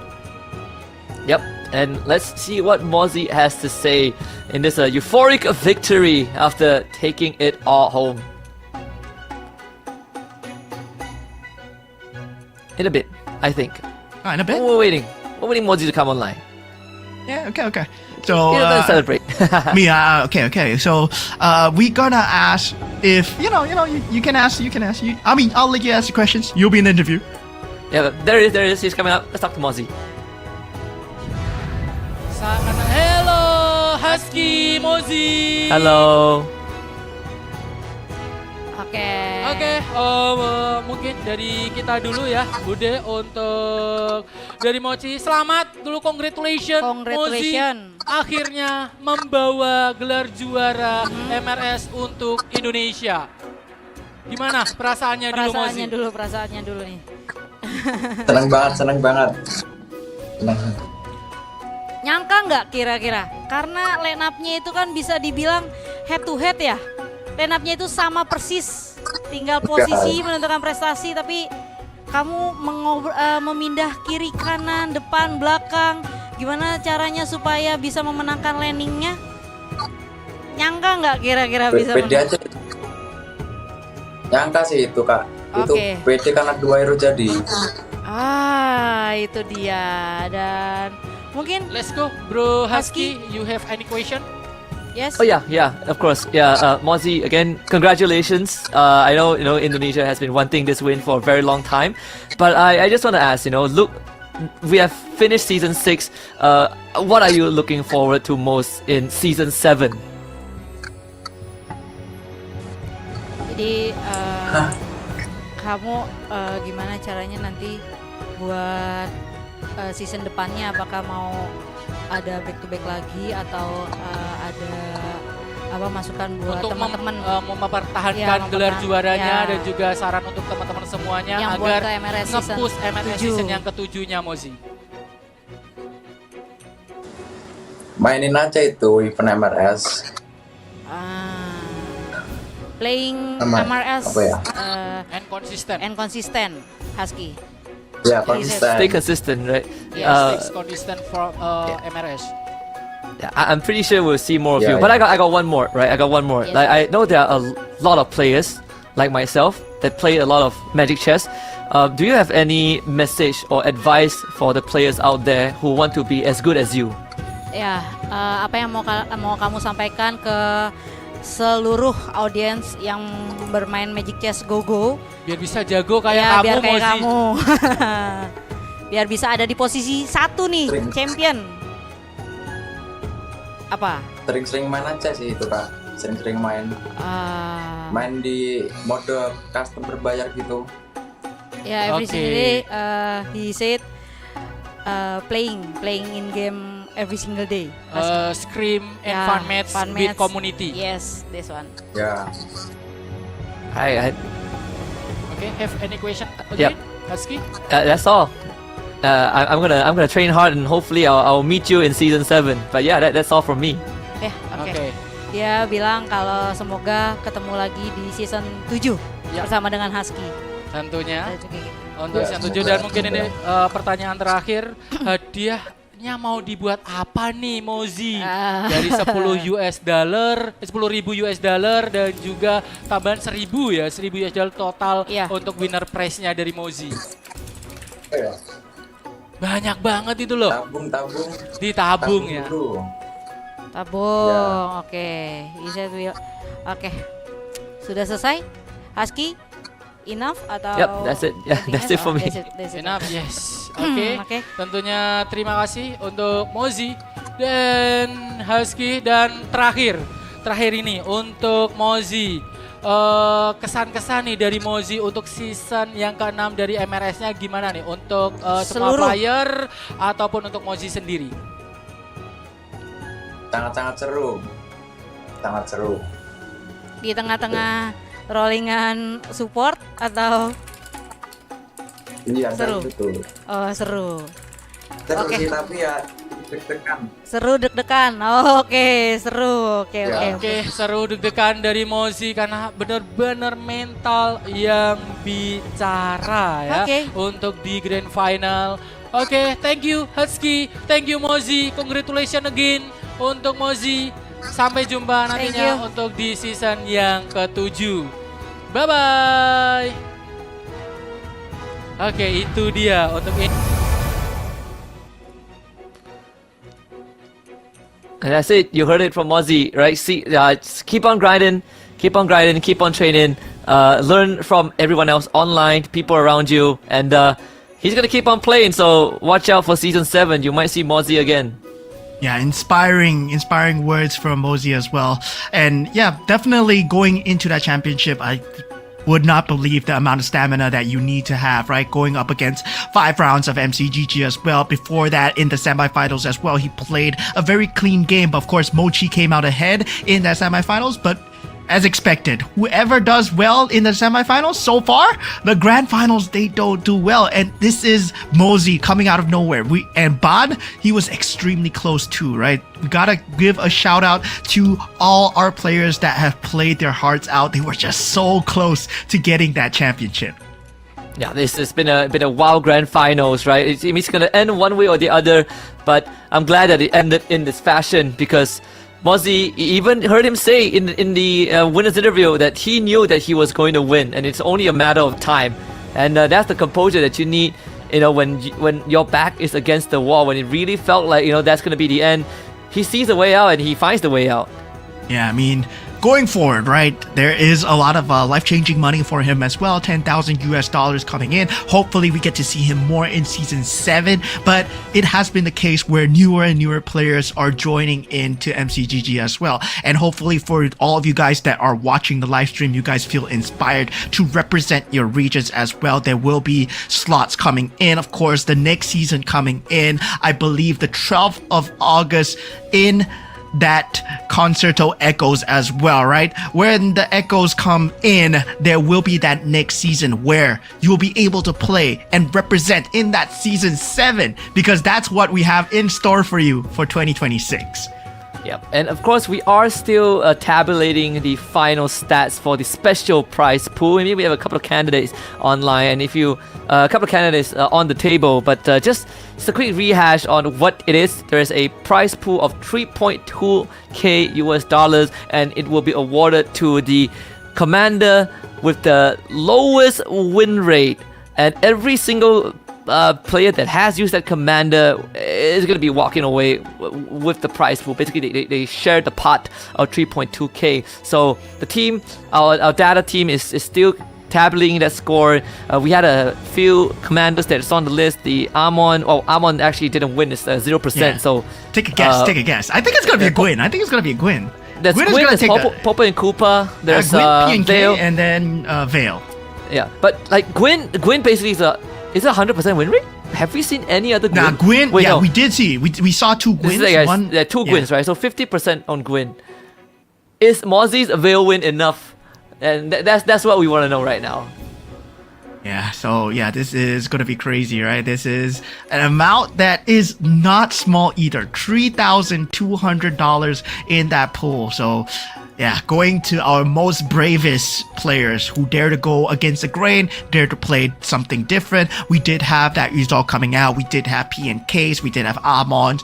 And in the last few matches, we saw the Paquito. We saw the Lunops coming out as well. So those are the few, right? But there are only some that we know for sure that they did win the entirety of that $250, the entirety of that round as well. Yeah. And either way, again, this format has been pretty exciting. I remember that last time we didn't have the round win, cash prize. So again, Mozzie, just from the grand finals alone, has already walked away with $750, excluding the placement, right? So you add on 10k to that. Now, if he does get the special prize pool, that's going to be an extra, injection of prize money into the pool. And it's gonna go a long way, and hopefully, for Mozzie, we see more of this guy. Indonesia, it's been a long time coming. I believe it's been close to a year, probably even more than that. But it's about time. At least the strong regions, the usual faces that we see are still up there. Like ECA still coming in hot.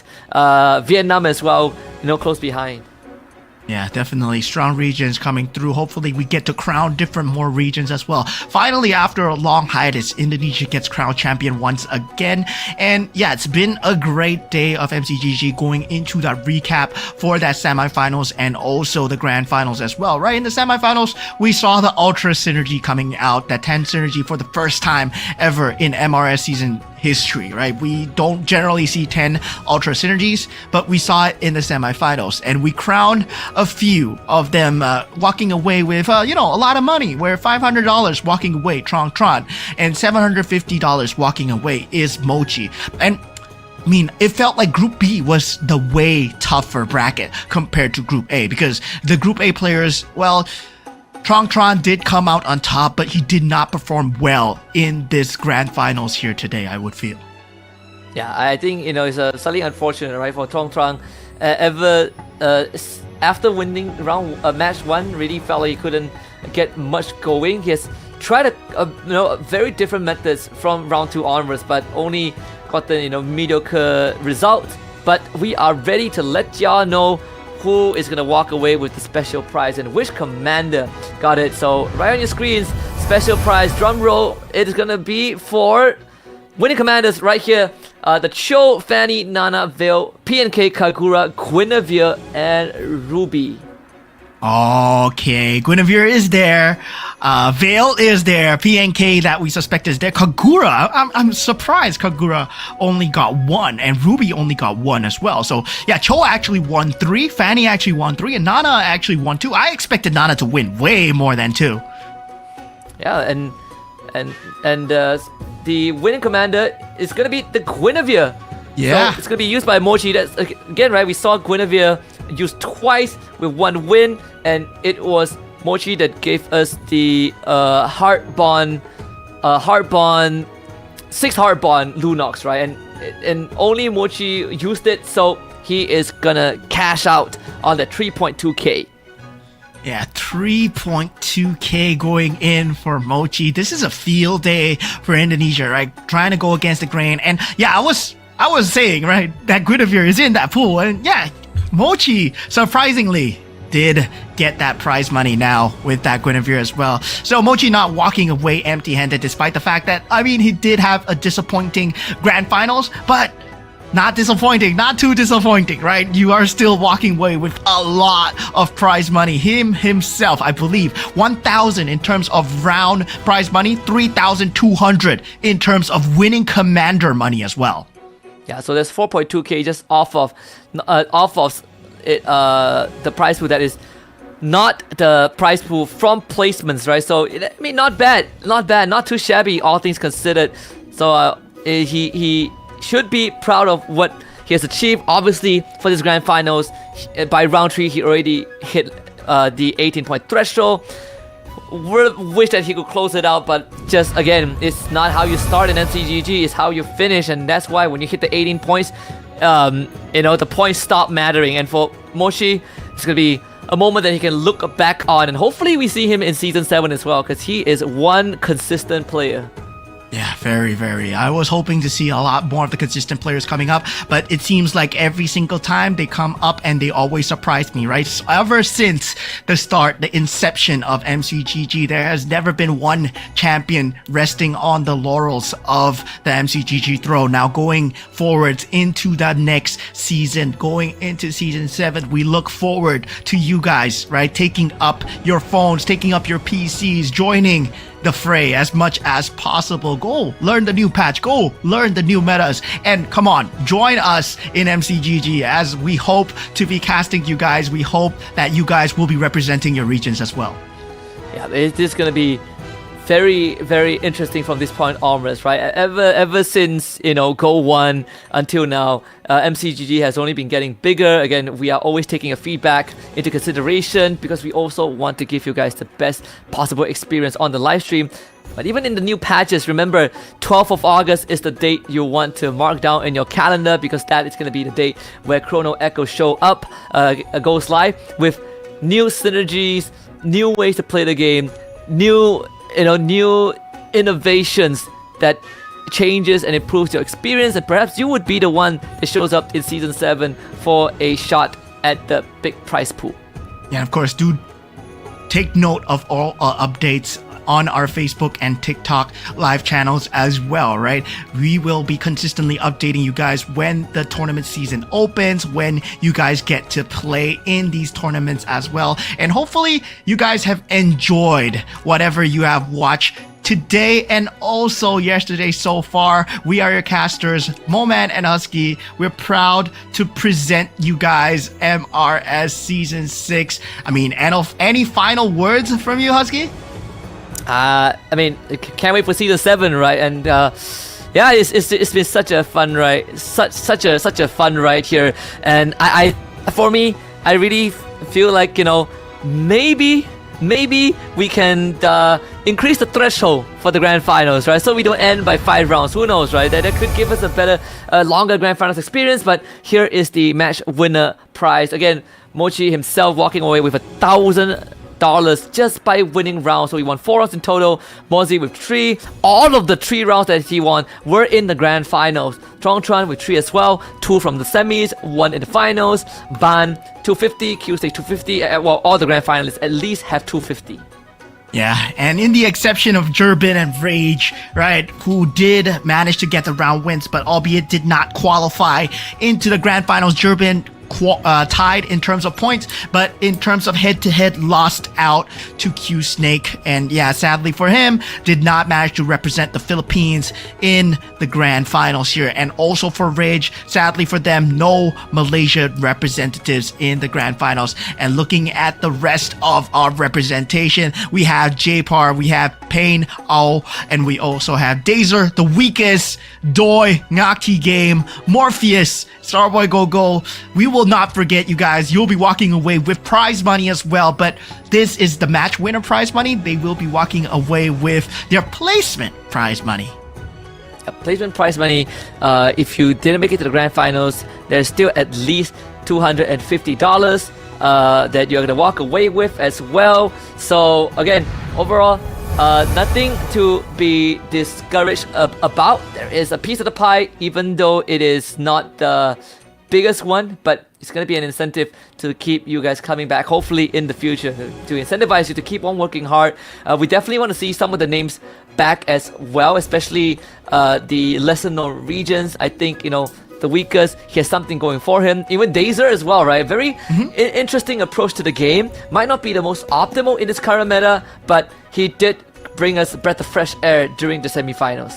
Yeah, and of course, we are hoping to see more different regions as well. But at the same time, we've been implementing a new system coming in, right? The annual point system coming in when these kind of points, they will add up into the participation of that international scene. So this is kind of like a circuit where every circuit we have small little tournaments where these points, they do add up into the international points coming in. So we will have the tabulation coming for you guys on the screen really soon. And your players that have played today, they have earned their fair share of points. So let's take a look at the annual points coming up on the screen.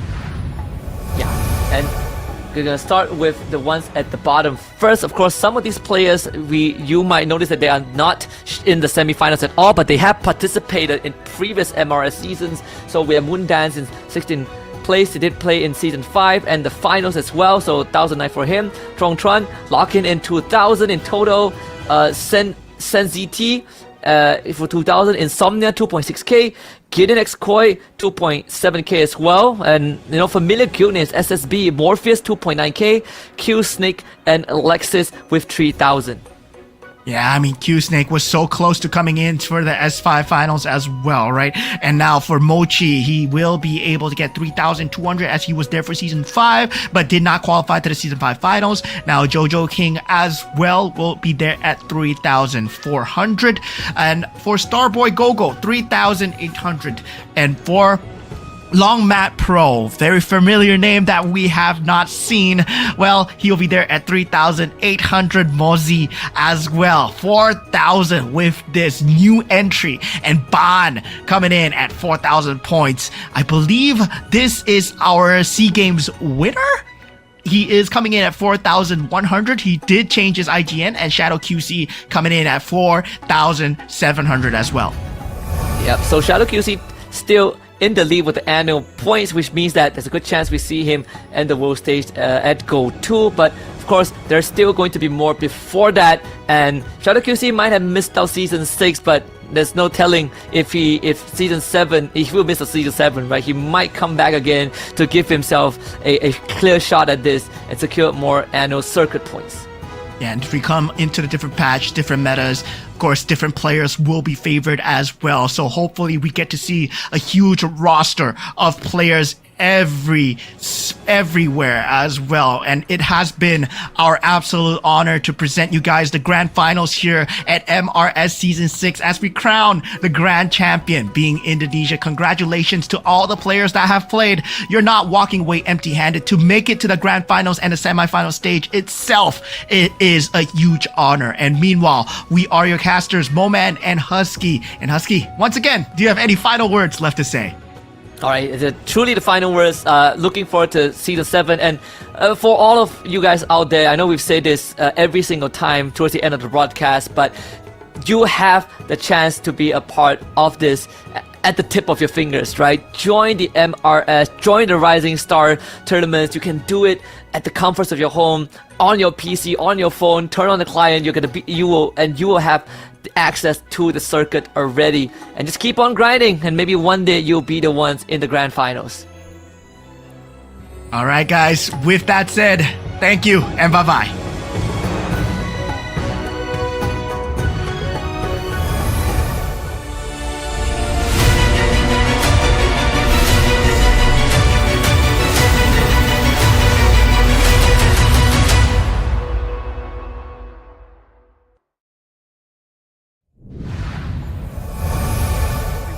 Big news is here. 2026 MCGG Rising Stars annual points system fully upgraded. Prize pool updated at the same time. Listen up. Top 2,000 in every division earn points. Rank higher, earn more. 1,500 first to 2,000, 50 points. 300 first to 600th, 300 points. 17th to 100th, 500 points. Top 2, 1,000 points. No match is ever wasted. Every point counts. Climb to the top and advance to the global stage. 16 spots worldwide across 9 divisions. Points by rank. 7th to 8th, 1,000 points. 5th to 6th, 1,500 points. 3rd to 4th, 2,000 points. Runner-up, 2,500 points. Champion, 3,000 points. Additionally, the global stage prize pool has been fully upgraded. The champion prize is boosted to $10,000 with corresponding ranking rewards for 2nd through 16th place. Earn an extra $250 match bonus for every single victory, plus a $3,200 special prize pool shared by players using the least seen commanders in winning matches. 4 full seasons in 2026, Season 5 through Season 8. Points are calculated independently per season and accumulated for the year end. Every point you earn leads to the year-end finals. Tap the leaderboards icon in the top right corner of the main screen and check your points in the Go Series points menu. Don't wait! The battle is fully underway. Start earning points and climb the ranks now.